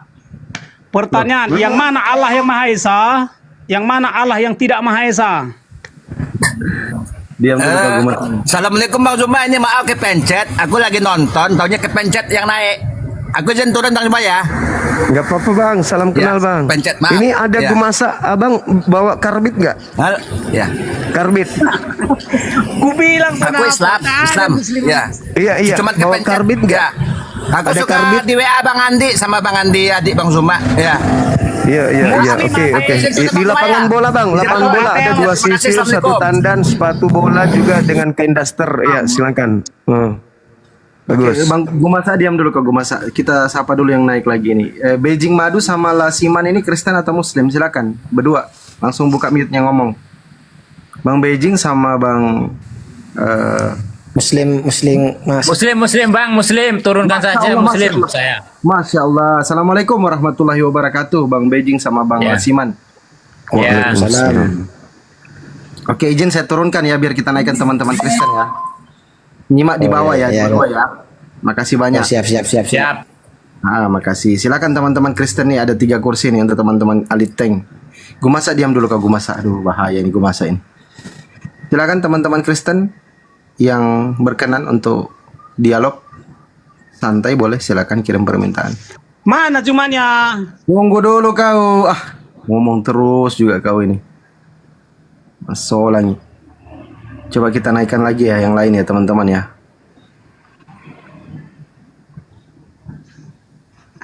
Siap Maci. Mana cuma? Tunggu dulu lah Oke, kita sapa dulu Bang Soel sama Bang Geng ini. Kristen atau Muslim Bang? Oh Muslim bang, Muslim. Bang Soel? Assalamualaikum warahmatullahi wabarakatuh. Agak kareba. Waalaikumsalam warahmatullahi wabarakatuh. Waalaikumsalam warahmatullahi wabarakatuh. Dinaikkan aja teman-teman, adik-adik, naikkan aja saudara-saudara Muslim kita untuk nyapa-nyapa. Masing-masing kurang lebih 1 menit per orang. Silakan Bang Pongi, Kristen atau Muslim Bang Pongi? Yang lain di mute dulu ya, yang gak ngomong di mute. Bang Pongi ini Kristen atau Muslim Bang Pongi? Islam. Assalamualaikum warahmatullahi wabarakatuh. Waalaikumsalam warahmatullahi wabarakatuh. Baik, kita kasih kesempatan dulu sama Bang Soel. Silakan Bang Soel. Ada yang mau disampaikan Bang, silakan. Ayo Iya Bang, mohon kenal ya Bang Pandi semuanya, Abu Hadid, Bang Ardi, Kang Dito, semoga sehat selalu. Amin. Panjangkan umur. Amin. Terus di jalan Allah Bang. Kami di bawah siap tempur Bang, siap typing yang di bawah. Makasih Dan juga ini abangku. pesan saya Bang, kalau untuk teman-teman yang Kristen, ya kalau pengen diskusi lah dengan baik, bawa data yang benar. Salam kenal Bang, saya dari Riau Bang. Makasih Bang Sol. Ya cuma itu Bang semuanya berunda ya. Ya, makasih ya Bang. Assalamualaikum warahmatullahi wabarakatuh. Waalaikumsalam warahmatullahi wabarakatuh. Oke, silakan Bang Geng lagi. Dibuka mute-nya Bang Geng. Geng, kayaknya ada adik ini. Ada suaranya ada. Mana jawab cuma? Adik geng. Jadi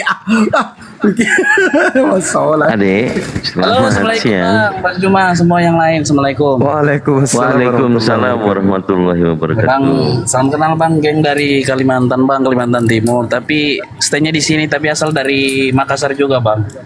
Oh, Masya Allah. Iya. Aku cuma pesan aja Bang, perjuangkan aja Bang Zuma untuk kedepannya jalan yang terbaik lah untuk perjuangkan Bang. Cuma dukungan aja sih Bang. Pokoknya makasih Islam ya, kita Bang, nggak boleh lah. makasih. Maksudnya ya perjuangan untuk kedepannya yang mana yang benar, yang mana yang ini kan Bang. Ya, betul. Masya Allah. Ya, aku cuma kasih support aja Bang dari labnya Bang Juma ini. Makasih Bang. Sehat selalu ya. Oke Bang, ya Bang, itu aja sih Bang pesannya Bang. Iya, makasih. Iya. Pokoknya maju terus Bang, jangan pantang mundur Bang. Selama itu masih benar. Siap. Iya. Oke Bang. Makasih. Izin turun Bang ya. Assalamualaikum warahmatullahi wabarakatuh. Waalaikumsalam Waalaikumsalam warahmatullahi wabarakatuh. Ya, ada Budi Caturyanto. Assalamualaikum, selamat siang. Assalamualaikum, selamat siang. Alhamdulillah. Waalaikumsalam. Silakan. Waalaikumsalam warahmatullahi wabarakatuh. Ya, ini untuk Mas Gemasak mungkin minat kerja, saya ada akses di Twitter. Kalau minat DM saya ya. Apa itu Bang? Enggak, kan ada arshop, saya suruh dia manja di depan gitu loh. Nanti digaji terserah dah. Buat gua masak maksudnya. Ya. Gua masak, dengerin tuh gua masak. Inten jaga toko nih. Bukan jaga toko, tapi diem aja di depan gitu loh. Kan ada tarik, ada nanti. Oh, Kalau mau jadi ya. Makasih ya. Bahaya Assalamualaikum. juga ini. Waalaikumsalam warahmatullahi wabarakatuh. Waalaikumsalam warahmatullahi wabarakatuh. Ya, adik ada Asyifa Nurul Fauza. Selamat siang. Assalamualaikum warahmatullahi wabarakatuh. Waalaikumsalam warahmatullahi wabarakatuh. Silakan deh, silakan. Nah, Bunda mau tanya ya, boleh kan tanya? Ya. Jadi gini, tolong jelasin di surat Yusuf yang kedua surat Yusuf yang 28 itu banyak yang bilang kalau kalau perempuan itu katanya grogi nih. Tipu muslihatnya begitu jahat katanya kayak gitu. Tolong jelasin itu untuk semua wanita apa cuma khusus Maksudnya surah berapa? Surah apa? Ayat berapa? surat Yusuf 28 ayat 28. Surah Yusuf ayat 28. 28. Iya. Ini Ustaz Latif ini yang harus menjelaskan ini. Kalau kita ini apologet Islam, perbandingan agama. Iya. Jadi itu berbicara mengenai Yusuf dengan wanita yang ada pada saat itu. Itu berbicara itu kisah, bukan berbicara mengenai seluruh perempuan. Ya itu yang mau saya tanyakan sebab Iya. selalu bilang perempuan tuh tipu dayanya lebih dahsyat kayak gitu. Jadi saya tuh kayak padahal Nabi kita tuh kan selalu memuliakan perempuan gitu. Kenapa dia yang Iya. seperti itu gitu. Ya, jadi di situ berbicara mengenai falamma, artinya ketika diterangkan Al-Quran falamma ra'a akimisa, itu berbicara akamisa, berbicara mengenai pakaian daripada suami, ya, ketika melihat baju daripada gamis Yusuf. Dari terjemahannya aja tuh orang sudah bisa tahu kok bahwa itu cerita kisah yang ada. Itu kisah. Berarti bukan semua perempuan ya Gurunda? Bukan, karena itu cerita-cerita perempuan yang ada pada masa itu yang dikatakan inna kaidakunna azim. Tipu daya wanita itu yang dimaksud, tipu daya yang benar-benar hebat ya wanita yang hidup pada zaman itu. Iya. Oke, Iya. dulu Bu. Ya, Iya, makasih. Waalaikumsalam warahmatullahi wabarakatuh. Waalaikumsalam warahmatullahi wabarakatuh. Ya, Bang. Assalamualaikum warahmatullahi wabarakatuh. Waalaikumsalam. Ya, silakan Bang. Waalaikumsalam warahmatullahi wabarakatuh. Salam kenal Bang Juma. Iya. Mudah-mudahan Bang Salam Juma kenal. selalu sehat selalu. Amin, makasih. Saya penggemar Bang Juma dan Iya. setiap hari tanpa Bang Juma rasanya hambar. Selalu ikut terus. Makasih Bang, Masya Allah. Cuma boleh saran satu Bang Juma. Boleh. Saran kalau ada orang yang mu'alaf, syahadat, mungkin bisa diajak atau didoakan dengan doa raditu billahi robah wa bil islami dina wa bi muhammadin nabiyyu wa rasulah. Artinya sangat bagus sekali itu Bang Juma. Oh iya, Untuk iya. pengakuan diri. Iya, Masya Allah. Nggih, Luar biasa. Iya, doanya kita waktu kecil itu Bang Juma. Iya, betul. Raditu billahi robah wa bil islami dina wa bi muhammadin nabiyyu wa rasulah. Saya bersaksi, saya mengakui, saya ridho tidak ada Tuhan selain Allah dan tidak ada Nabi selain Nabi Muhammad Rasulullah. Kira-kira Masya Allah. Iya, Masya Allah, luar biasa Bang. Kalau ada yang mu'alaf Bang Juma, diajak berdoa itu. Siap. Baik, baik. Mungkin itu, terima kasih kami telah diterima. Semoga sehat selalu Bang Juma. Ya, makasih Bang Denmas. Assalamualaikum warahmatullahi wabarakatuh. Waalaikumsalam warahmatullahi wabarakatuh. Waalaikumsalam warahmatullahi wabarakatuh. Ya, Bang Bayu Sugara. Assalamualaikum warahmatullahi wabarakatuh. Dari Medan nih. Waalaikumsalam. Ya, silakan Bang. Gurunda Juma ini. Ya, Ya, saya Bang. sampaikan sehat-sehat selalu Bang. Amin. Maju Makasih terus ya, Bang. Bang. Terima kasih. Maju terus.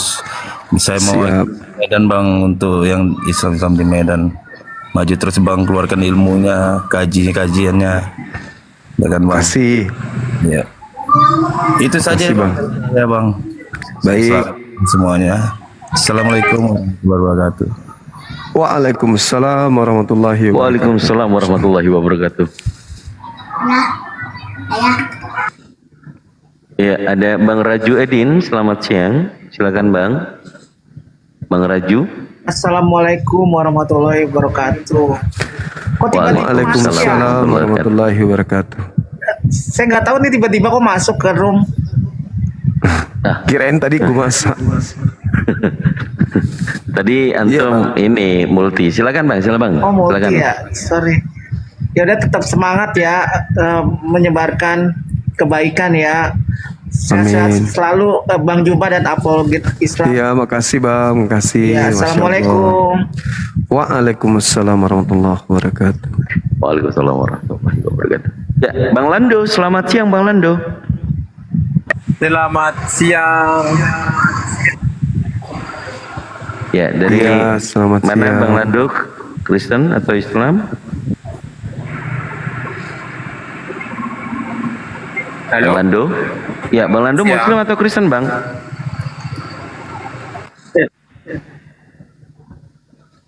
Kristen. Bang? Tiba-tiba saya dengar tadi Pak yang bersyahadat. Sebentar Bang, sebentar Bang. Bang Lando. Bang Lando? Bang Lando Kristen atau Muslim, Bang? Saat ini saya Kristen. Saat ini Kristen, ada kemungkinan nanti jadi Muslim, begitu Bang?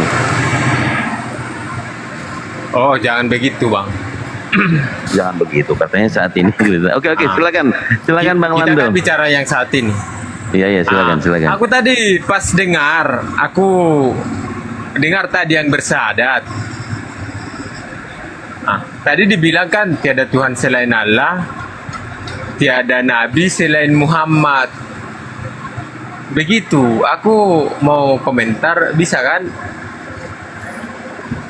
Bisa. Yang emang Muhammad aja Nabi, Pak. Tidak ada itu syahadat dan tiada nabi selain Nabi Muhammad, itu enggak ada. Dan kami Itu tadi yang kenapa, Pak? Dan dikatakan wa asyhadu anna Muhammadar Rasulullah, dan kami meneguhkan pendirian iman kami, keyakinan kami, kepercayaan kami bahwa Nabi Muhammad itu adalah utusan Allah. Oh. Gitu, Bang. Oh iya. Iya. Oke, makasih. Aku mau apa itu aja, tanggapi itu aja. Makasih ya. Kalau nanya balik boleh? Kenapa? Kalau nanya balik boleh? Apa yang mau ditanya itu? Kalau Paulus ini utusan siapa, Bang? Paulus utusan siapa? Iya. Paulus yang mana, Bang? Paulus pendiri agama Kristen. Paulus pendiri agama Kristen. Itu jadi persisnya Paulus itu diapakan condong ke Katolik, Bang ya? Ke Katolik. Iya, yang mengutusnya jadi pemimpin Katolik siapa?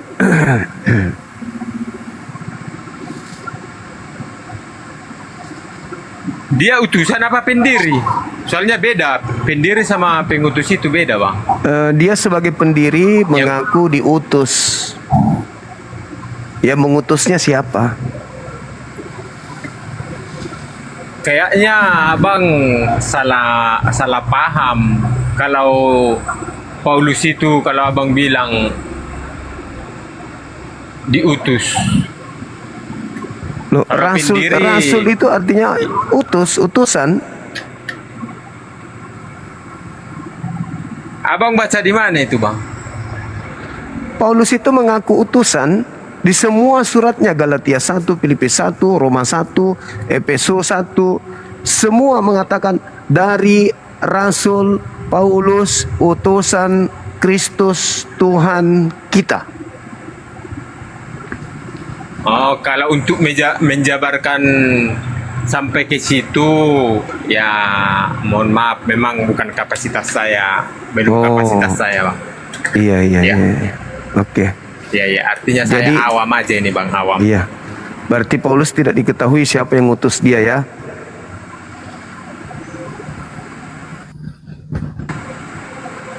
Ya, kalau untuk menjawab sampai menjabarkan ke situ, belum kapasitas saya, Bang. Saya awam ini.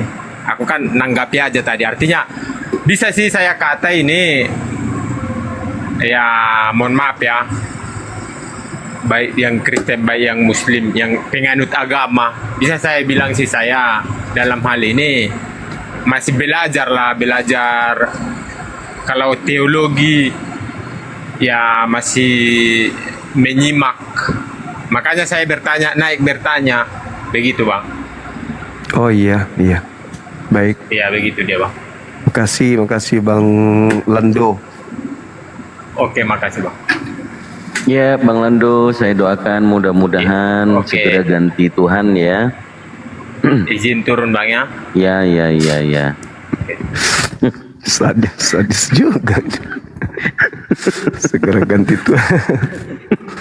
Ya, Bang Slow, selamat siang Bang Slow. Assalamualaikum Bang Zuma semuanya. Waalaikumsalam warahmatullahi wabarakatuh. Salam, silakan kenal Bang Zuma dari Pontianak. Enggak, cuman saya tadi lucu aja nengok gue masak itu. Dia udah keburu turun itu, kayak lupa minum obat kayak itu modelnya. Bukan lupa Bang, kebanyakan. Mohon maaf Bang Zuma ya, dia udah keburu turun dia Bang Zuma. Ya saya selalu nonton live-nya Bang Zuma itu terus ini tiap hari ini. Salam Bang Zuma ya, sehat selalu. Iya, Bang Zuma. makasih, alhamdulillah. Ya semangat terus semuanya. Apologet Terima Islam. kasih Bang. Ya mari Bang Zuma, assalamualaikum. Waalaikumsalam warahmatullahi wabarakatuh. Ya, langsung kita sapa. Ini ada percaya sinar terang dunia. Bang Devanan Tagator, selamat siang.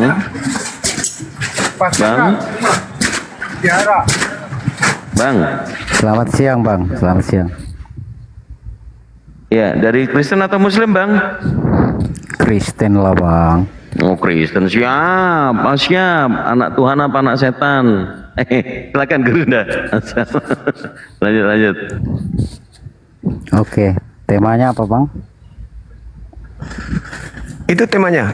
Kristen ini bukan lagi hamba Tuhan, tetapi anak Tuhan. Cuman permasalahannya, kalau anak Tuhan itu adalah orang-orang yang suci dalam tradisi Yudaism. Orang yang taat menjalankan kemudian perintah Elohim.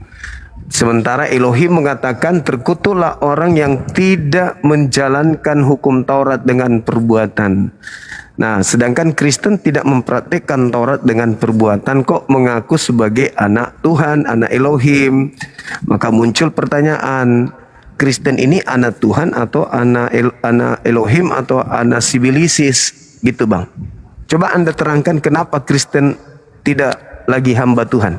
Bukan lagi hamba Tuhan, maksudnya kenapa bisa? Kok berubah status? Silakan. Oke, terima kasih. Karena manusia jatuh ke dalam dosa, maka dikatakan adalah hamba dosa. Ketika kami telah dibaptis percaya kepada Tuhan Yesus, maka kami sekarang bukan lagi hamba dosa, tetapi kami adalah orang-orang yang merdeka, maka dikatakan kami anak-anak Tuhan. Maka ketika dikatakan hamba Tuhan, yaitu seperti pendeta mengatakan dia hamba Tuhan, ketika dia mengambil penginjilan ataupun mengajarkan orang-orang Kristen melayani Yesus, dia dikatakan hamba seperti itu Bang. Kristen mengaku sebagai hamba dosa, maksudnya bukankah di alam semesta ini cuma ada dua, Tuhan dan hamba? Tuhan dan hamba. Kristen hamba dosa. Maksud Anda Tuhan itu dosa gitu maksudnya? Begini bang, saya katakan ketika manusia itu jatuh ke dalam dosa, itu dikatakan jatuh ke dalam dosa itu maksudnya? Jatuh ke dalam dosa itu maksudnya apa? Contoh seperti Adam dan Hawa telah melanggar perintah Tuhan di dalam Alkitab. Bagus. Adam melanggar perintah Tuhan, jangan makan buah ilmu pengetahuan, maka dia disebut jatuh ke dalam dosa. Di dalam ajaran Torah, jangan makan babi. Ketika itu dilanggar, jatuh nggak ke dalam dosa? Berdosa pada waktu itu di zaman Israel. Berdosa. Berarti Kristen ini anak-anak dosa atau anak-anak Tuhan? Belum bang, kita masih membahas tentang Israel.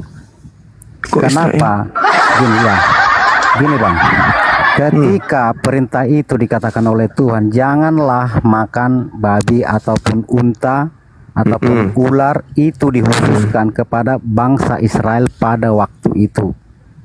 Itu berarti untuk keturunan bangsa Israel. Iya, berarti itu perintah hanya untuk kepada Israel. Ya, pada saat itu.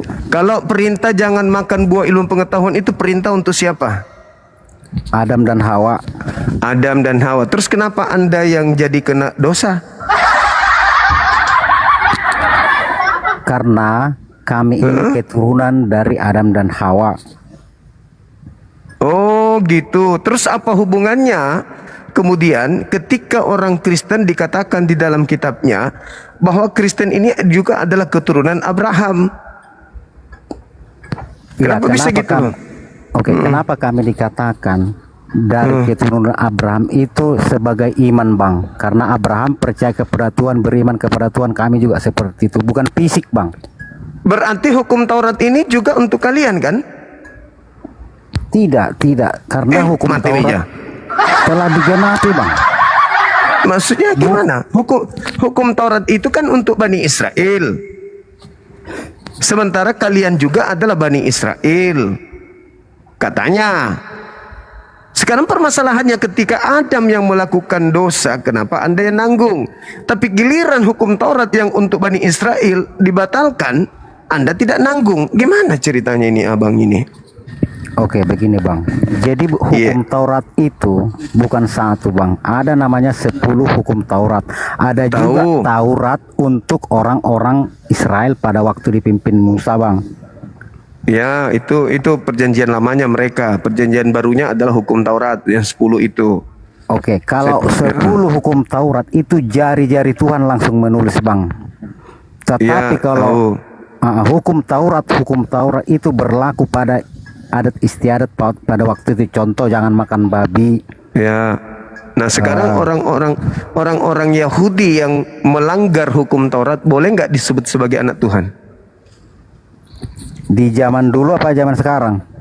Sampai kapanpun orang-orang yang melanggar hukum Tuhan, orang yang melanggar Taurat dari kalangan Bani Israel, apakah mereka disebut anak-anak Tuhan atau anak-anak iblis?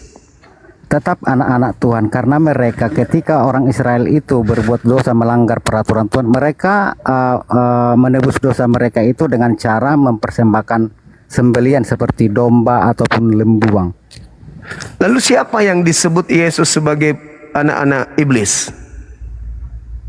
Di dalam Yohanes 8:44, iblislah yang menjadi bapakmu. Berarti mereka adalah anak-anak iblis karena bapaknya adalah iblis. Siapa itu bang? Apakah orang yang melanggar Taurat atau orang yang taat kepada Taurat yang disebut anak-anak iblis oleh Yesus? Bukan. Kenapa dikatakan anak-anak iblis? Karena mereka ya melanggar seperti aturan-aturan Tuhan itu. Nah itu aku bilang tadi. Berarti orang yang melanggar hukum Taurat bukan anak Tuhan, tapi anak setan. Kata siapa? Kata Yesus, dan Anda mengiyakan. Betul nggak? Bukan yang melanggar hukum Taurat yang dikatakan di situ anak-anak setan bang, tetapi yang melanggar hukum kasih. Kasih itu Taurat bang. Ulangan 11 nomor 1, Yosua 22 nomor 5. Yang sebut kasih itu adalah Taurat. Yang tidak kasih, silakan Anda baca Yosua 22 nomor 5. Yosua 22 nomor 5, silakan.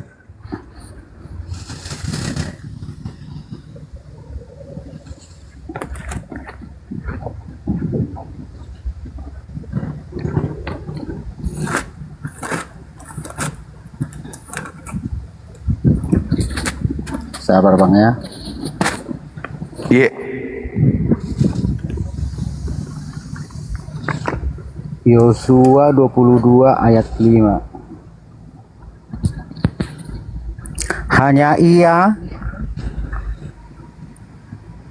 Hanya lakukanlah dengan setia perintah dan hukum yang diperintahkan kepadamu oleh Musa hamba Tuhan itu, yakni mengasihi Tuhan Allahmu, hidup menurut segala yang ditunjukkannya, tetapi mengikuti perintahnya, berpaut padanya dan berbakti kepadanya dengan segenap hatimu dan segenap jiwamu. Jadi yang disebut kasih adalah menjalankan dengan setia apa yang diajarkan Tuhan melalui Nabi Musa. Betul? Ya. Jadi kasih itu taat kepada Tuhan, taat kepada Taurat. Kalau tidak taat Taurat itu bukan kasih, itu kosong. Omong kosong. Jadi Kristen itu tidak ada kasih karena Kristen tidak taat kepada hukum Taurat. Itu dalil Bang. Makanya jangan cuma modal imani saja. Harus berdasarkan Bible itu sendiri gitu loh. Jadi sekali lagi saya bertanya, orang yang tidak menjalankan hukum Taurat yaitu orang yang tidak kasih. Pantaskah mereka yang tidak kasih ini disebut anak Tuhan atau anak setan? Oke, saya jawab anak setan. Tetapi begini Bang, anak dikatakan setan juga Bang. Jadi Tuhan mengatakan ya, mengasihi Tuhan ya di kitab 22 menarik ini. ayat 5. Dan Yesus juga berpesan, yang utama adalah mengasihi Tuhan itu, dan yang kedua mengasihi sesama manusia Bang. Tadi mengasihi Tuhan apa tadi yang Anda baca di Yosua 22 nomor 5? Iya, kasih. Kasih itu mentaati Taurat. Tidak ada hubungannya di sini Taurat Bang. Saudara, tadi Anda baca Yosua 22 nomor 5 itu apa, Rek?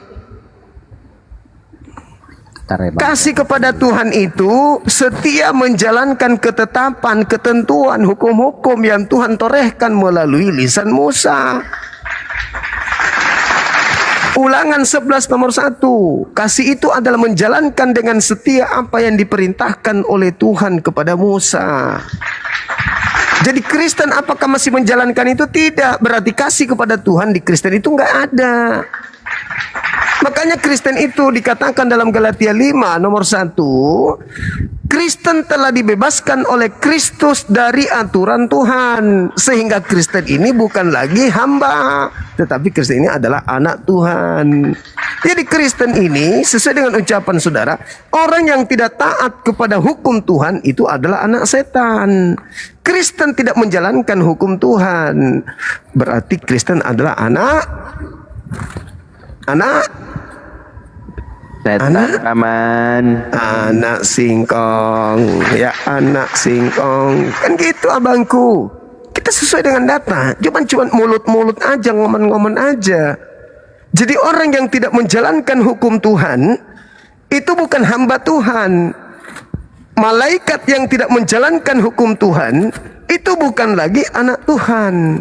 Meskipun dalam kitab Ayub dikatakan bahwa malaikat itu adalah anak-anak Tuhan, tapi ketika mereka ingkar, mereka bukan anak Tuhan lagi, mereka sibilisis. Jadi Kristen yang bukan hamba Tuhan, kedudukannya sama dengan iblis yang bukan hamba Tuhan. Jadi Kristen ini sederajat dengan sibilisis, sama-sama bukan hamba Tuhan. Yang disebut hamba Tuhan itu seperti Yesus, itu baru disebut hamba Tuhan. Baca Kisah Para Rasul 4 nomor 30.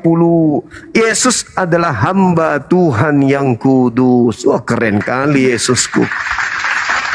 Sedangkan Paulus di dalam dogmanya Galatia 4 nomor 7, Kristen pengikutnya Paulus bukan hamba Tuhan, tetapi anak-anak Kristus. Kristus yang mana? Kalau Yesus anaknya sudah pasti taat kepada Tuhan, kasih kepada Tuhan. Nah, sedangkan Kristus yang datang kepada Paulus, anak-anaknya diajarkan untuk jangan lagi hamba kepada Tuhan. Jadi Kristen ini menghambakan diri kepada siapa? Kalau tidak menghambakan diri kepada Tuhan. Siapa yang Kristen ikuti sehingga mereka ke gereja? Siapa yang Kristen ikuti sehingga mereka makan babi? Siapa yang Kristen ikuti sehingga mereka Natalan? Siapa yang Kristen ikuti sehingga mereka tidak bersunat? Siapa yang Kristen ikuti sehingga mereka menyetarakan antara Kristus dengan Bapa? Siapa? Oke. Iblislah yang menjadi bapakmu dan kamu mau mengikuti keinginan bapakmu. Yohanes 8 nomor 44. Oke, di mana kami melanggar perintah Tuhan itu? Orang Kristen di mana? Yang pertama, ketika Yesus berkata, apabila ada orang berkata ada Kristus di gurun, ada Kristus di bilik, jangan kamu percaya. Itu yang dilanggar oleh Kristen. Ketika Paulus datang mengaku bertemu dengan Kristus di gurun dan di bilik, perintah Yesus jangan percaya. Pertanyaan saya, kenapa Anda bertentangan dengan Yesus? Yesus melarang jangan percaya. Kenapa Anda percaya kepada Paulus? Kenapa Kristen percaya dengan Paulus? Iya. Karena Paulus adalah dipilih Tuhan Yesus langsung ketika perjalanan ke Damsyik. Dia yang Yesus mengatakan, apabila ada orang berkata bertemu dengan aku di gurun, jangan kamu percaya. Paulus ketika ke gurun Damsyik mengaku bertemu dengan Yesus, kenapa Anda percaya? Karena nasihatnya jangan percaya. Oke, saya jawab. Silakan. Oke, ketika dikatakan ada Mesias di bilik jangan kamu percaya, ada di gurun kamu jangan. Makanya dikatakan ujilah roh itu dulu. Yes. Oke. Perintahnya lanjut. Ketika Paulus ya bertemu dengan Tuhan langsung melalui cahaya yang terang, Tuhan itu langsung. Yesus itu mengatakan, akulah yang kau aniaya itu. Iya. Jadi Paulus itu tahu, sebab Paulus itu adalah tukang penganiaya manusia di waktu itu. Pertanyaan akulah saya, yang Bang. kau aniaya itu. Pertanyaan saya, ketika Yesus berkata, kalau ada orang bertemu, mengaku bertemu dengan Kristus di gurun, kata Yesus percaya atau jangan percaya? Jangan percaya. Tapi kenapa Anda percaya kepada Paulus? Karena dia diuji di situ. Pada waktu perjalanan ke Damsyik, dia diuji. Yesusnya mengajarkan percaya atau jangan percaya. Maksudnya begini, Bang. Ketika Yesus mengatakan itu tentang ya, jangan ada percaya kamu kalau ada di bilik, ada di gurun. Itu artinya tentang pengajarannya, Bang. Iya.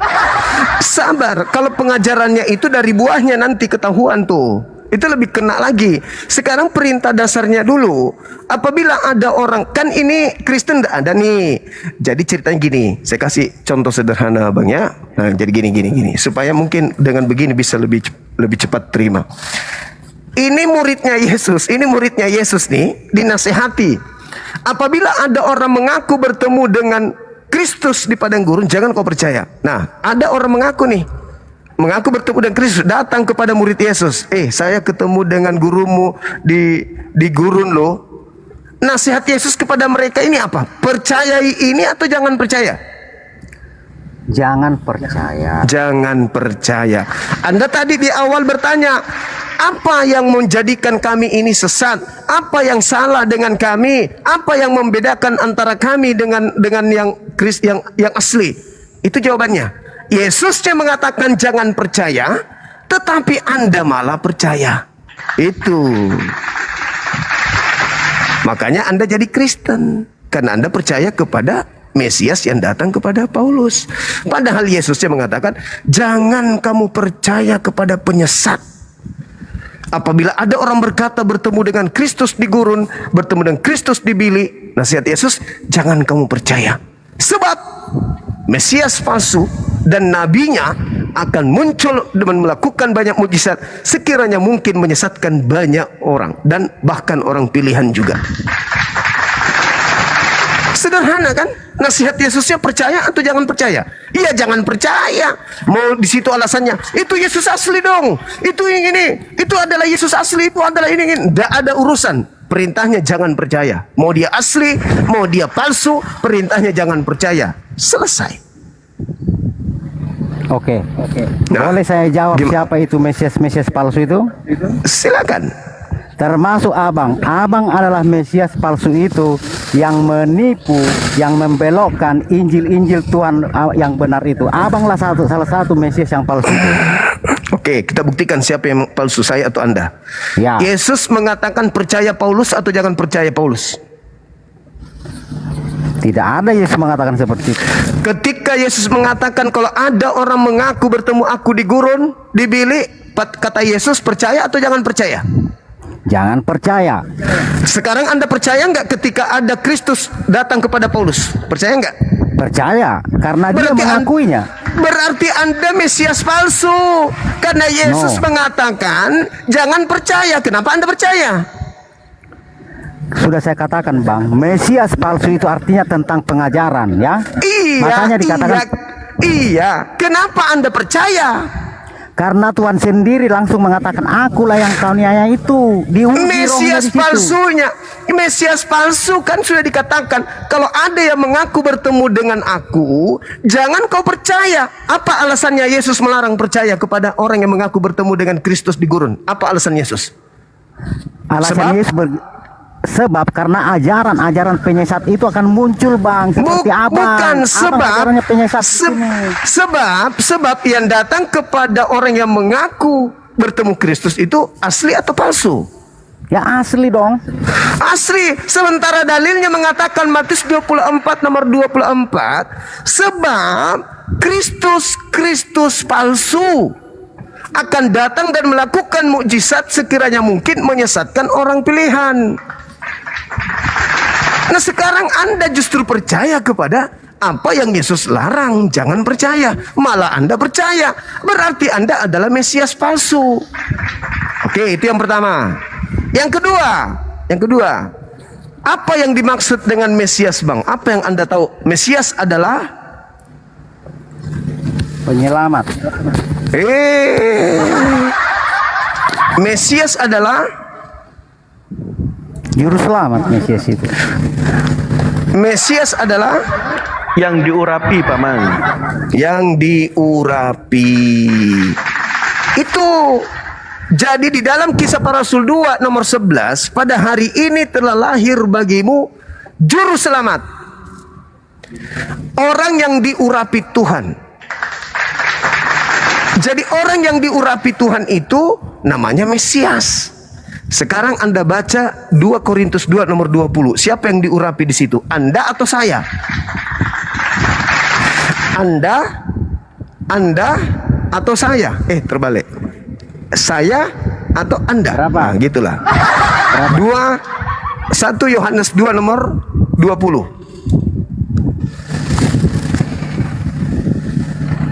1 Yohanes 2 ayat 20. Ya. Tetapi kamu telah beroleh pengurapan dari yang kudus dan dengan demikian kamu semua mengetahuinya. Aku menulis kepadamu bukan karena kamu tidak mengetahui kebenaran, tetapi justru karena kamu mengetahuinya, dan karena kamu juga mengetahui bahwa tidak ada dusta yang berasal dari kebenaran. Nah, siapa yang diurapi di situ? Orang-orang yang percaya kepada Tuhan. Termasuk Anda? Ya. Berarti Anda Mesias? Bukan. Anda sendiri membantah kemesiasan Anda, berarti memang palsu. Anda sendiri yang membantah.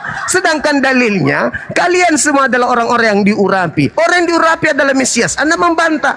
Jangankan saya, Anda sendiri malu disebut Mesias. Padahal dalil Anda mengatakan Anda adalah orang yang diurapi. Baca nomor 27-nya. Jelas sekali Kristen itu adalah orang yang diurapi. Jadi Anda itu, jangankan saya, Anda pun malu mengakui kalau Anda itu adalah Mesias, tapi palsu. Kenapa Anda menjadi Mesias palsu? Karena Anda percaya kepada penyesat yang datang kepada Paulus. Padahal Yesus mengatakan, jangan kamu percaya. Apabila kamu percaya, maka kau akan jatuh menjadi penyesat. Nah, ternyata Anda betul penyesat. Anda Mesias palsu. Anda mengatakan saya adalah penyesat. Di mana saya diurapi, Bang? Saya tidak pernah diurapi. Oke. Itu dikatakan abang, saya katakan penyesat di sini bukan masalah diurapi atau tidak. Tetapi tidak bisa. Abang telah melencengkan ya ajaran-ajaran Tuhan Yesus itu. Di mana saya lencengkan ajaran Yesus? Ayo. Di mana? Yesus mengatakan jangan percaya. Anda yang melencengkan menjadi percaya. Saya atau Anda yang melencengkan? Oke, ketika Paulus bertemu dengan Yesus ketika perjalanan di Damaskus, Yesus mengatakan percaya atau jangan percaya? sebentar dulu, sebentar.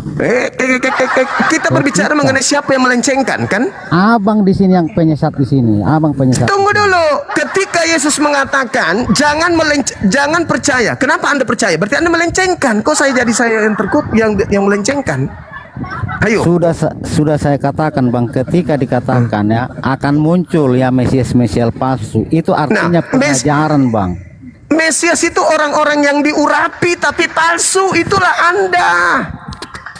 Sudah saya katakan tidak bisa kita mengambil kesimpulan saya Mesias juga itu sudah yang mengatakan diurapi. yang diurapi Mesias dan yang diurapi itu ente. 1 Yohanes 2 nomor 20, ente yang diurapi. Berarti yang Mesias palsu ente. Kok jadinya saya tidak diurapi, saya tidak melencengkan ajaran Yesus. Ketika Yesus mengatakan jangan kau percaya kepada siapapun yang mengaku bertemu dengan Kristus di gurun, saya tidak percaya kepada Paulus. Anda percaya, berarti Anda yang melencengkan, bukan Bang Suma. Ayo Bang, semangat Bang. Oke. Makanya saya katakan di sini abang adalah salah satu Mesias palsu itu. Tidak bisa Anda mengatakan saya Mesias karena saya tidak diurapi. Bukan masalah diurapi atau tidak. Tidak bisa. Dikatakan. Syarat menjadi Mesias itu harus diurapi. Jangan Anda mengatakan no. Apakah Daud Mesias? Apakah Raja Daud Mesias diurapi? Betul. Mesias itu adalah Daud, dia diurapi. Ada berapa? Saul juga. Mesias itu? Yes. Apa? Semua yang diurapi itu adalah Mesias. Baca 1 Samuel 16 nomor 12, Saul kemudian diurapi. Baca Yesaya 45 nomor 1, jelas sekali di sana. Kores juga diurapi. Semua dalil-dalil mengatakan bahwa yang diurapi itu adalah orang yang memang sudah ditahirkan menjadi Mesias. Orang yang disebut Mesias itu adalah orang yang diurapin. 1 Samuel 10 nomor 1 Anda baca, Saul adalah orang yang diurapi, berarti dia Mesias.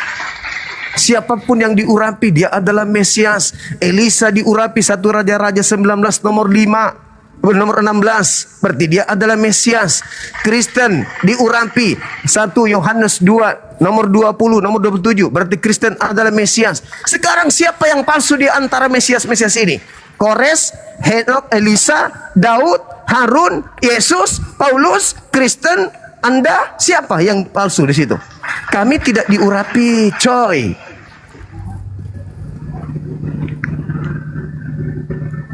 Dan kami tidak percaya kepada Paulus yang mengaku bertemu Kristus di padang gurun, coy. Yang percaya Anda, makanya Anda jadi Kristen. Makanya aneh agama Anda ini. Yesusnya Yahudi, Yesusnya menyembah Elohim, Yesusnya bersunat, Yesusnya puasa, Yesusnya kemudian sholat, Yesusnya kemudian tauhid. Tetapi Anda yang mengaku pengikutnya tidak sama sekali sama seperti Yesus. Makanya kalian itu disebut pengikut Kristus palsu. Kalau Yesus hadir hari ini Bang, hidup turun ke bumi ini, terus dia turun ke bumi, Anda lihat cara dia ibadah. Bagaimana cara dia ibadah? Sama persis cara ibadahnya umat Islam. Anda Yesus turun, tapi Kristen mengaku sebagai pengikutnya, tapi ajarannya sama sekali tidak ada kemiripan. Yesus kalau makan Bang, tidak ada anjing di mejanya, tidak ada asu, tidak ada anjing, tidak ada babi di mejanya. Tapi kalau Kristen, semua binatang ada di mejanya. Apakah boleh dikatakan sebagai pengikutnya? Tidak, tentu bukan. Makanya Yesus mengatakan, waspadalah kepada penyesat yang datang kepadamu dengan memakai nama aku dan berkata akulah Kristus. Mereka akan menyesatkan banyak orang. Waspadalah kepada nabi-nabi palsu. Paulus setelah bertemu dengan Kristus yang datang kepadanya, dia datang menyamar seperti domba. Dia mengaku bertobat, dia mengaku pengikut Yesus, dia mengaku bertemu Yesus, dia mengaku menerima Injil dari Yesus. Apa yang terjadi? Di Matius 7 kalau Anda baca nomor 15 sampai nomor 23, waspadalah kepada nabi-nabi palsu yang datang kepadamu dengan menyamar domba padahal dia adalah serigala yang buas. Dari buahnya kau dapat melihat mereka. Apa buahnya? Memanggil aku Tuhan, bernubuat pakai namaku, bermujizat pakai namaku, mengusir setan pakai namaku. Pada saat itulah aku Yesus akan berterus terang kepada mereka, enyahlah daripadaku, kalian semua adalah pembuat kejahatan. Aku tidak mengenal kalian. Siapa itu yang memanggil Yesus Tuhan, bernubuat pakai nama Yesus, bermujizat pakai nama Yesus, mengusir setan? Siapa itu? Orang-orang yang percaya kepada Kristus yang datang kepada Paulus di padang gurun. Siapa mereka? Aliteng. Anda lagi pengikut Kristus palsu.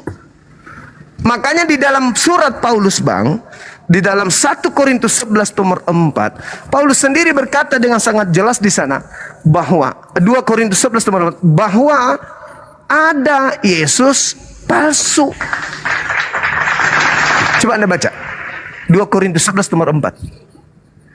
Paulus sendiri mengatakan ada Yesus yang palsu. Ya, sekarang pertanyaannya, yang mana yang palsu? Yang datang kepada Yesus atau yang datang kepada Bani Israel?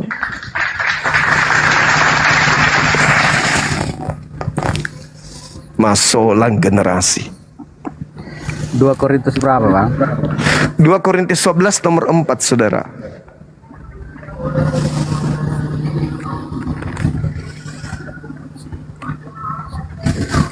Masolang generasi.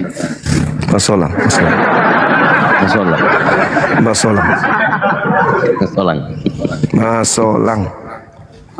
Iya. 2 Korintus 11 ayat 4. Iya. Sebab kamu sabar saja jika ada seorang datang memberitakan Yesus yang lain daripada yang telah kami beritakan, atau memberikan kepada kamu roh yang lain daripada yang telah kamu terima, atau Injil yang lain daripada yang telah kamu terima. Paulus mengakui ada Yesus lain. Paulus mengakui juga ada Injil lain. Bang, memang dikatakan di situ kalau ada Yesus yang lain memberitakan Injil yang tidak sesuai dengan diajarkan mereka, itu yang dikatakan celaka, Bang. Nah, sekarang tertutup, Bang. Sekarang kalau Anda sudah mengakui ada Yesus lain, berarti ada 2 Yesus, kan? Ya banyak Yesus itu, kalau masalah itu banyak. Enggak, jangan terlalu banyak, satu aja dulu. Berarti ada Yesus lain, kan? Iya, ya itu pengajaran yang sesat. Oke. Yesus anak Maria manusia atau bukan? Tuhan. Manusia atau bukan? Tuhan. Manusia atau bukan? Tuhan, kelahiran Tuhan. Manusia atau bukan? Ku buka datanya, Bang. Iya, silakan. Lukas 2 ayat 11 ya. Ya. Jadi abang jangan memaksa di sini. Enggak lah, saya kan bertanya, yang dilahirkan manusia Maria Tuhan atau bukan, manusia atau bukan? Loh, ya, saya baca Lukas 2 ayat 11. Hari ini telah lahir bagimu juru selamat, yaitu Kristus Tuhan di kota Daud. Oke, Kristus itu apa, Bang? Kristus itu dikatakan di sini kan. Kristus itu manusia yang diurapi atau Tuhan yang diurapi? Kristus itu juru selamat, Bang. Iya, saya tahu. Kristus itu manusia yang diurapi atau Tuhan yang diurapi? Dia adalah sang pengurap, Bang.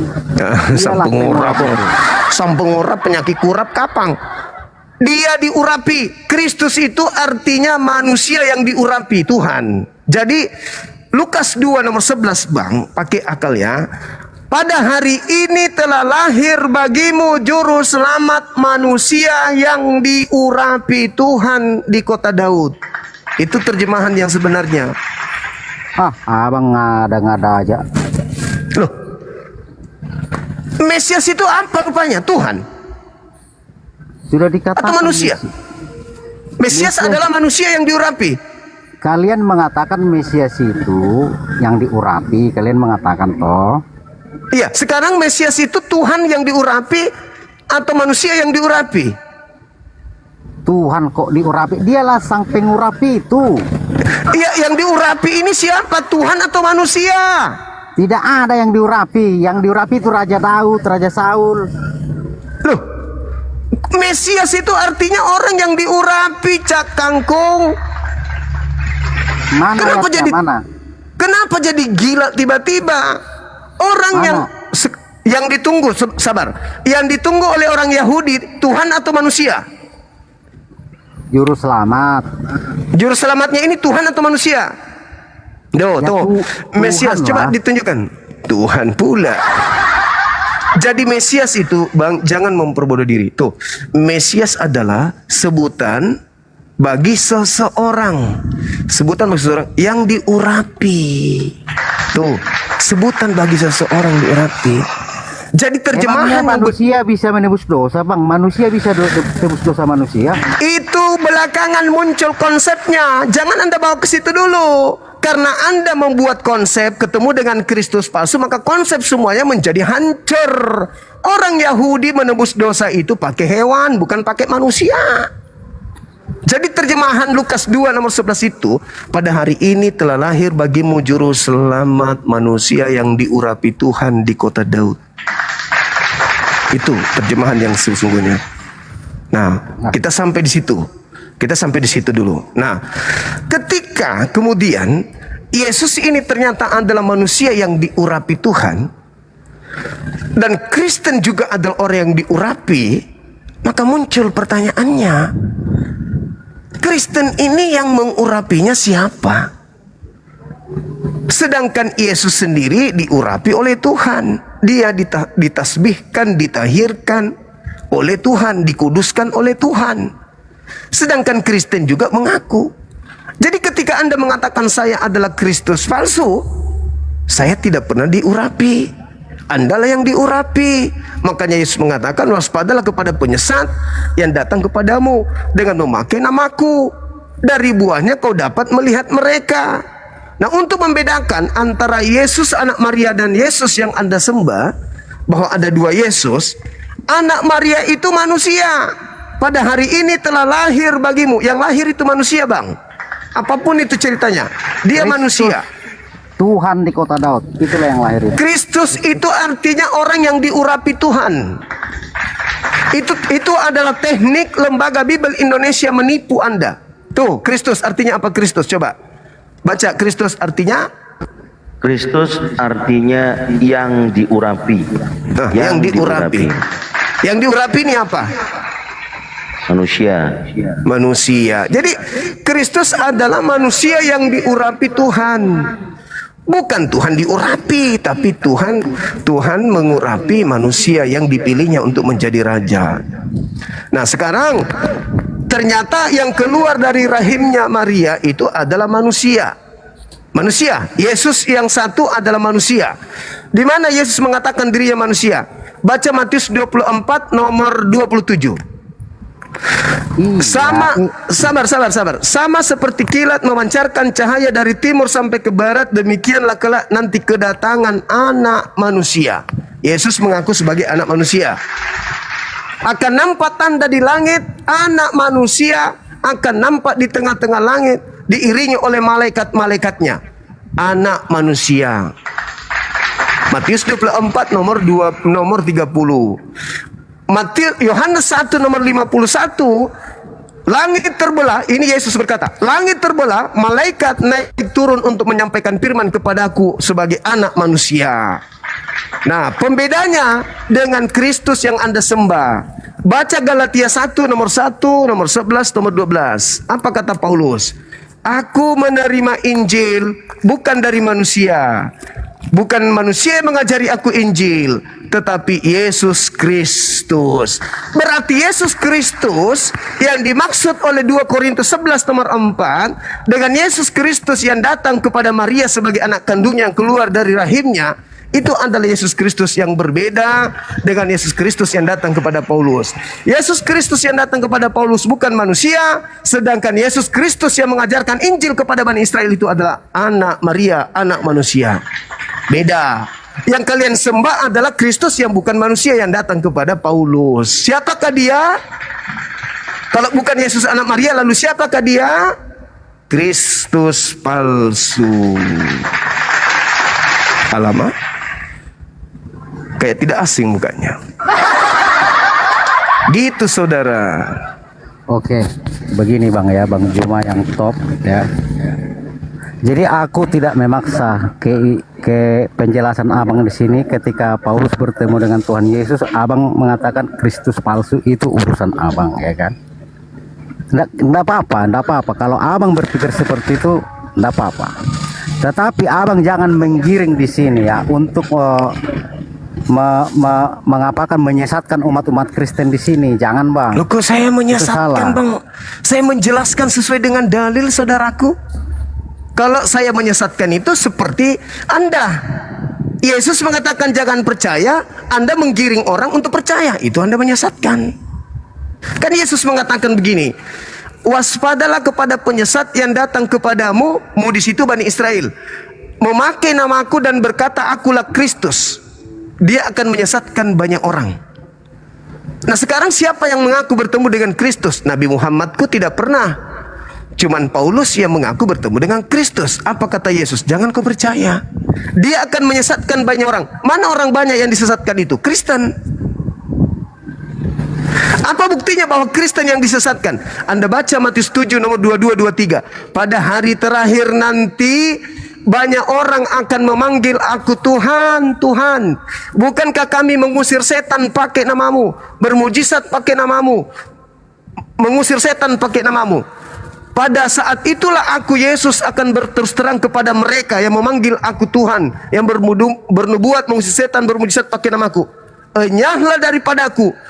Aku tidak mengenal kalian. Kalian semua adalah pembuat kejahatan. Jadi pertanyaan saya saudaraku, namanya Devadan, saudara Bang Devadan. Pertanyaan saya, ketika pendeta pastor mengusir setan pakai nama Yesus, Yesus yang mana yang mereka panggil? Tetap silakan. Yesus Kristus. Tapi kenapa Yesus Kristus mengatakan aku tidak mengenal kalian?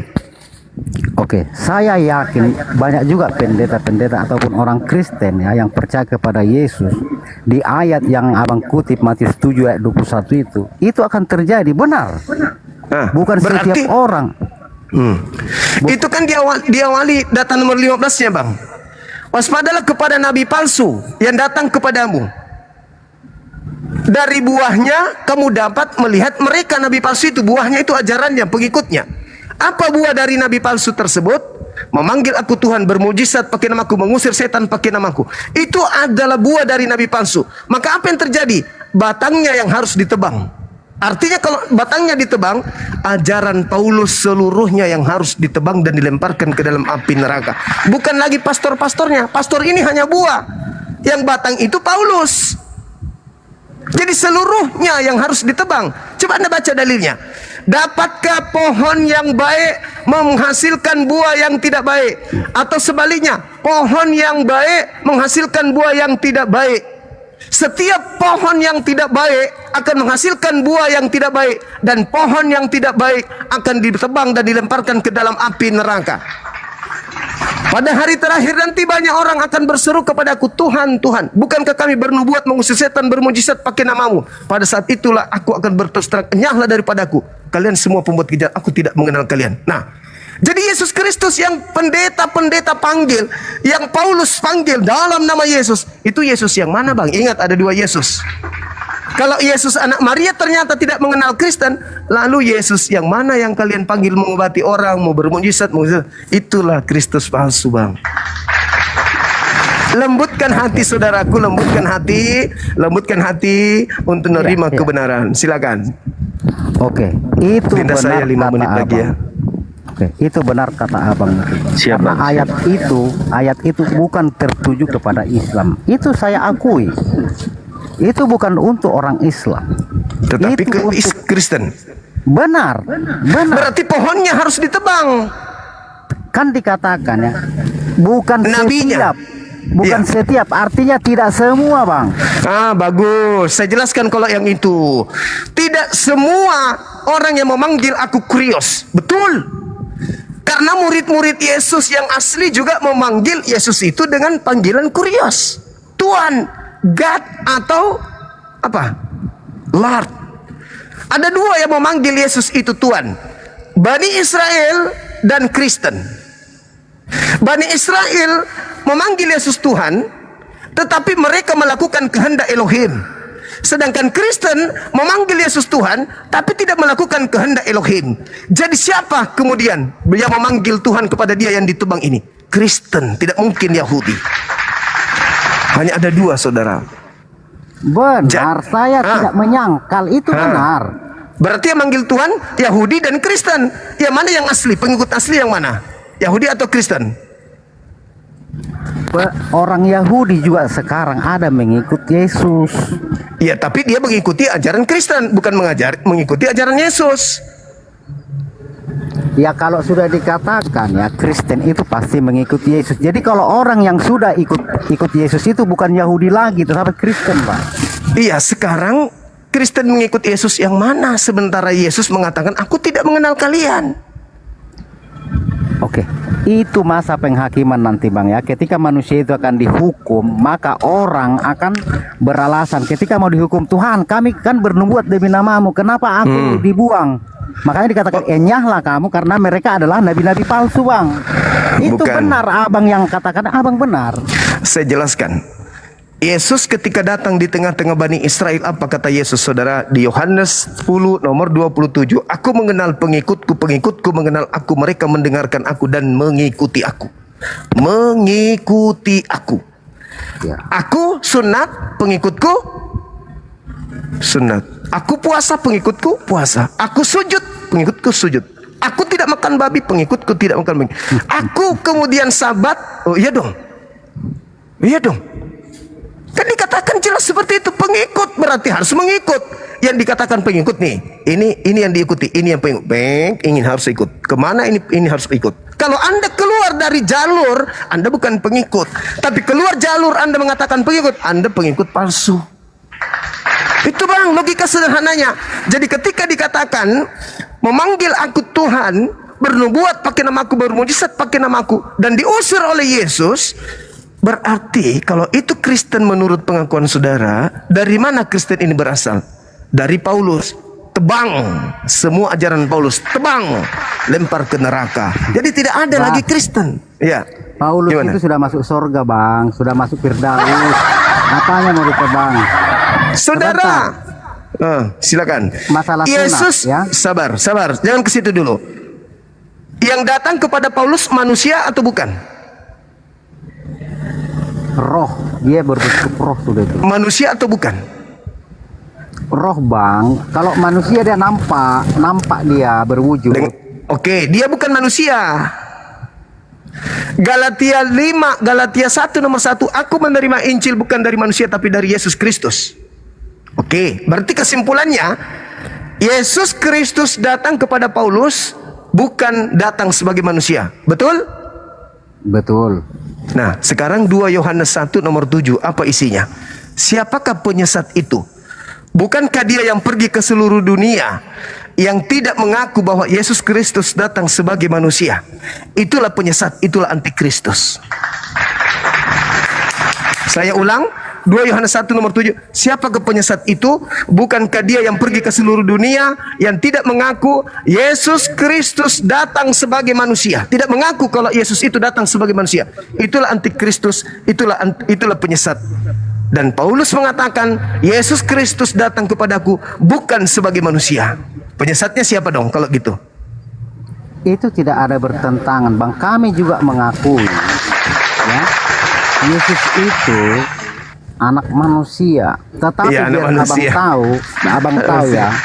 Manusia. Jadi hakikatnya adalah Tuhan yang roh itu datang ke dunia ini menjadi manusia. Itulah yang disebut munafik. Mulut berkata, Bang, mulut berkata A, praktiknya B, itu munafik, itu berbohong. Itu berbohong, ingin menipu itu namanya. Kalau ada orang mengatakan bahwa ini adalah jeruk, ini adalah jeruk, tapi ternyata praktiknya bukan jeruk. Ini yang disebut jeruk. Artinya ketika mulut Anda mengatakan dia datang sebagai manusia, tetapi di gereja Anda menyembah manusia atau menyembah Tuhan? Menyembah Tuhan. Siapa namanya? Yesus. Berarti mulut Anda tadi yang mengatakan Anda adalah Yesus adalah manusia, Ketika Anda praktekkan ternyata Yesus itu bukan manusia, dia adalah Tuhan. Karena tidak mungkin Kristen menyembah manusia. Nah inilah yang dikatakan Bang 2 Yohanes 1 nomor 7. Penyesat itu adalah mereka yang pergi ke seluruh dunia yang tidak mengaku Yesus Kristus datang sebagai manusia. Itu adalah Paulus. Paulus, ya Koman, yang datang kepadamu bernama Yesus Kristus itu manusia atau bukan? Bukan.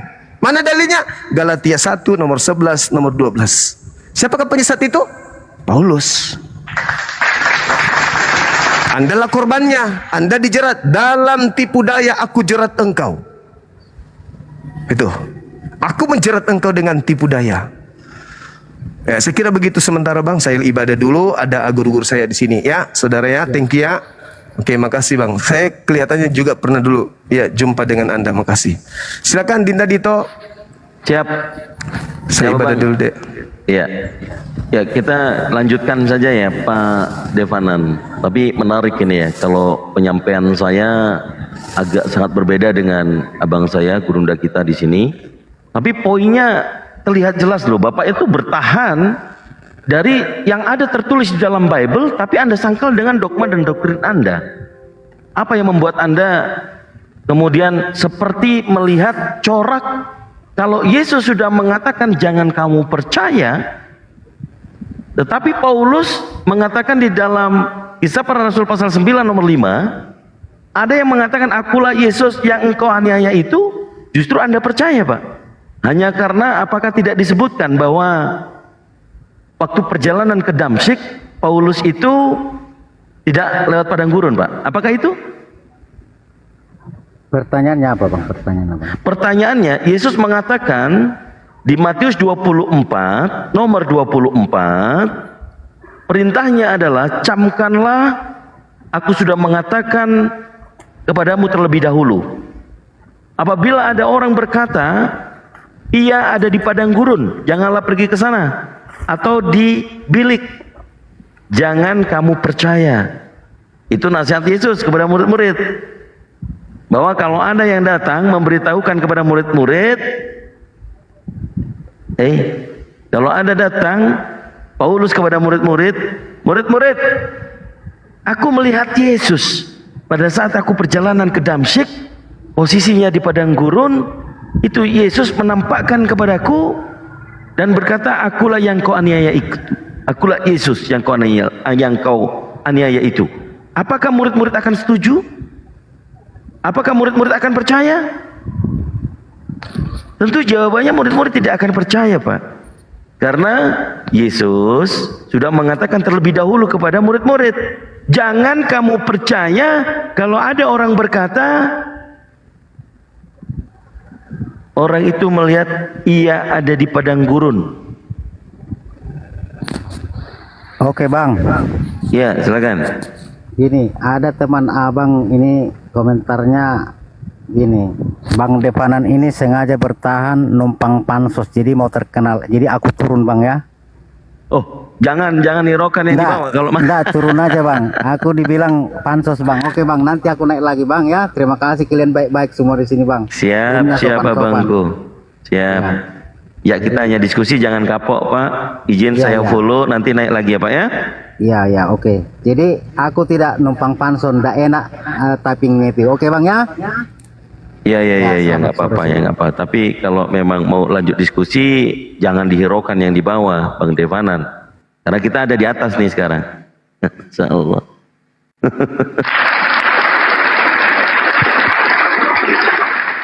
Iya, sudah top. Tapi memang teman-teman typingan di bawah ini luar biasa gitu loh. Mengganggu konsentrasi dan psikologinya lebih kena. Kalau orang itu psikisnya adalah melihat, waduh 2000 orang. Ada 5 orang yang mengatakan cari pansos gitu ya. Maka orang itu sudah kena mentalnya, betul itu. Itu luar biasa teman-teman di Wantula. Inilah jihad kita bersama. Gurunda kita Bang Zuma sebagai narasumber utama dan juga yang membuat Komal. Kang Dito mendampingi sebagai moderator dan ada Aki Ardiansyah. Ya. Ini dakwah kita memang unik kalau dibilang, karena hanya di zaman kita sekarang ini ada. Zaman Rasulullah nggak ada, zaman para khalifah nggak ada. Zaman-zaman sebelum-sebelumnya nggak ada HP malah kan gitu ya. Tapi ini unik gitu loh. Tapi alhamdulillah sambil menanti ya, ada saudara kita dari Katolik yang ada di Kalbar. Insya Allah ba'da asyar akan melakukan syahadatan ain bersama kita di sini. Ya, saya harapkan tetap stay tune dan juga teman-teman yang ada di luar diajak untuk masuk, di tap-tap, di share ya kepada teman-teman yang lainnya. Baik, kita sapa dulu, ada tamu. Bang Pilatus, selamat malam. Ya, selamat siang. Selamat siang. Dari Kristen atau Muslim, Bang? Kristen 100%. Wih, mantap. Dari Protestan atau Katolik, Bang? Kristen Protestan, Bang. Protestan. Dari tema yang ada, Bang, setuju kita mau mendiskusikan tentang bahwa ada anak-anak Tuhan atau hamba Tuhan itu dulu. Apakah saudara sebagai orang Kristen meyakini bahwa Anda sebagai orang Kristen diurapi? Sebagai orang Kristen apa? Diurapi sebagai Mesias? Orang Kristen diurapi? Iya. Maksudnya gimana itu? Apakah Anda mengerti definisi dari Kristus? Kristus, Bang, Kristus. Anda tahu Kristus nggak, Bang? Tahu. Ya, Kristus artinya apa, Bang? Kristus ya Tuhan Allah. Buset. Janganlah begitu. Mana ada Kristus Tuhan Allah? Kristus itu ya Mesias, artinya yang diurapi. Ya. Anda Protestan sering ke gereja nggak sih? Kok kenapa ketawa-ketawa begini ya? Kayaknya bingung dia. Saya ke gereja, Bang. Nah, kalau pergi gereja biasanya khutbah dari pendeta apa tuh? Pernah nggak membahas bahwa kita semua saudara-saudara sekalian, kita adalah bukan lagi hamba Tuhan melainkan anak-anak Tuhan. Pernah nggak mendengarkan khutbah begitu? Ya. Jadi Bang Pilatus hamba Tuhan apa anak Tuhan? Anak Tuhan. Oke, berarti Bang Pilatus ini anak Tuhan. Kalau seluruh jemaat gereja itu totalnya 100, berarti 100 orang itu adalah anak Tuhan semuanya, betul? Betul. Kalau jadi semuanya anak Tuhan ya? Jemaatnya 1000-nya itu anak-anak Tuhan semua. Oke. Bang, kalau anak kucing itu sudah pasti kucing, betul? Anak kucing sudah pasti kucing. Ya. Anak sapi sudah pasti sapi, betul? Ya. Anak manusia sudah pasti manusia dong. Ya. Kalau anak Tuhan, Tuhan bukan? Bukan gitu konsepnya, Bang. Bukan gitu. Bukan anak Tuhan. Anak ya, Tuhan. Ya, silakan. Oh, maksudnya dia bukan berarti dia Tuhan. Abang itu udah membolak-balikkan kata-kata. Oh, kalau anak kucing tadi itu apa? Kucing bukan? Abang kalau anak Indonesia, berarti abang Indonesia negara gitu. Emang ada anak Indonesia? Kalau ibuku namanya Indonesia, nggak ada lah. Itu nama. Ya, sekarang Tuhan dan manusia itu sama atau beda? Tuhan dan manusia itu berbeda tapi serupa. Berbeda tapi serupa. Jadi Tuhannya Bang Pilatus manusia. Tuhannya kita kok manusia Tuhan? Katanya beda tapi sama, gimana sih? Kan Bang Pilatus lu yang bicara barusan. Saya bertanya pada Bang Pilatus. Ya. Manusia dan Tuhan itu sama atau beda? Manusia dan Tuhan sama apa beda? Oke. Abang nanya apanya? Wujudnya, fisiknya, apanya, pengetahuannya? Apapun, whatever. Jadi kalau manusia dengan Tuhan itu sama atau beda? Kalau dari wujudnya itu serupa, cuman kalau dari pengetahuan, dari kelebihannya semuanya itu berbeda. Wujudnya Tuhan dengan wujudnya manusia berarti sama, begitu ya menurut Bang Pilatus ya. Jadi wujudnya sama. Apakah Bang Pilatus menuhankan manusia? Enggak. Katanya wujudnya sama dengan manusia, gimana sih? Bang, Tuhan, kalau wujud Tuhan seperti manusia dan sama seperti manusia, ya rasionalnya begini analoginya. Monyet, katakanlah monyet dengan Tuhannya mirip gitu ya. Monyet dengan Tuhannya mirip. Jadi Tuhannya monyet ya monyet, betul nggak? Begitu nggak? Atau beda nih? Bukan begitu. Tadi kan pertanyaan abang itu manusia serupa nggak sama Tuhan, atau Pilatus serupa nggak sama Tuhan gitu kan? Dalam segi apanya semuanya? Ya aku bilang serupa itu wujud apa? Wujudnya itu memang karena ada tertulis di Alkitab. Oh, yang mana itu? Yang mana? Coba tertulis di Alkitabnya, kita uji. Kita uji. Bentar ya.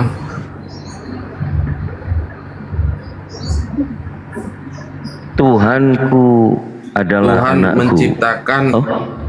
Tuhan, aku pernah lihat di Alkitab, Tuhan menciptakan manusia serupa, seturut dan segambar dengan dia, begitu. Oke, Kejadian 1 nomor 26. Nomor 27-nya boleh dibaca?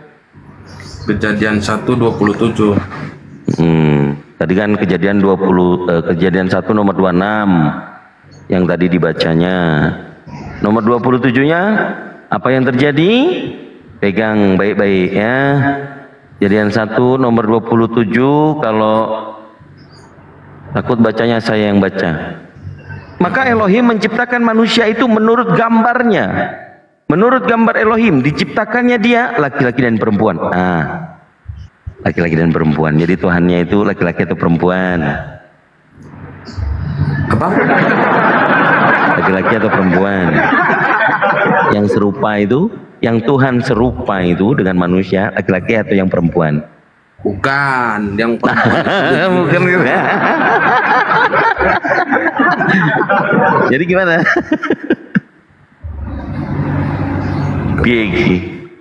Yang pertama diciptakannya itu kan laki-laki. Itulah mana yang ada? Enggak. Coba baca lagi. Coba Bang Pilatus yang baca. Bukan, yang pertama diciptakannya itu kan Adam. Di mana ada tulisan Adam? Laki-laki. Oh, bentar. Mau cari mana ada tulisan nama Adam? Iya, boleh silakan. Yang pertama diciptakannya itu kan kalau untuk manusia itu laki-laki. Terus diciptakannya lagi itu tidak baik sendiri. Kuciptakanlah seorang perempuan agar dia berpasang-pasang. Laki-laki itu namanya Adam enggak? Laki-laki itu namanya Laki-laki yang diciptakan itu, manusia pertama laki-laki yang diciptakan itu namanya Adam. Di Kejadian 1 sampai Kejadian 3 di mana letaknya? Ayatnya.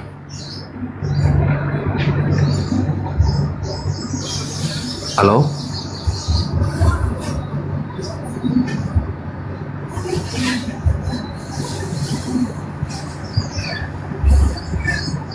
Mana dia, guys?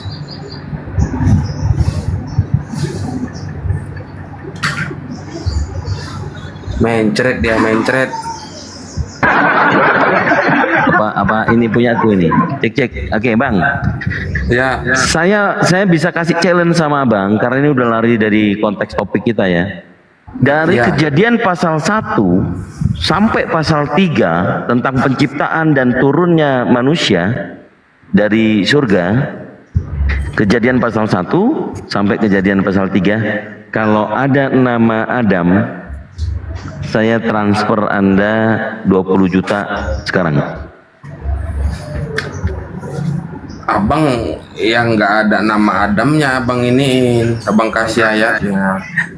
Ya 1 sampai 3 nggak ada lah ya. Kejadian 1 itu menciptakan langit dan bumi. Oke, pertanyaannya di kejadian 3, di kejadian pasal 3 nomor 20, kenapa nama Hawa disebutkan?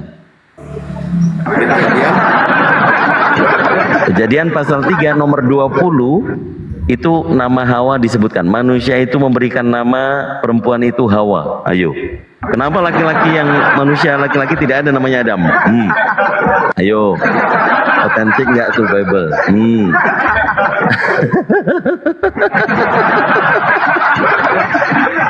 Sebentar aku lihat dulu ayat. Ya, kejadian 3 nomor 20, Bang Pilatus.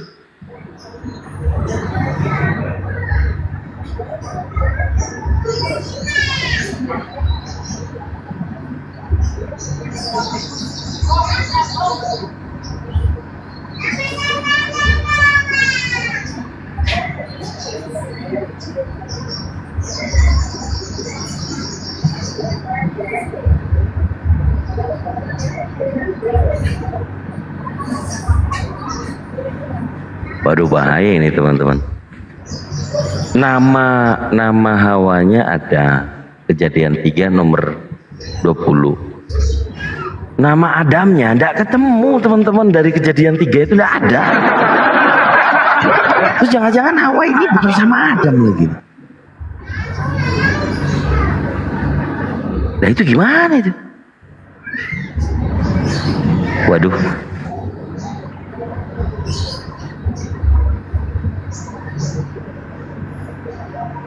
Dia ada Hawanya. Jangan. Kalau Hawanya ada, Bang Pilatus, Adamnya di mana? Harusnya Adam sebelumnya dong. Betul nggak? Manusia itu, tapi itu manusia tanpa nama dong jadinya. Dari mana teman-teman Kristen mengenal nama Adam, manusia yang pertama kali diciptakan? Dari 1 Korintus 15 ayat 22. Memang pengikut Pak Paulus ini.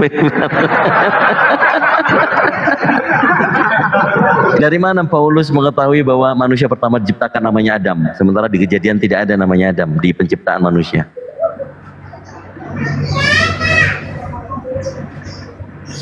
Nah, make sense ya? Bagaimana Paulus yang ada di abad pertama mengetahui manusia pertama diciptakan itu namanya Adam, sementara di Kejadian pasal 1 sampai pasal 3 tidak ada namanya Adam.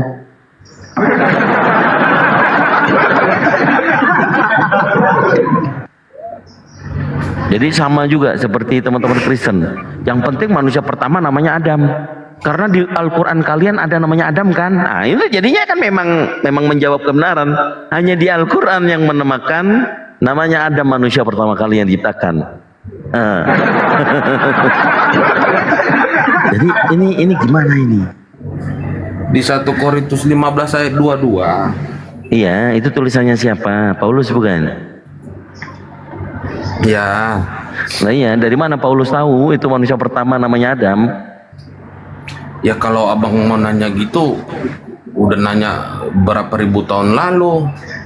Ya kan sejarahnya gini, ya rasionalnya begini, kita sama-sama tahu nih, kejadian penciptaan manusia itu diterangkan di dalam kitab Kejadian pasal 1, pasal 2. Nah, penciptaan manusia kedua namanya Adam, namanya Hawa, kan itu kan ditulis, tadi kan udah dibaca, Kejadian 3 nomor 20. Ini yang manusia kedua ini sudah ada nih, namanya Hawa. Hawa bagaimana bisa tahu nama laki-laki yang pertama kali diciptakan itu, pasangannya itu? Dia itu tahu namanya Adam dari mana? Ya kan? Aduh. Jangan keras berpikir bang, nanti rontok rambutnya. Bahaya tuh. Ketawa deh. Ya, inilah nikmatnya diskusi kita ya bang ya, bukan menyerang, tetapi memberitahukan sesuatu yang awalnya belum diketahui, ini menjadi tahu sekarang. Ya. Ternyata manusia pertama kali itu, manusia laki-laki pertama kali itu tidak disebut namanya Adam, tetapi disebut dengan manusia. Kenapa disebut dengan manusia? Itulah lemahnya terjemahan bahasa Indonesia. Kalau merujuk kepada original teksnya bahasa Ibrani, yang diterjemahkan manusia itu yaitu adalah Adam. Inilah kita dipertunjukkan tentang terjemahan yang sangat ngaco. Kalau nama adalah proper name diganti menjadi gelar, menjadi wujudnya, substansinya. Kalau dicek dalam original teks bahasa Hebrew, manusia itu original teksnya adalah Adam, nama Adama. Jadi manusia itu yang memberikan nama perempuan itu Hawa. Jadi itu bukan manusia terjemahannya, harusnya Adam. Anda baca lagi Kejadian 3 nomor 20. Kalau bisa akses, cek manusia itu original teksnya adalah Adam. Kejadian 3:20. Ya, dari Alkitab Sabda boleh. Jadi ambil leksikonnya nomor berapa yang diterjemahkan manusia itu, manusia ini. Aduh, ntar. Open cam lagi sama Gurunda. Apa ini? Bukan Gurunda ini, moderator ini, lawak-lawak Effendi ini. Bentar. Aku lagi puasa loh.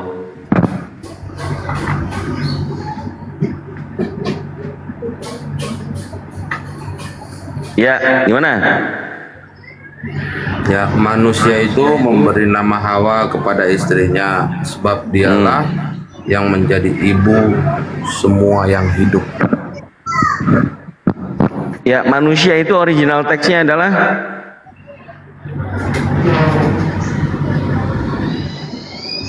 Adam. Ya udah. Jadi di Indonesia ditipu nggak sama penerjemah?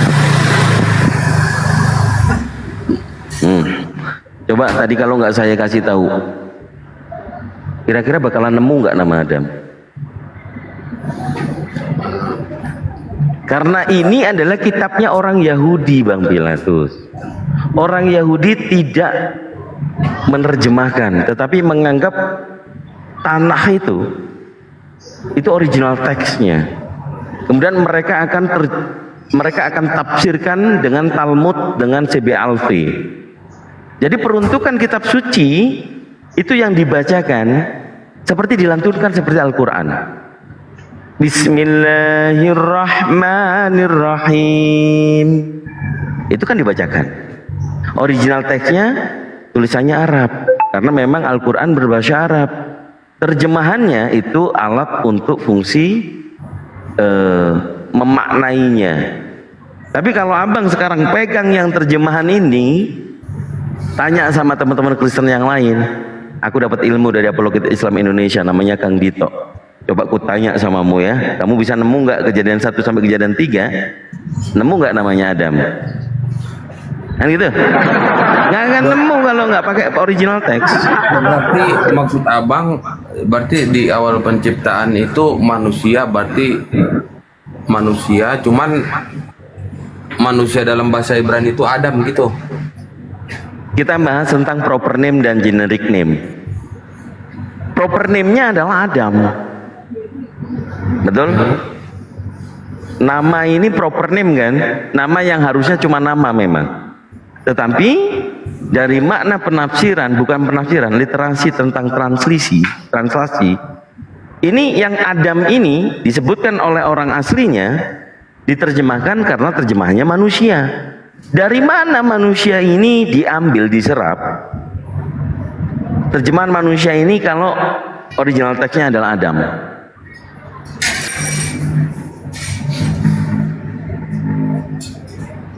Itu harus abang kaji sendiri, jangan ngerepotin saya.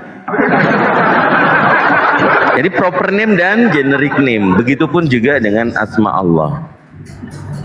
Allah Subhanahu wa Ta'ala itu adalah proper name. Kalau KBBI mengatakan Allah, atau yang huruf latinnya ALLAH, pasti tahu kan KBBI kan, parameter kaidah bahasa Indonesia yang tertinggi di dalam negara kita. Nah, KBBI ini mengeluarkan ALLAH yang kami sebut Allah, yang kalian sebut Allah. Definisinya adalah nama Tuhan dalam bahasa Arab. Ya, kalau kita bandingkan dengan di kamus Oxford, ya, di luar negeri, ALLAH, menurut mereka, the name God among Muslim, dipertegas. The name God among Muslim, nama Tuhan orang Islam, kan gitu. Itu nama, proper name. Tapi di Bible diartikan menjadi generic name dan tidak tepat. Nah, ini dulu Bang Pilatus. Kalau kita mau ke tema, wah bahaya, bisa nanti makin nabrak-nabrak tembok nanti Bang Pilatus. Masalah, syukran Bang Wanda.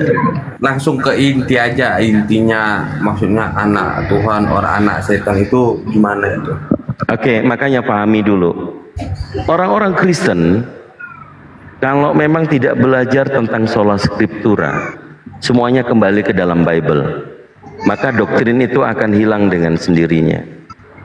Maka perlu dipelajari Bible ini yang tertulis tanpa ada penafsiran, karena tulisannya sudah bahasa Indonesia. Makna alegoris atau eksegesis bisa diambil rujukan dari referensi catatan kaki, kan gitu, karena mengenai sola scriptura. Nah, kalau anak Tuhan ini ternyata memang khusus buat orang Kristen, apakah orang Kristen juga hamba Tuhan?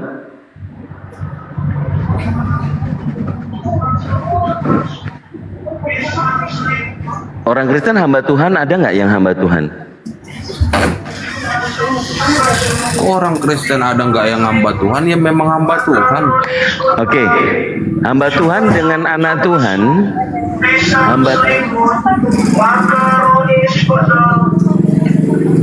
hamba Tuhan dengan anak Tuhan sama atau beda? Beda. Yang orang Kristen sebenarnya hamba atau anak? Hamba Tuhan atau anak Tuhan? Dua-duanya orang Kristen.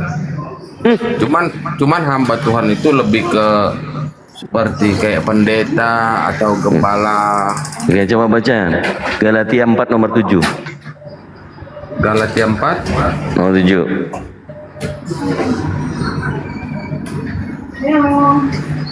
Ayat 7.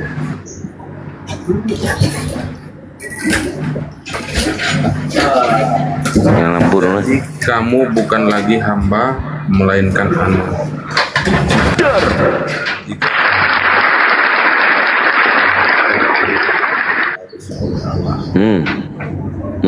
Mikir. Jadi sudah bukan hamba lagi. Jadi orang Kristen ini sudah anak-anak Tuhan. Kenapa? Baca Galatia 5 nomor 1. Galatia 5 nomor 1. Galatia 5:1. Kenapa? Kenapa sudah tidak diperuntukkan hamba lagi, melainkan anak-anak sudah menjadi anak Tuhan? Makanya tadi itu kalau anak monyet, anak kucing, anak Tuhan ya Tuhan harusnya kan.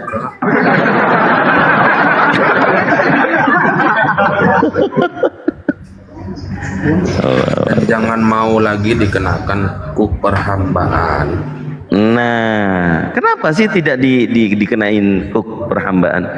Karena sudah bukan hamba lagi, sudah dibebaskan dari segala aturan. Orang Yahudi oleh Tuhannya jangan makan babi, nggak ada tuh mereka makan babi. Harus sunat, mereka semuanya sunat. Harus puasa, mereka puasa. Sujud masuk ke sinagog, mereka masuk ke sinagog. Kenapa Kristen ini berbeda? Itu dalilnya. Karena ajaran Paulus ini melakukan perubahan besar-besaran tentang kemerdekaan, membebaskan kuk perhambaan. Jadi bukan hamba Tuhan lagi, menjadi anak Tuhan, setara dengan Tuhan. Yesus saja, Yesus mengatakan di KPR pasal 4, inilah hamba Tuhan, yaitu Yesus. Itu maksudnya Bang. Yesus hamba Tuhan, kalian sudah jadi anak Tuhan. Kalian lebih tinggi dari Yesus tuh. Bukan maksudnya.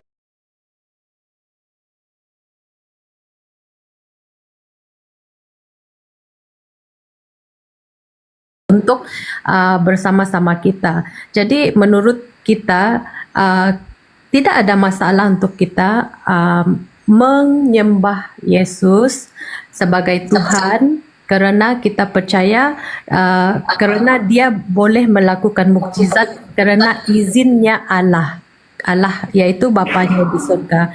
Allah mengizinkan sesuatu, dia sampai membangkitkan orang mati, orang lumpuh berjalan, dan banyak mukjizat-mukjizat yang dinyatakan dengan izin Allah supaya kita melihat kemuliaannya sehingga kita boleh menyembah dia sebagai Tuhan kita apabila